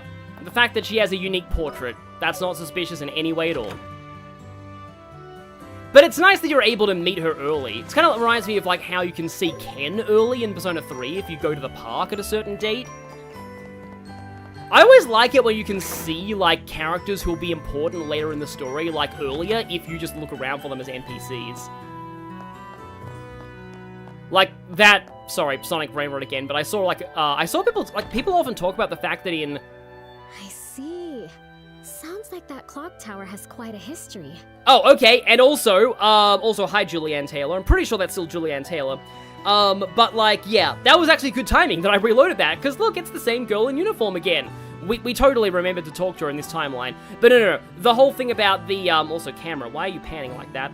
The whole thing about the Sonic Adventure thing is that, like, it's possible to find Big the Cat, in Station Square before you meet him in the story, and it actually unlocks him as a playable character.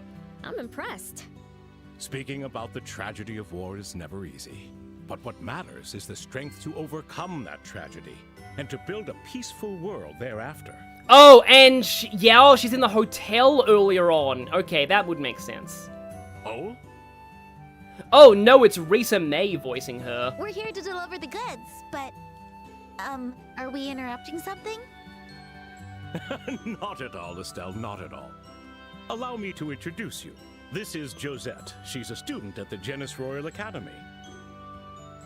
The Genis Royal Academy. Yes, I've heard of it. It's a boarding school located in the Rouen region. That is correct. Pleased to meet you. My name is Josette Har. Har? Har? Why is your last name one of the most awesome Fire Emblem characters of all time? And let's just say you really don't deserve that last name. I'm Estelle. Nice to meet you, Josette. I'm Joshua. Pleased to meet you. Actually, these two are bracers. The two of them are handling a personal request for me. Bracers? The freewheeling, peace-loving Proud Knights who never bend to authority? This is like a dream come true. To think I would have the honor of meeting real-life racers. Sheesh. A reaction like that's gonna make me blush. By the way, is it okay if I call you Josette? Yes, please do. What brings you here, Josette? Oh, Do you know the mayor? Honorific talk there, probably. Today was our first time meeting, as a matter of fact. I do like her voice so far. I've been doing research on the important cultural properties of various regions. Because normally I would say the fact that she has voice acting is suspicious, but the mining chief had voice acting. Like, basically everyone in the main story has voice acting. I knew he must be busy with his duties. but I couldn't help but ask for a brief audience with him. Oh, sounds like you're quite the serious student. In that case, maybe we shouldn't interrupt. Oh no, we've already finished our little conversation. If anything, I fear that I might be intruding. Not at all.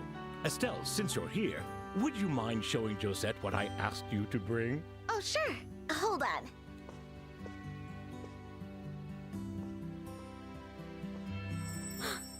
Oh my, that's a septium. The way it shines, it's positively stunning. You do get a third party member in the prologue, but not until the very end of the prologue. Yes, and it's absolutely massive. A perfectly fitting gift to express the gratitude of the citizens of Rolent. A gift? Of gratitude? I see. So this is for the birthday celebration?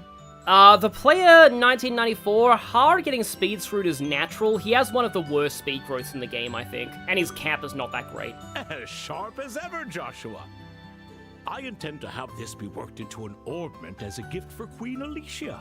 Her Majesty will soon turn 60, and this gift is to be a token of gratitude from the citizens of Rolent. Wow, a gift for the Queen! That's wonderful! We citizens of Liberal have always been under the care of Her Majesty. Even regular airship travel is all thanks to the generosity of the royal family. I've heard they even provide assistance to the various Bracer Guild branches within the country. Come to think of it, they certainly have been a great help to all of us. Whoa, this is incredible. Joshua, can you believe it? We were transporting a gift for the Queen! And I kept it in my butt! Wait, I shouldn't have said that aloud. Not to mention you were spinning it around like a toy. Hey, you don't have to tell them that! That's our Estelle. See, people will, like, I don't really have issues with this prologue being so long, because, like, it's not really a prologue. It's a whole chapter. Like, it's basically chapter 1. The stuff with, like, Cassius at the beginning should have been the prologue.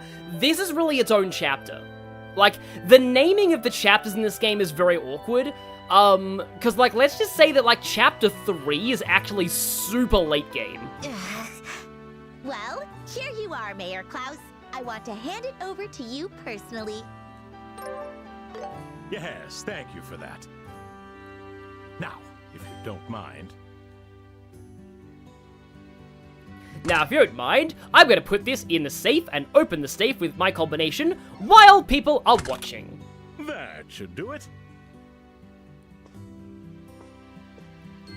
All that's left is for Melder's Orbital Factory to craft this into a proper ornament. I must admit, I'm rather excited to see how it turns out. Hey, no fair. You gotta show me when it's done too. What a shame. To think I'll miss seeing it with my own eyes. Still, I was lucky enough to have a wonderful conversation with you all and see something truly fascinating. I cannot thank you all enough. Oh, think nothing of it. I was merely doing my job as mayor. Thank you very much. Now then, if you'll excuse me. Hold on, let's go together. We've gotta head out too. Apparently, let's go together is a major phrase in Kingdom Hearts that is very inconsistently translated, and so most English speakers don't know that it's a consistent phrase. Right. Mayor Klaus, if you'll excuse us. Yes, and thank you both again. You know what, the better way to put this So you're is... heading back on the airship tomorrow? We're still not done with the demo yet. The demo is still going. There's actually a decent amount left in the demo. Yes, that is my intention. School will be starting again soon, after all. I see. So you've been visiting during your time off? Aw, that's a shame. Here I was hoping we'd become fast friends. Still, I hope we'll get to see each other again. Yes, I would like that as well. Well, good day to you, Estelle, Joshua. It's funny seeing the uniform on her, What a because nice kid. I'm way more used to seeing the Genis uniform on another party on a later party member. Definitely from a rich family, but not one bit stuck up. Yeah. Joshua? Yeah, Guang is like, I do think Josette is kind of cute now. You're saying that like she's never cute. If you want to see cute Josette, look at her artwork for Sky the Third. I was not expecting them to take that direction with her Sky the Third artwork. Ugh, don't tell me. She's totally your type, huh? Huh? What are you saying? Look at you getting all nervous. What a shock for your dear sister. Didn't think you were one to swoon for the classy lady types. Better think up some good pickup lines for the next time you meet. Say whatever you want. Seriously, how can you be so off? Huh? Nothing. Anyway, let's go report back to the guild. We still have work to do. Oh, right. Let's do this. I'd say this is more like it's like a fifth of the game, even, maybe. I mean, some of the chapters are longer than others, but like or a sixth of the game? Oh yeah, no, it is more like a fifth of the game, given the number of chapters. But yeah, pretty sure all that's left is just a report to the guild, so... Yeah, I am hoping that I might get at least the thing in the thumbnail done. I don't think we'll be finishing the entire prologue, but at least we will be getting the thing in the thumbnail done. Well, I guess word travels fast. Alright then. Estelle was super reckless with Queen's birthday gift crystal. Tell me all about it. Congratulations, you've ranked up. Hey, we got a rank up! Here is your reward. Poison Blade. Inflict poison with attacks and crafts. 50% chance. It's only one earth element, but that's actually pretty good. Also, yeah, we can check the whole rewards. It's Poison Blade, Emerald Shield. Foresight. Oh, Foresight is in this game. Foresight is ridiculously broken in any Trails game it's in. It massively increases evasion. And given that you get a counterattack whenever you evade, yeah, Foresight is kind of insane. Heal, gradually recover HP in the field. Victory Headband, increases CP gain. Ingenuity is nice. Yeah, gradually recover EP in the field. Heat Haze, decrease the chance of being targeted during quick and command. Oh, okay, right. It's just a aggro down. Grail Locket, resist status ailments 100%. And then at the ultimate rank, you get Gladiator Belt, which gradually restores CP. If anything, the Grail Locket's better. Because, yeah, the main story quests are worth BP as well.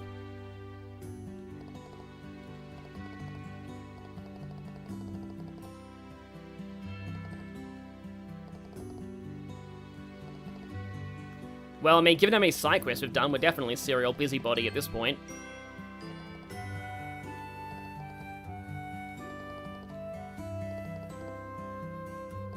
Final task. Yep, exactly. We are going to be doing the thing that's in the thumbnail.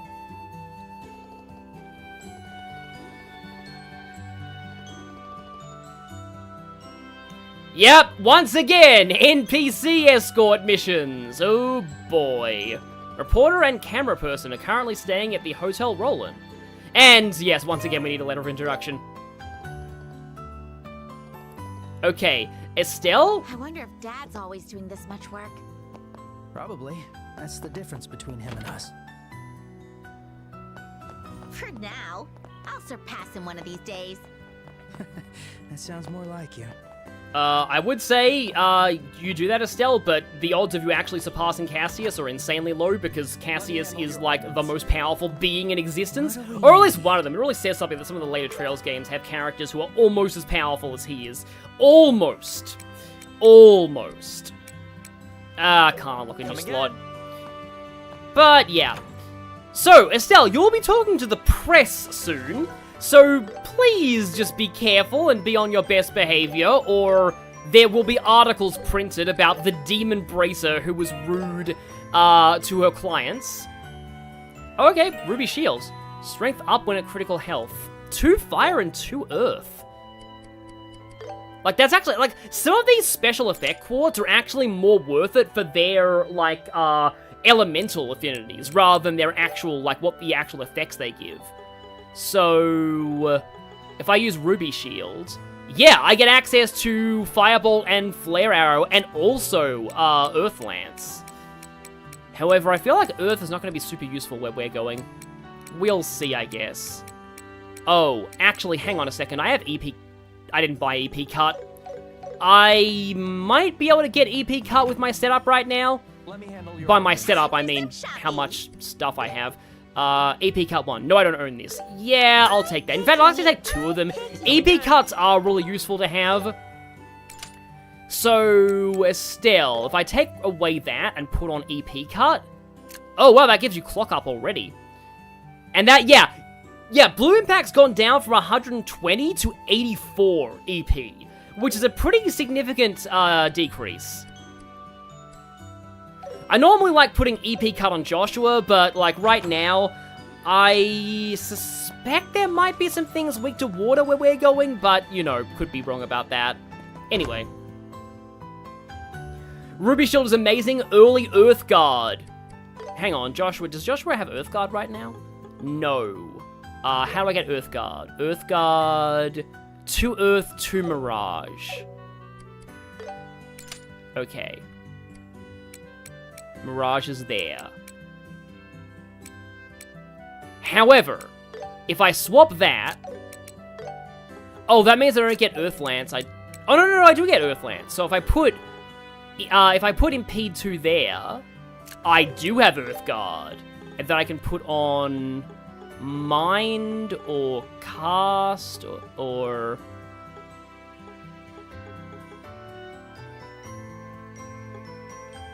Oh no, I'll lose Cast if I put that on.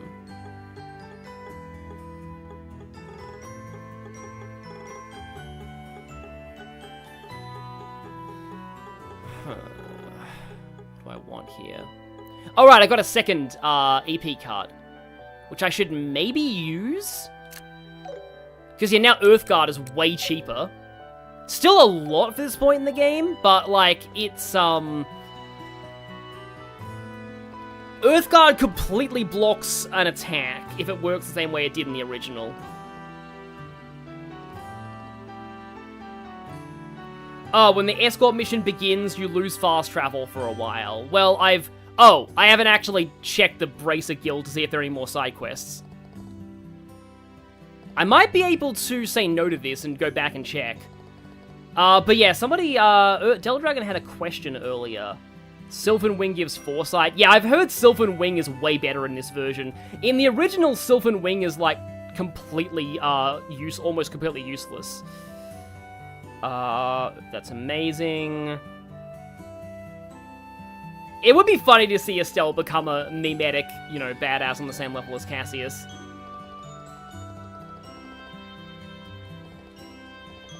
Oh, that might be at the tavern. Well, that's good to know. Well, not good to know that the press is out drinking rather than, you know, writing articles, but... yes, there are new side quests. Let's see. Catch that cat. Huh. I don't think I remember this one from the original, but I could just be a little hazy on it. Okay, let's see what the catch the cat is.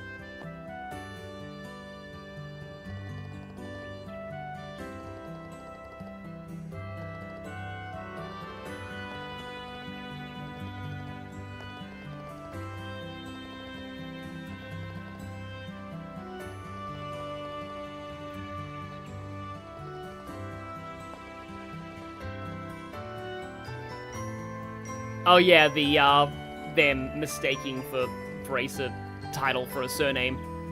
Which, granted, in medieval times, that actually also high random hand waving into this. In medieval times, that was true of a lot of people. Like, a lot of surnames like Fletcher, Baker, Fisher originated as professions. And I know that because of Carmen Sandiego. I learned most of my history from Carmen Sandiego and or Age of Empires. Yes, we are indeed Mr. and Mrs. Bracer. Also, please don't call him little boy and also act like you have a crush on him. That's really horrifying. Do you remember the cat's name?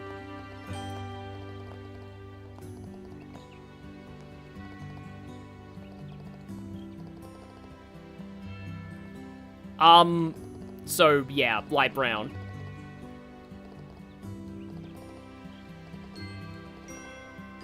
So Let's begin. Actually forget how this one goes. Because I know that there's a side quest to recover a wedding ring, but I don't know if that's in this game or if it's in the sequel. And if it's in this game, it's probably after you go to the tower. Okay, it's just an area that you have to explore around in. Yep, it's Cat. With freakishly thin legs.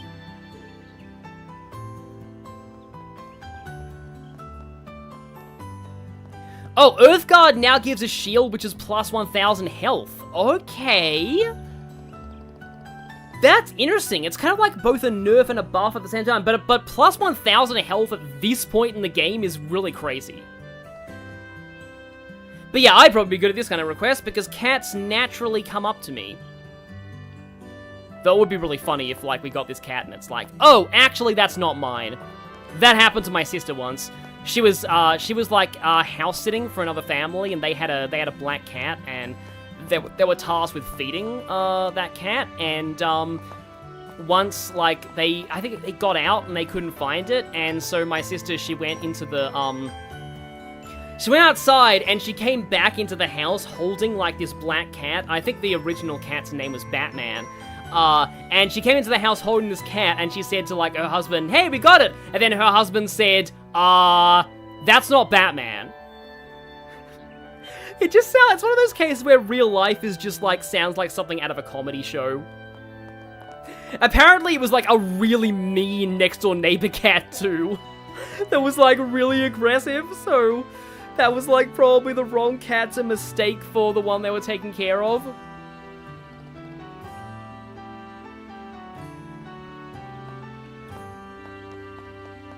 I do like how this just shows a general area and doesn't tell you exactly where the cat is.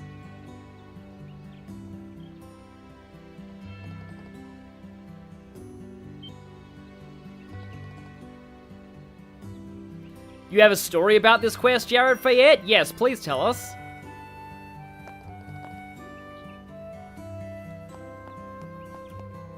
Oh, Earthguard is AoE in this game. Because the original Earthguard was only a single target, and uh-oh. Uh-oh. The cat is religious.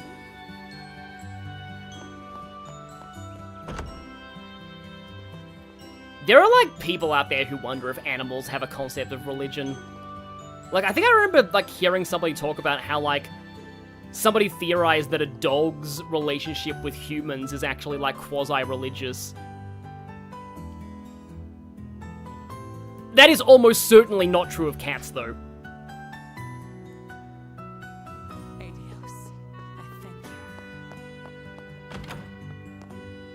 I wonder if I should save just in case there's like a BP thing coming up. I have 6 magic droplets.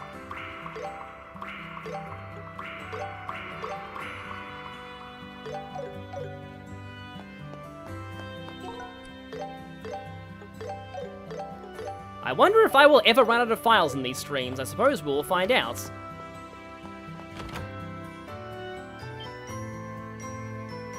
So what does Earth Wall do then? Oh yeah, now I remember this quest now that you've said the line, John Childers. I think we should get Joshua to catch it. Joshua has that more kind of calming personality. Also, if the cat jumps off the terrace, it'll probably be fine. But then again, according to a science show I watched as a kid, it's safer for a cat to fall off a 30-story building than to fall off a 7-story building. Because apparently if the cat falls for a really long time, it relaxes its body and its muscles become, like, springy, so it will, like, literally bounce off the fall, whereas if it's too short a fall, they won't be able to do that in time. But yeah, this is how I approach cats usually. A lot of cats in my local area. Oh, it's the same heart icon as the original game, that's nice. But a lot of cats in my local area just naturally come up to me. Including one that seemed really mean at first, and now it likes me.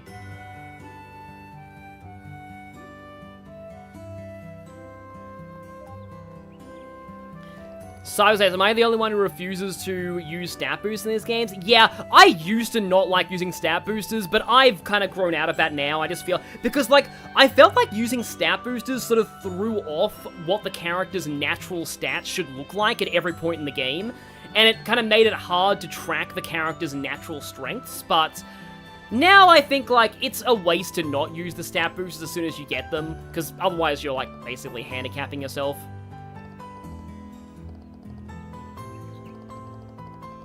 I hope there's no BP here. You gotta be kidding me. That line in the chat is even better because the chat user who said it is called Team Pikachu.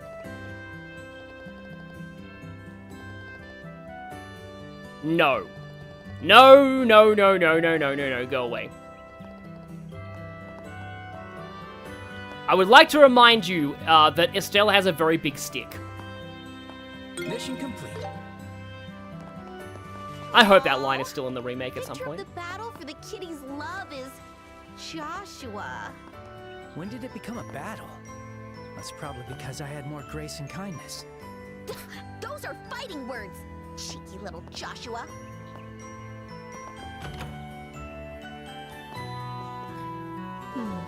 I see. I see. High expectations. I may have to put that woman on some kind of watch list, but I see. At least we get paid for it. And full story for you being idiot is up now. First time I noticed that this was during the quest, and I noticed how often it would lined up with the orange area you're supposed to search. Okay. Oh, the clock tower. You notice on the mini-map that shows the top of the house a little grey blob. You did not know that blob was supposed to be the tower. So you thought to find the cat, you had to line up that stupid blob with a certain part of the orange search area. And the sad thing is it actually worked in the first area. It wasn't until the second search area that I realized the grey blob was to show where the clock tower was, not to track the cat. Okay. We all have moments like that, though, I feel. But now, I am actually very curious to see, like, what these guys' voices sound like. Huh? And you are? So apparently this guy is voiced by somebody who does more, like, voice direction than voice acting. Are you the reporter from Liberal News? I am, but how did you know that? I love a good interview, but I ain't a fan of people getting nosy about me.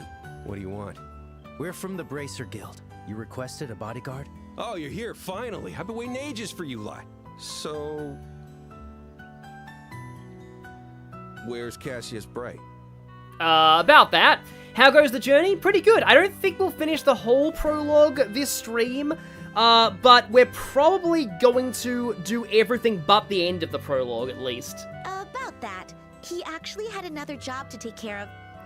I also appreciate the Purzel Farm boss fight for being way more interesting in this version. So he had to leave Rolent. What?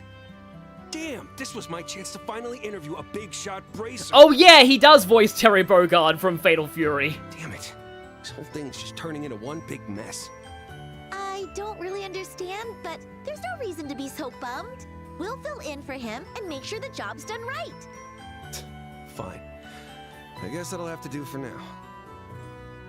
But... wait, what did you just say? There's no reason to be so bummed? Not that part, the will fill in for him bit. What the hell's that supposed to mean? Like I said, we're your replacement bracers. Here's our letter of introduction. And so he's like, oh, this is actually real. I'm not drunk. Is this some kind of sick joke? You little brats are bracers. Who are you calling brats? I'm a fair young lady. Fair young lady. Where?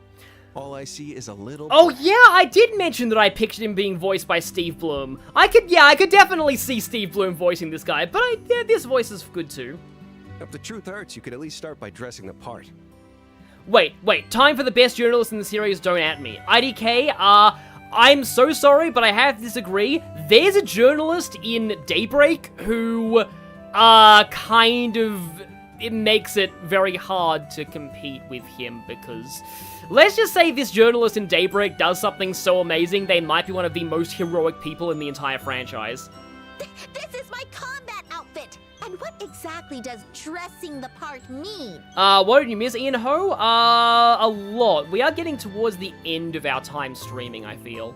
Unbelievable, this old guy. But I am still going to be doing this, because this requires us to go all the way up the tower. Old guy? I'm still in my 20s.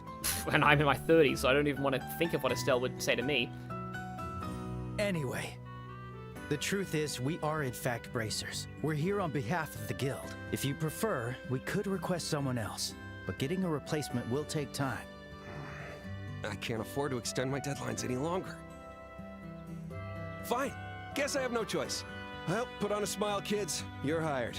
This old guy's really something. Take it easy. I'm Joshua. This here is Estelle. May I have your name? Niall Burns. Top-notch reporter for Liberal News, at your service. Short as our time together may be, let's make it a good time, eh? Let's hope so. So, where are we supposed to take you anyway? You're heading somewhere dangerous, right? That's why you need a guard? Yeah, the other Calvar journalist is, actually funny you should mention her. These ruins, they're called the Jade Tower. You've heard of them at least, right? Oh, there! Oh, there! Where the kids almost got horribly murdered. Not only have we heard of them, in fact, we were just there the other day. Hey, that's perfect. I want you to take us all the way to the very top. We want to get some good photos for the magazine. Oh, that's quite a big ask. You said we. Does that mean there will be others accompanying you? Unfortunately, yes. Yeah, my photographer will be coming too. She went to the workshop nearby to get her orbital camera fixed. Don't know what's taken her so long, though. If you're in such a rush, why don't we pick her up at the Orbital Factory? We're planning to head out immediately after, right? I suppose you're right. All right, let's pick her up there and head straight for the tower. I wonder if you actually get, like, extra dialogue if you do the cat quest while you have these two following you. I kind of wonder about that. But it is time to meet... Please, anything but that! I'll do anything, please!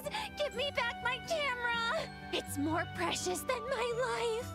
Oh, you have no idea. What to do? Hey, Pops, what should I do? Yeah, Van in Daybreak gets called old all the time. He's only 24. Something I actually just recently realized about Van that I find funny. So Van is like an adult who has their own like kind of private agency who takes on odd jobs for kind of any client and is perpetually broke. And I guess that means he's Vector. You took this job on. It's your responsibility to see it through. Seems like they're fighting about something. Is that her? Sure is. Hey, Dorothy, how long are you gonna keep me waiting? Yeah, we never actually really meet anybody significantly involved with the Imperial Chronicle in Erebonia. There's probably a reason for that, though. Oh, Niall! Thank goodness you're here! Please help me! So everybody, meet the Grandmaster of Ouroboros herself, Dorothy! Yeah, there's a lot of jokes about Dorothy secretly being the true ultimate big bad of the franchise. And unfortunately, Kondo was surprised to find out that there were memes like that, so it's probably not true. But it would be amazing if Dorothy actually was the big bad of the entire franchise. And it's a very common meme in the Western fandom. Apparently, Japanese fans meme on Toa being the Grandmaster. What did you do now? Don't tell me you wasted all your money and don't have enough for the camera. How did you know? Are you psychic? With the number of times this has happened, it'd be a shock if I didn't guess. Sir, do you know this woman? Unfortunately, I'm sorry, yes. but could I ask you to pay the repair fee in her place then? Fine, I'll just expense it. How much? The repairs for the camera and decorative clock will come to 2,000 Mira. Wait, what? Camera I get, but what's this about a decorative clock? Well, I was looking around the shop while waiting for the repairs to finish up, and I saw this pretty clock, but it broke when I picked it up. Thank goodness that can be expensed too. Like hell it can't. Okay, yeah, already this is gold. Damn it, that one's coming straight out of my own pocket. Why is it a meme? What manner of thing did she do to earn that title? Well, for one, her escort mission in the second game is horrendous, but we'll get to that, hopefully, when they remake SC. But mostly just because people think it would be really funny if she turned out to be the ultimate big bad of the whole series. Here, 2,000 Mira. And she was just, like, faking being dumb the whole time. All right, and here's your receipt. Those two sure are an odd pair. You're right. Yes, well, you're not exactly one to talk. But seeing how much he paid, it seems like he takes good care of the people around him. Thanks for waiting. We had a bit of trouble. Oh, right, no, there are some people who work for the Imperial Chronicle after the time skip in Cold Steel. No, that makes sense. Oh, Niall, who are these kids? They're the bracers who are going to be serving as our guards. They're taking the place of Cassius Bright. Wow, they're so young.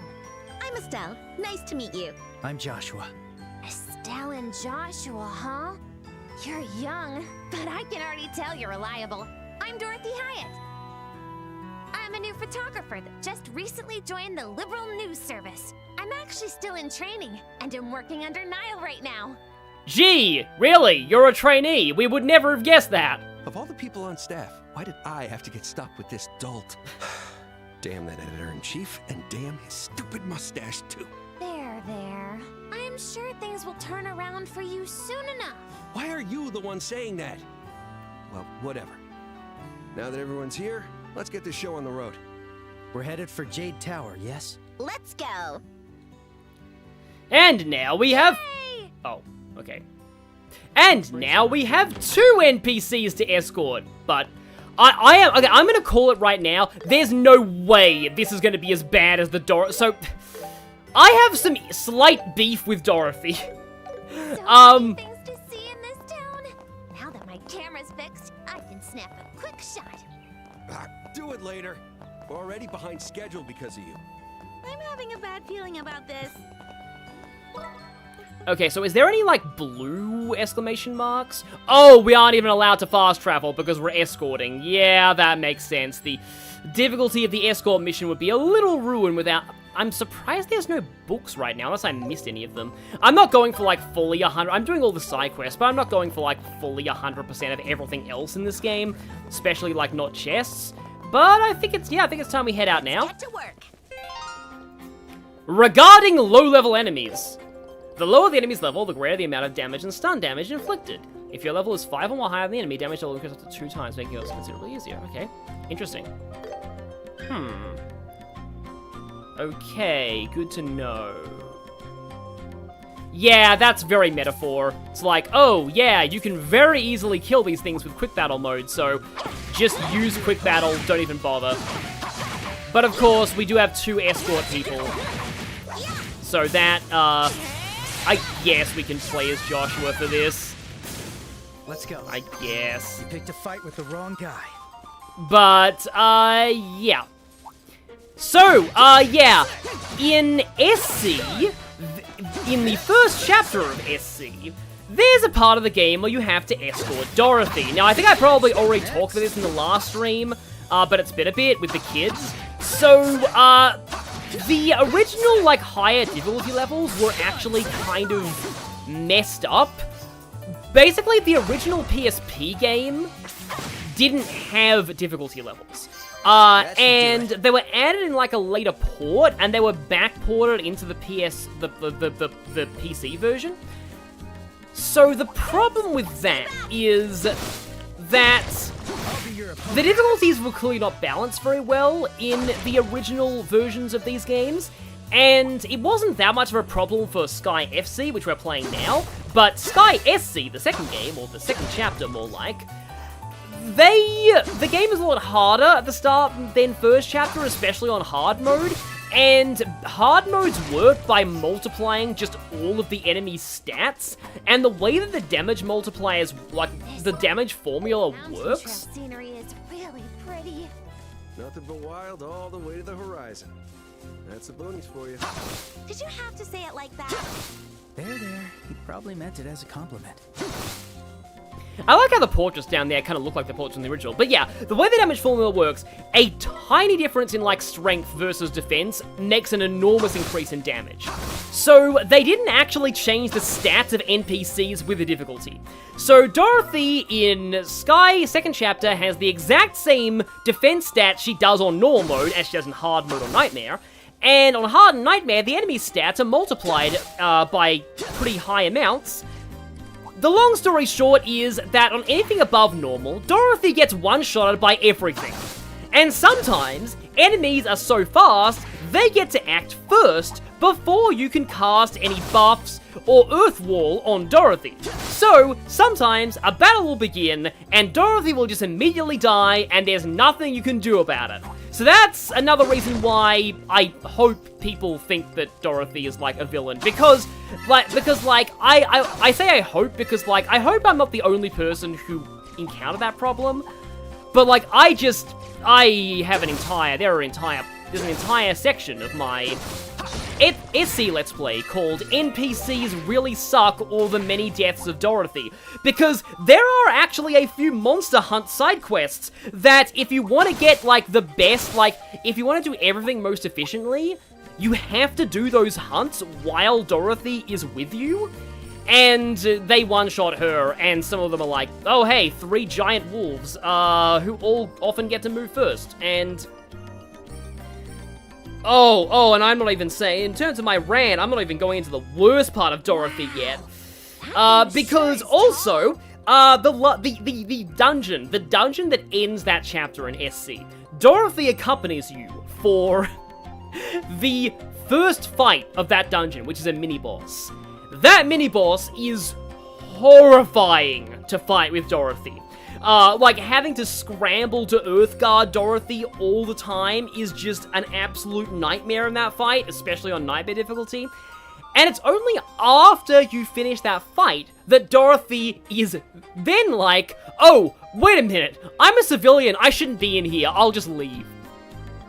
Only after you do that one hellish mini-boss with a Dorothy escort mission does she leave the party.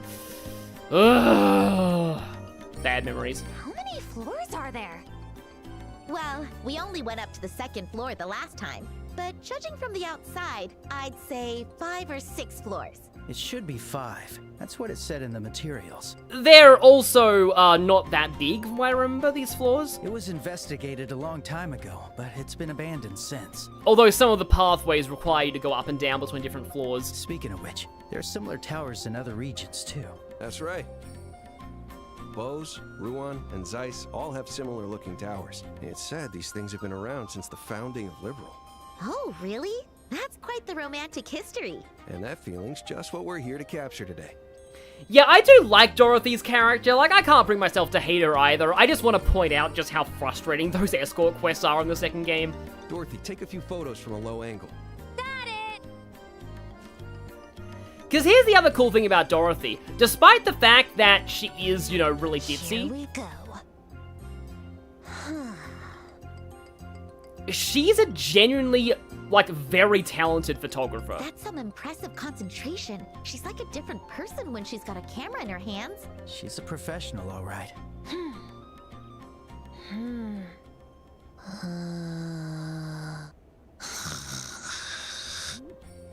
Until that happens.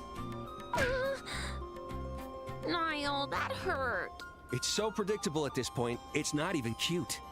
Quit messing around. Just get back to taking pictures like you normally do. Guess I shouldn't try doing things I'm not used to, huh? Now then.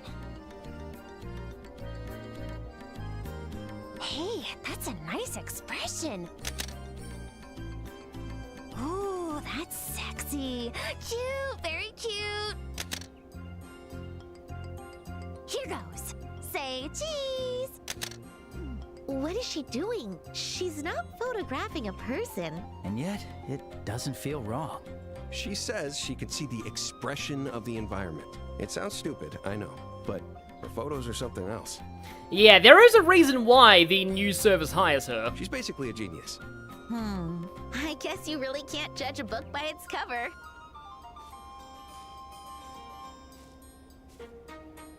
Thanks for waiting. I like the way the camera looks. All right, let's head inside. The objective is the rooftop. I'm counting on you to get us there, little bracers. Yeah, not a problem. No matter what kind of monsters appear, I won't let them lay a single claw on you. Well, I have Earth Wall, so I probably... Well, Please, Earth Guard. stay close. So hopefully I will be able to protect them in here. And yeah. Okay, yeah. Somebody in the chat mentions that there are monster chests in here, so... Oh no. Like, I think you do have other chances to... Oh yeah, I think you can probably explore this place before you get this part of the story, yeah. I would assume you can still go in here. The inside is so nice too. Great job. You're looking cute. All right, bracers. Take us to the rooftop. And also, keep an eye on this idiot. Why is that our job now? The tower is blushing that somebody finally called them cute. Let's Tower get to is it. like, Finally, they noticed me. Oh, so this music is nice. I think that's what this song's called, but it's pretty nice. Space Seeker. So yeah, up to floor 2, where we had to deal with Luke being dumb last time. And you might notice, there are monsters in here now. Oh yeah, these... Because these towers were... They felt very different when they were, like, in... Not exactly 2D, but, like, in top-down. Okay, yeah, that leads over that way. Oh, I can actually see the lower part of the tower from this floor. So is this... Okay, there's a chest here, and there is a way around. Hello, random mollusks. Let's ignore you for the time. 0 damage! Okay, interesting. I guess you need arts. I mean, that still actually builds stun at a reasonable pace for something that is taking, like, no damage from normal attacks. So I might be able to get stun in. We'll see.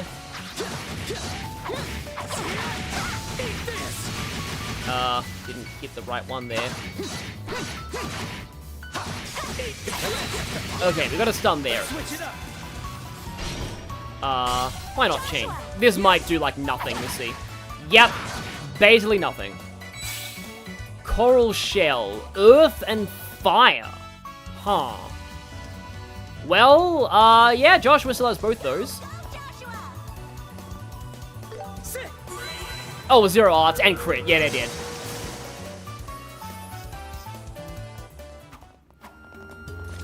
They are so insanely dead. Also... No, it seems like a researcher from the Middle Ages built it for their research. Huh. I didn't know that. You should. What are they teaching you in Sunday school? They are teaching her how to sleep. So apparently we need to go there for Ascend Jade's Tower, but...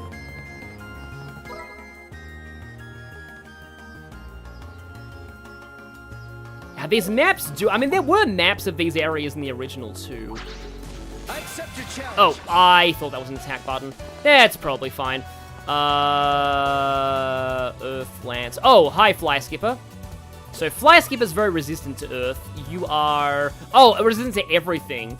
So, physical. I won't let you. Also, yeah, gotta remember that we do have NP. Yeah, that cover ability, that was not in the original game. So, like, obviously, this is way easier now that you have that. Oh, it's casting, okay. I won't let you. And Fly Skippers like to drain HP. So cute! Yeah, so Dorothy can inflict blind on enemies. You'd think that would help in the escort mission in the second game, but it doesn't, because usually she's dead before she gets a chance to blind anything. The perfect move. Okay. Dual strike, follow-up attack, and it should die. Yeah, there we go. Yeah, I can see why the tower will be annoying when following exclamation marks. Why is there a dirty carrot in here? I do not trust that. When it comes to edibility. In the minimap, the only exclamation mark appears if you're on the same or similar floor. Yeah. The map shows regardless of what floor you're on. Yeah, I can I can kind of figure that. That burning torch looks nice.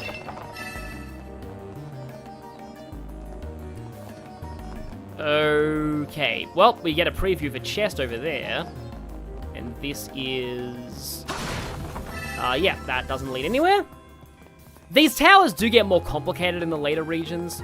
Hi, Fly Skipper. I'll be your opponent. Oh, ow.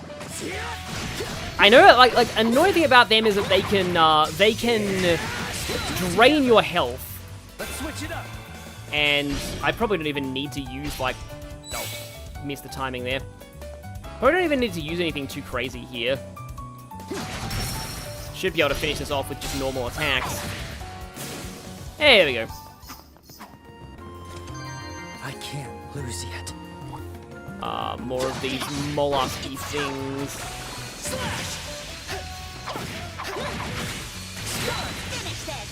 Okay, got a double stun there. I think now I'll use the chain. Joshua would canonically make that jump, but the gameplay won't let us. Yeah, that's always a funny thing when you've got situations like that. Okay, I can get both of you. Dual strike there. I am loving AoE dual strike.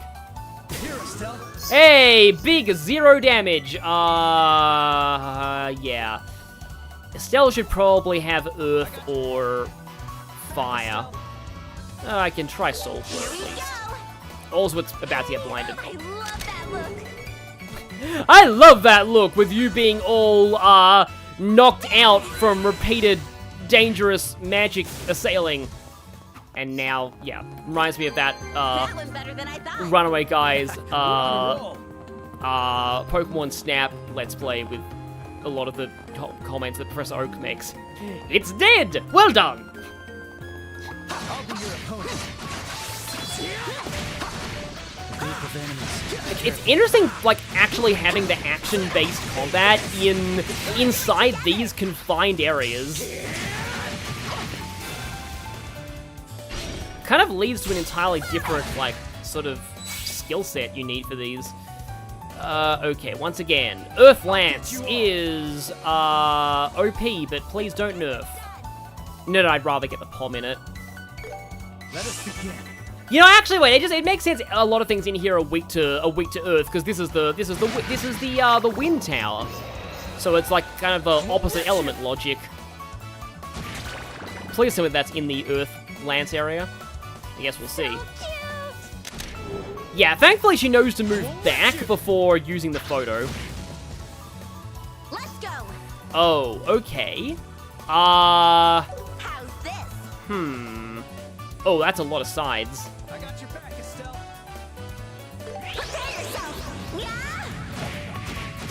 Yeah, what is it with the RPG character not being able to jump? In Clair Obscure, you can jump, but it's not useful most of the time. Like, it barely gets you up ledges. I gotta pay attention to Niall right now, actually.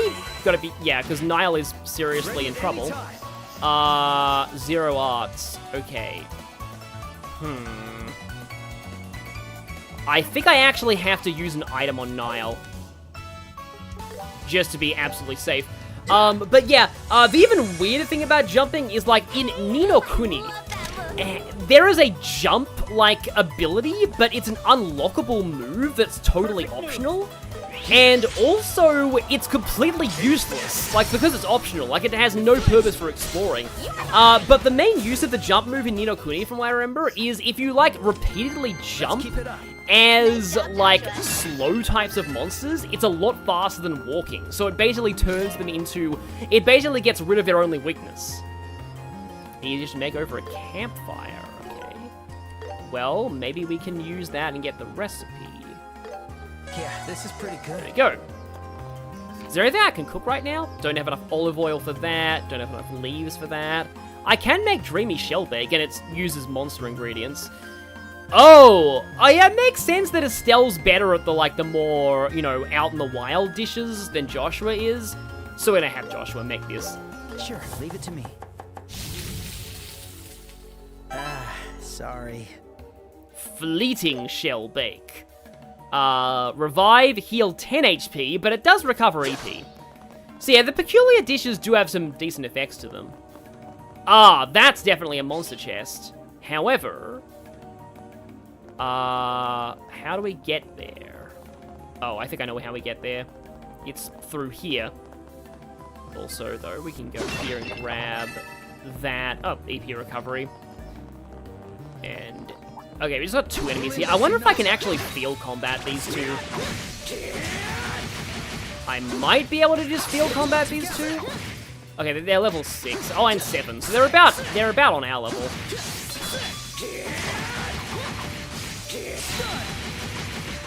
I don't know if there's any kind of, like, actual, like, real tactics to the field combat. There probably are, I'm just not good at them. Oh, yeah, those palms are very evasive. However, you're stunned now, so you're dead. I can't lose yet. Use caution. Yeah, I saw that chest hopping. Let's first chest looks good. Take the easy chest. And thank you, ability to save anywhere. Oh, also rewards. More Seepeth Mass. Let's go save. Okay, well, this could be a problem. The enemy's strong. Keep cool. Oh, you guys, I remember you. They look kind of... Say cheese. Does Dorothy have like a super move with that version of that? That's funny. Yeah. Okay. Wind Trapper. Yeah. Oh, it's fire. Okay. Very, very weak to fire. And it's casting. And I don't think I can... Wait, no, I pressed the wrong button. I'm used to circle being cancelled. Okay. But I did have Joshua. I could have cancelled that. Are you going for... Oh. Oh, Niall and Dorothy are being targeted, and Joshua had Earthguard. Okay, well, now I am really wishing for, you know what? I can clock up Dorothy, which is funny, but I'm going to try and clock up Joshua. Unless I get really lucky with Protects, I'm probably failing this. Thank you. Funny time to be using clock up for the first time. Okay, you're going again. You don't have any impede things, though. So, morale, I guess? Also, yeah, they're probably dead. Oh, it's just airstrike. Still takes like half their health, though. I won't let you. Okay, that was a good protect. Hey, I love that look. The problem is that that's not going to help very much because they're mostly magic casters, but... Right, Joshua had fire. He also had Earthguard. Unfortunately, Dorothy is... I can only get one of Niall or Dorothy in that. I can't get them both. I also get a crit turret if I do this. But I think actually this is going to be maybe necessary.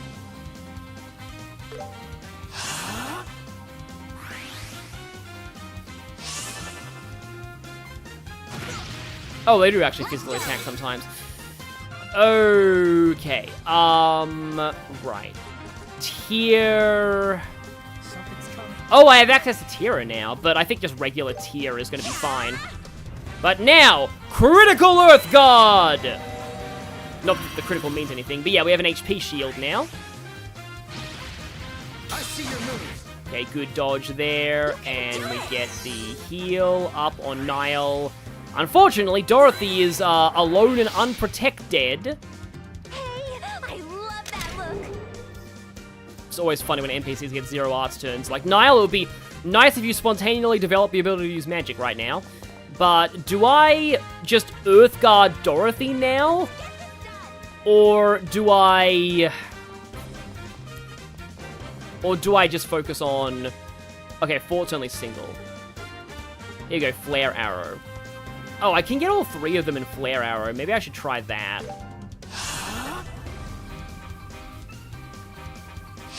Yeah, time to spam Earthguard, just like how you deal with Dorothy in the second game.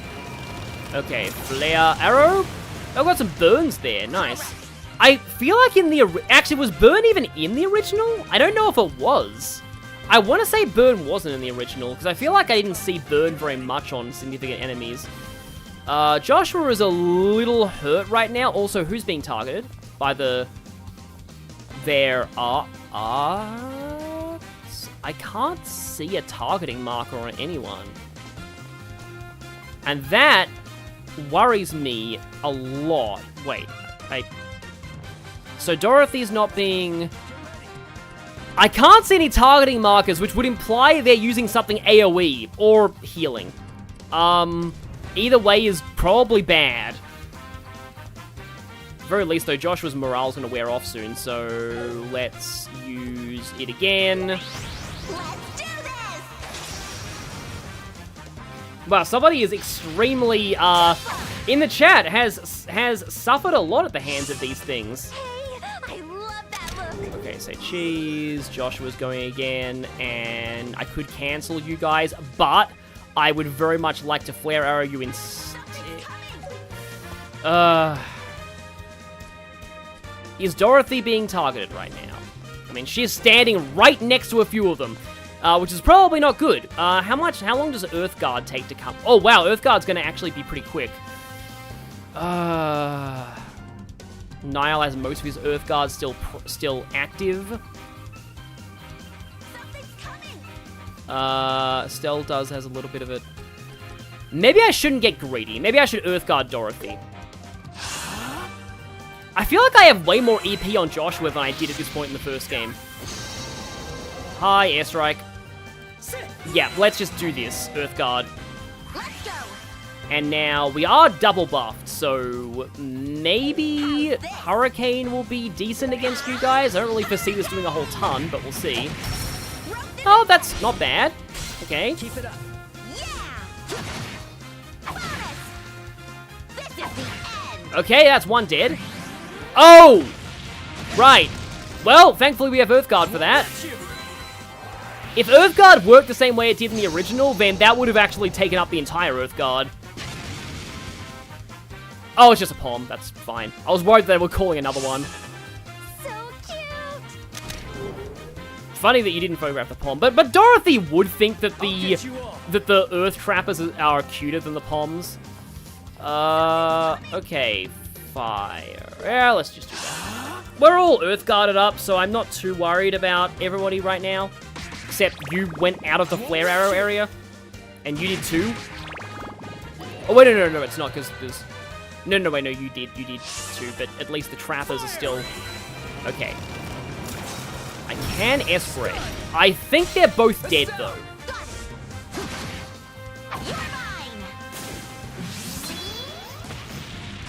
Also, ow. Oh, I think Joshua's Earthguard is gone. I think I got a little stronger. But we leveled up. I did it. Monk Staff. Not bad. Definitely worth taking that chest. Oh, we have another reward. Use support abilities. Drop of Spirit. That is Arts Defense. Again, that can make us even, but I guess I'll give Joshua a little bit more Arts Defense. So, yeah, that was not as bad as the chat hyped it up to be, but maybe I've done a lot of quests. I'm probably maybe a little stronger than the game expects at this point. And yeah, let's just keep going. Oh, hi, enemy on the stairs. I don't really care about you right now. Hey, we reached the top yet? Let's go. Should work out more, old man. I'm still in my 20s, kid. This is the 4th floor. We're almost there. Okay, 4th floor. 4th floor is, oh yeah, nice, okay. I wonder if there's gonna be a second, because I know there tends to be a lot of trap chests in these places, because, you know, the trapper enemies are basically the whole point of the trap chest existing, at least here. And this leads to, nope, it does actually lead somewhere. Okay, we do have our stairs here. That's probably the way that we're meant to be going. Apologies for skipping enemies here, but we leveled up after that last fight, so I can probably afford to skip a little bit. And now... Ah, okay, there are 2 sets of stairs here, so things get a little more complicated at this point. I had a feeling there'd be a chest in here. Oh, yeah, it's another trap one. Okay. Okay then. Well, I guess we're gonna have to have another round against these things. The trappers are a lot more... Yeah, I had a feeling the trappers would be really rough on Nightmare. Yeah, one problem with the remake is that you can't actually change up your formation, like set your formation. So, for example, I would really like everyone to be bunched up so that I can get everyone in Earthguards. Unfortunately, since Dorothy's getting a turn, you know what? I'm gonna actually move Joshua up here just to increase the odds that, like, Dorothy stays in the AoE. She's probably not gonna stay in the Earthguard AoE, because if I predict right, she's probably gonna be running all the way to the right-hand side of the battlefield. I'm guessing Dorothy's gonna go over here, just because, I feel like that's something that she would do. And normally, having NPCs run to the furthest corners of the field is a good idea, but here, I don't know if they understand the concept of stay in... Nope, yeah, I knew it. She did exactly what I thought she would do. Yeah, they don't quite understand the concept of, hey, I'm casting a support please stay in the AoE. So yeah, I almost, it would have been kind of cool if they'd actually changed the NPC AI to actually pay attention to that, but, because I know the AI in the Xenoblade 3 actually does pay attention to field effects, and will try and, I think they'll try and step in the field effect areas, but yeah, unfortunately, yeah, no guarding for you, Dorothy, right now. So, Estelle time. I think Estelle's just gonna morale again. Oh, and now she goes back into... if Joshua was casting now, she would have been in the AoE. That's classic Dorothy right there. Absolute classic Dorothy.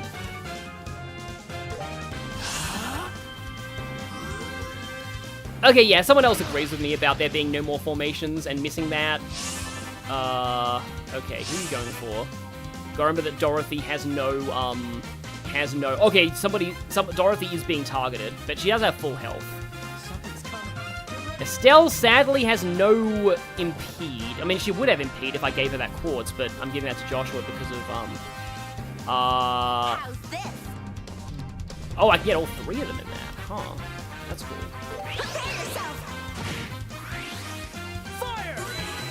Well, okay, this is on a crit turn, so this is going to be doing a lot. Nice one, and I don't have enough for the rush, but okay. I've got two of them stunned at least.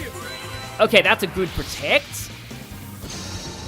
Apologies if I'm not really reading the chat as much, but I need to kind of focus for these parts. Niall goes over there. Dorothy uses her S-Craft. Dorothy S-Craft, ultimate say cheese. When am I going to be able to get the fire arrow? Okay. And he is double strength buff, so maybe I should use a craft here. I also should probably be overdriving, but that's fine. And now I can chain. You got it. Lenny, yeah, I'm still going. I want to finish this part of the story at least. I don't know if I'll be able to do the actual end of the prologue, but, if I made this a longer stream, I probably would be able to. Because from what I remember, there's not much after the tower. There's really just, like, one kind of thing that happens. But, okay, the enemies are kind of a little all over the place, but, I will overdrive and use my spinning bonk. Follow up. Okay, yeah, that's dead. That's also dead. This is dangerous. And that's casting. Dorothy's not being targeted. Oh, all the bombs are dead. Oh, and also I have Jewel Strike, so goodbye casting. Double canceller. Well, that's annoying. Here goes. Say cheese. Critical say cheese. Oh yeah, they do train your EP. Also, Joshua's on fire. How did he get on fire? Probably the self-destruct, if I had to guess. I see your move. This is dangerous. Okay, we have a pom there. We got a crit turn. We got, I mean, if I crit turn Flare Arrow, I will get the crit. And none of them will be able to move until then, so that's probably fine. Don't even feel like I need to heal right now. And I don't want to attack anything with stealth because I could risk bonking them out of range of the Flare Arrow. I guess you could tear...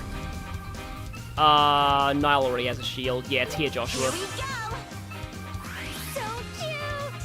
Unless you're overtime, I don't think that... Yeah, because I know there's like a whole investigation segment as well before the finale of the prologue. And then there's the thing that happens at the very end, so maybe I won't actually see it. Oh, I can see it's like a red meter around the level that is the experience. Green sphere, speed +5, crit evasion, and arts evade +5, resist poison, blind, and sleep. Okay, well, Josh has been doing a lot of counters lately, so... Does lower his movement, but it boosts everything else, so let's take that. Okay, Joshua's a little hurt right now, but I feel like that... I hope that was the last... I wouldn't be surprised if that was the last monster chest. Now, there are 2 ways up, though. And which is the correct way? Because I obviously want to take the incorrect way first. So yeah, 5th floor. We are now here. There's a heal point there. Yeah, Green Sphere definitely looks great. Who is the main character? Both Estelle and Joshua. They are effectively the co-protagonists of this game. Okay, this is going to lead into the middle. I have a suspicion that the other... No, this was the wrong path. Droplet of Spirit. All that for Arts Defense +1. Oh, I have a lot of Seepeth now too, so probably should be going back and getting my augment fixed up after this, because I should be able to unlock some more slots. And now we head down to the correct stairs, dodging you fish. Oh, I think Niall just got hit by that. It would be kind of annoying if, like, the amount of, like, damage they took affected your BP of this quest. Which, like, would logically make sense, but it would also suck from, like, a gameplay standpoint. But yeah, at the very least, I want to just get to the end of the Niall and Dorothy segment, because we'll be meeting somebody else once we get to the roof of this place. You'll see. We'll be meeting a certain somebody.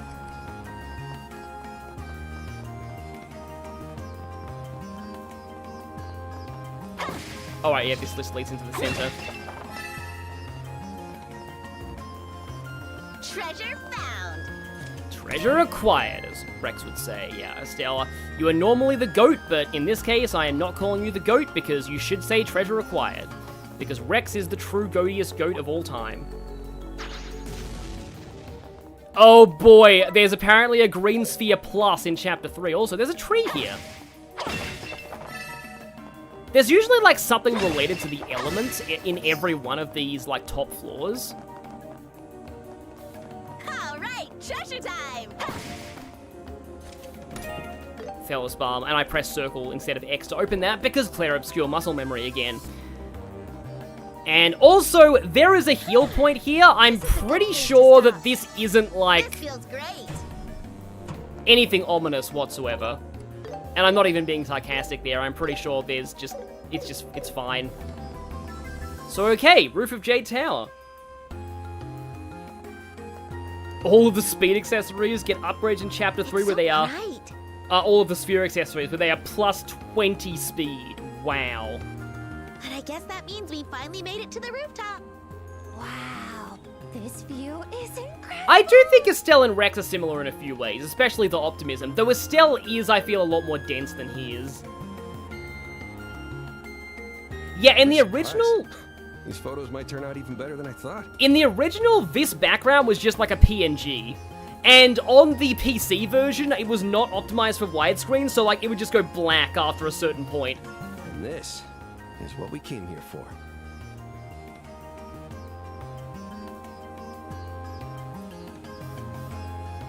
What is that? It looks like a cauldron with ornaments built into it. According to my research, it's some kind of ancient device. According to my research, the catchphrase of a character from Magic School Bus, a goated show from when I was a kid. That said, I have no idea what it actually does. Oh? Hey, Joshua, you know anything about this thing? Joshua? There's no point in hiding. You might as well show yourself. Huh? Joshua has freakishly high passive perception. I may have made that joke in my original Let's Play, now I think about it. Okay, so this is somebody whose voice I have been looking forward to maybe the most in this remake. All right, I'm coming out. I'm coming out. Who's this guy? Did someone get here before us? Wow, what a surprise! How did you know he was there, Joshua? I'm sorry, so sorry. I'll give you all my mirror. Please, just don't kill me. This is pretty much exactly how I pictured him sounding, too. It also sounds a little bit like Taliesin Jaffe, who was like my dream voice actor pick for him. It's definitely not Taliesin Jaffe, though, from what I've heard. Come on, old man. We're not some bandits. Can't you tell from our emblems? Oh, that's the Bracer Guilds. Wait, does that mean you're bracers? Sure does. I'm Estelle. The boy over here is Joshua. The two of us are reporters with Liberal News. We're here to do a report on the tower, and they're our bodyguards. Ah, I see. Oh, please, don't scare me like that. And here I thought you might be some strange or suspicious people coming to a place like this. You know, if I didn't know any better, I'd say you seem plenty suspicious yourself. It's David Lodge. He voiced T.O. Schwarzer in Cold Steel. Oh, okay. Just who are you? Apologies for not introducing myself sooner. I am an archaeologist who goes by the name of Alba. I've come to study the tower for my research on ancient civilizations. Alone? I'm surprised you got this far without getting hurt. Well, I'm used to investigating ruins. Wait a minute, now I can hear it in his voice. David Lodge is Igor in Persona 5, isn't he? Okay. Interesting. I'm quite confident in my ability to run away from monsters, though I very nearly did meet my end this time around. Sounds pretty reckless. But if you're an archaeologist, does that mean you know the history of this tower?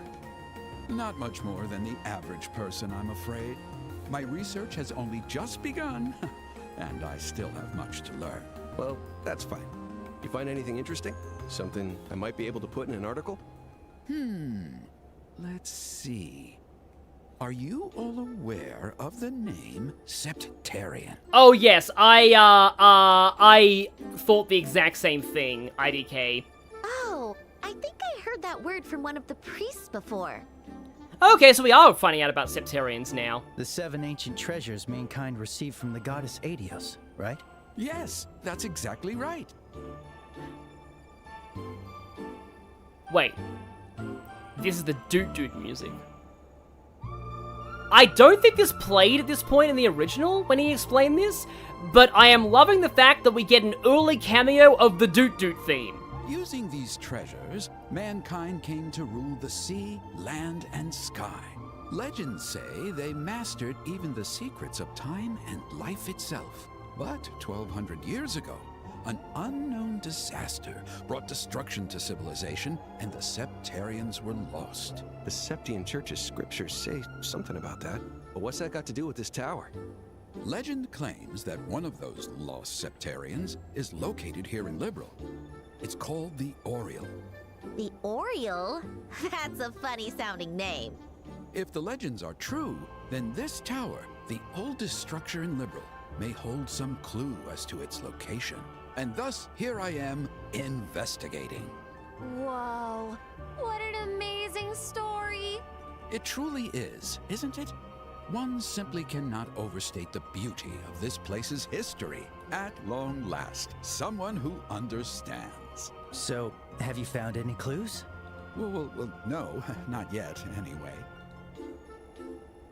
But once I solve the secrets of that device, I'm certain the path will become clear. Well, all that makes for an interesting story, but it's all just guesswork for now, yeah? I hate to say it, but I think it's a bit too weak to print. Sorry for making you explain it all. Niall, this is a JRPG. Of course, all of that elaborate backstory about mysterious, all-powerful treasures given by the goddess that are probably locked away in this land and the towers of the key. Yeah, that's obviously going to be all true, because, again, JRPG. I see. That's too bad. Oh? I wasn't expecting you to be the type to be so strict about what you print. I can't put something like that in a news article. At Liberal News, we print gossip, not nonsense. Whatever. Back to the plan. Isn't gossip also nonsense? Dorothy, take a few shots of the sweeping scenery of Rolent. As long as you get those shots, I don't care what else you get. I'll leave the rest to you. Got it! I, Dorothy Hyatt, will be taking lots of pictures. Yeah, I don't... Professor, why don't you head back to town with us? I don't like the way they pronounce it either, the name of the region, but it's canon now, so I guess, yeah, we have to deal with it. These two may look like kids, but they're half-decent bodyguards. That still doesn't sound like a compliment. Ha! Well, if you don't mind me joining, I'd certainly appreciate it. No more NPCs, please. It's settled then. Let's take a little break until Dorothy finishes up with the pictures. And meanwhile, Niall is smoking. Don't don't do that, please, in real life. It will destroy your lungs and, like, liver and everything, and brain as well. Wow, the view really is incredible. You can see all of Rolent from up here. Yeah, and it's no longer a PNG. With a view this good, I bet this place could make some serious money as a tourist trap. Yeah, you might be right about that. What's wrong? You look kind of down. I can't get anything past you, can I? Ever since we got to the roof, I haven't been feeling well. Are you all right? Yeah, I think I'll feel better once I get some more fresh air. Yeah, I know that, yeah, he is fake Igor / Yaldi. You should take this opportunity to look around. But... Go on. Take this as an opportunity to expand your horizons. That's what a bracer would do. If you do find anything interesting, can you tell me about it later? You sure know how to talk me into something. All right, I'll take a look around. But tell me if you start to feel worse, okay? Of course. Yeah, it's nice that she notices that. So, I'm kind of wondering whether now's a good place to stop the stream, because I feel like once we get back to town, the end of the prologue is going to start, and that's going to be like a whole thing that might occupy us for a little bit, so I feel like maybe, I know it's like this is technically not the end of the Niall and Dorothy thing, but like we just met Alba, we just got up the top here, maybe now is a good time to stop. I'll just have to wait for the chat's responses to that, but like it does kind of seem like, yeah. Also, I need to get a drink of water, pretty desperately. Yeah, you know how Trails loves its movie-length cutscenes. Yes, I agree, Mr. I just streamed, Trails into Daybreak for like 10 hours and didn't even get to the final, dungeon yet. Yeah. Did you actually get there? Like, to the final dungeon in the end? I think I actually dropped out of your... No, I saw the end of your stream. You didn't, right, yeah. You were thinking of doing another stream. Okay, yeah. Yeah, we've got a few people saying now's a good stopping point, so, yeah, I'll save here, just cross the 10-hour mark, and, yeah, thank you all for, being part of this stream, and I'll see you all next time when we definitely finish the prologue and start to make progress into the next region and Chapter 1. We'll also be getting a new party member next time, so it'll be fun to see how they play in field combat. So, yeah, it took you an additional 4 hours tonight just to get to the final dungeon? Really? Like, you streamed for an additional 4 hours, Lenny, and you didn't even get, and you still just barely got to the final dungeon. Wow. So that's like 14 hours of, like, the finale, the lead up to the final dungeon, before the actual final dungeon of Daybreak. Anyway, yeah. Take care, everyone. And, yeah, see you.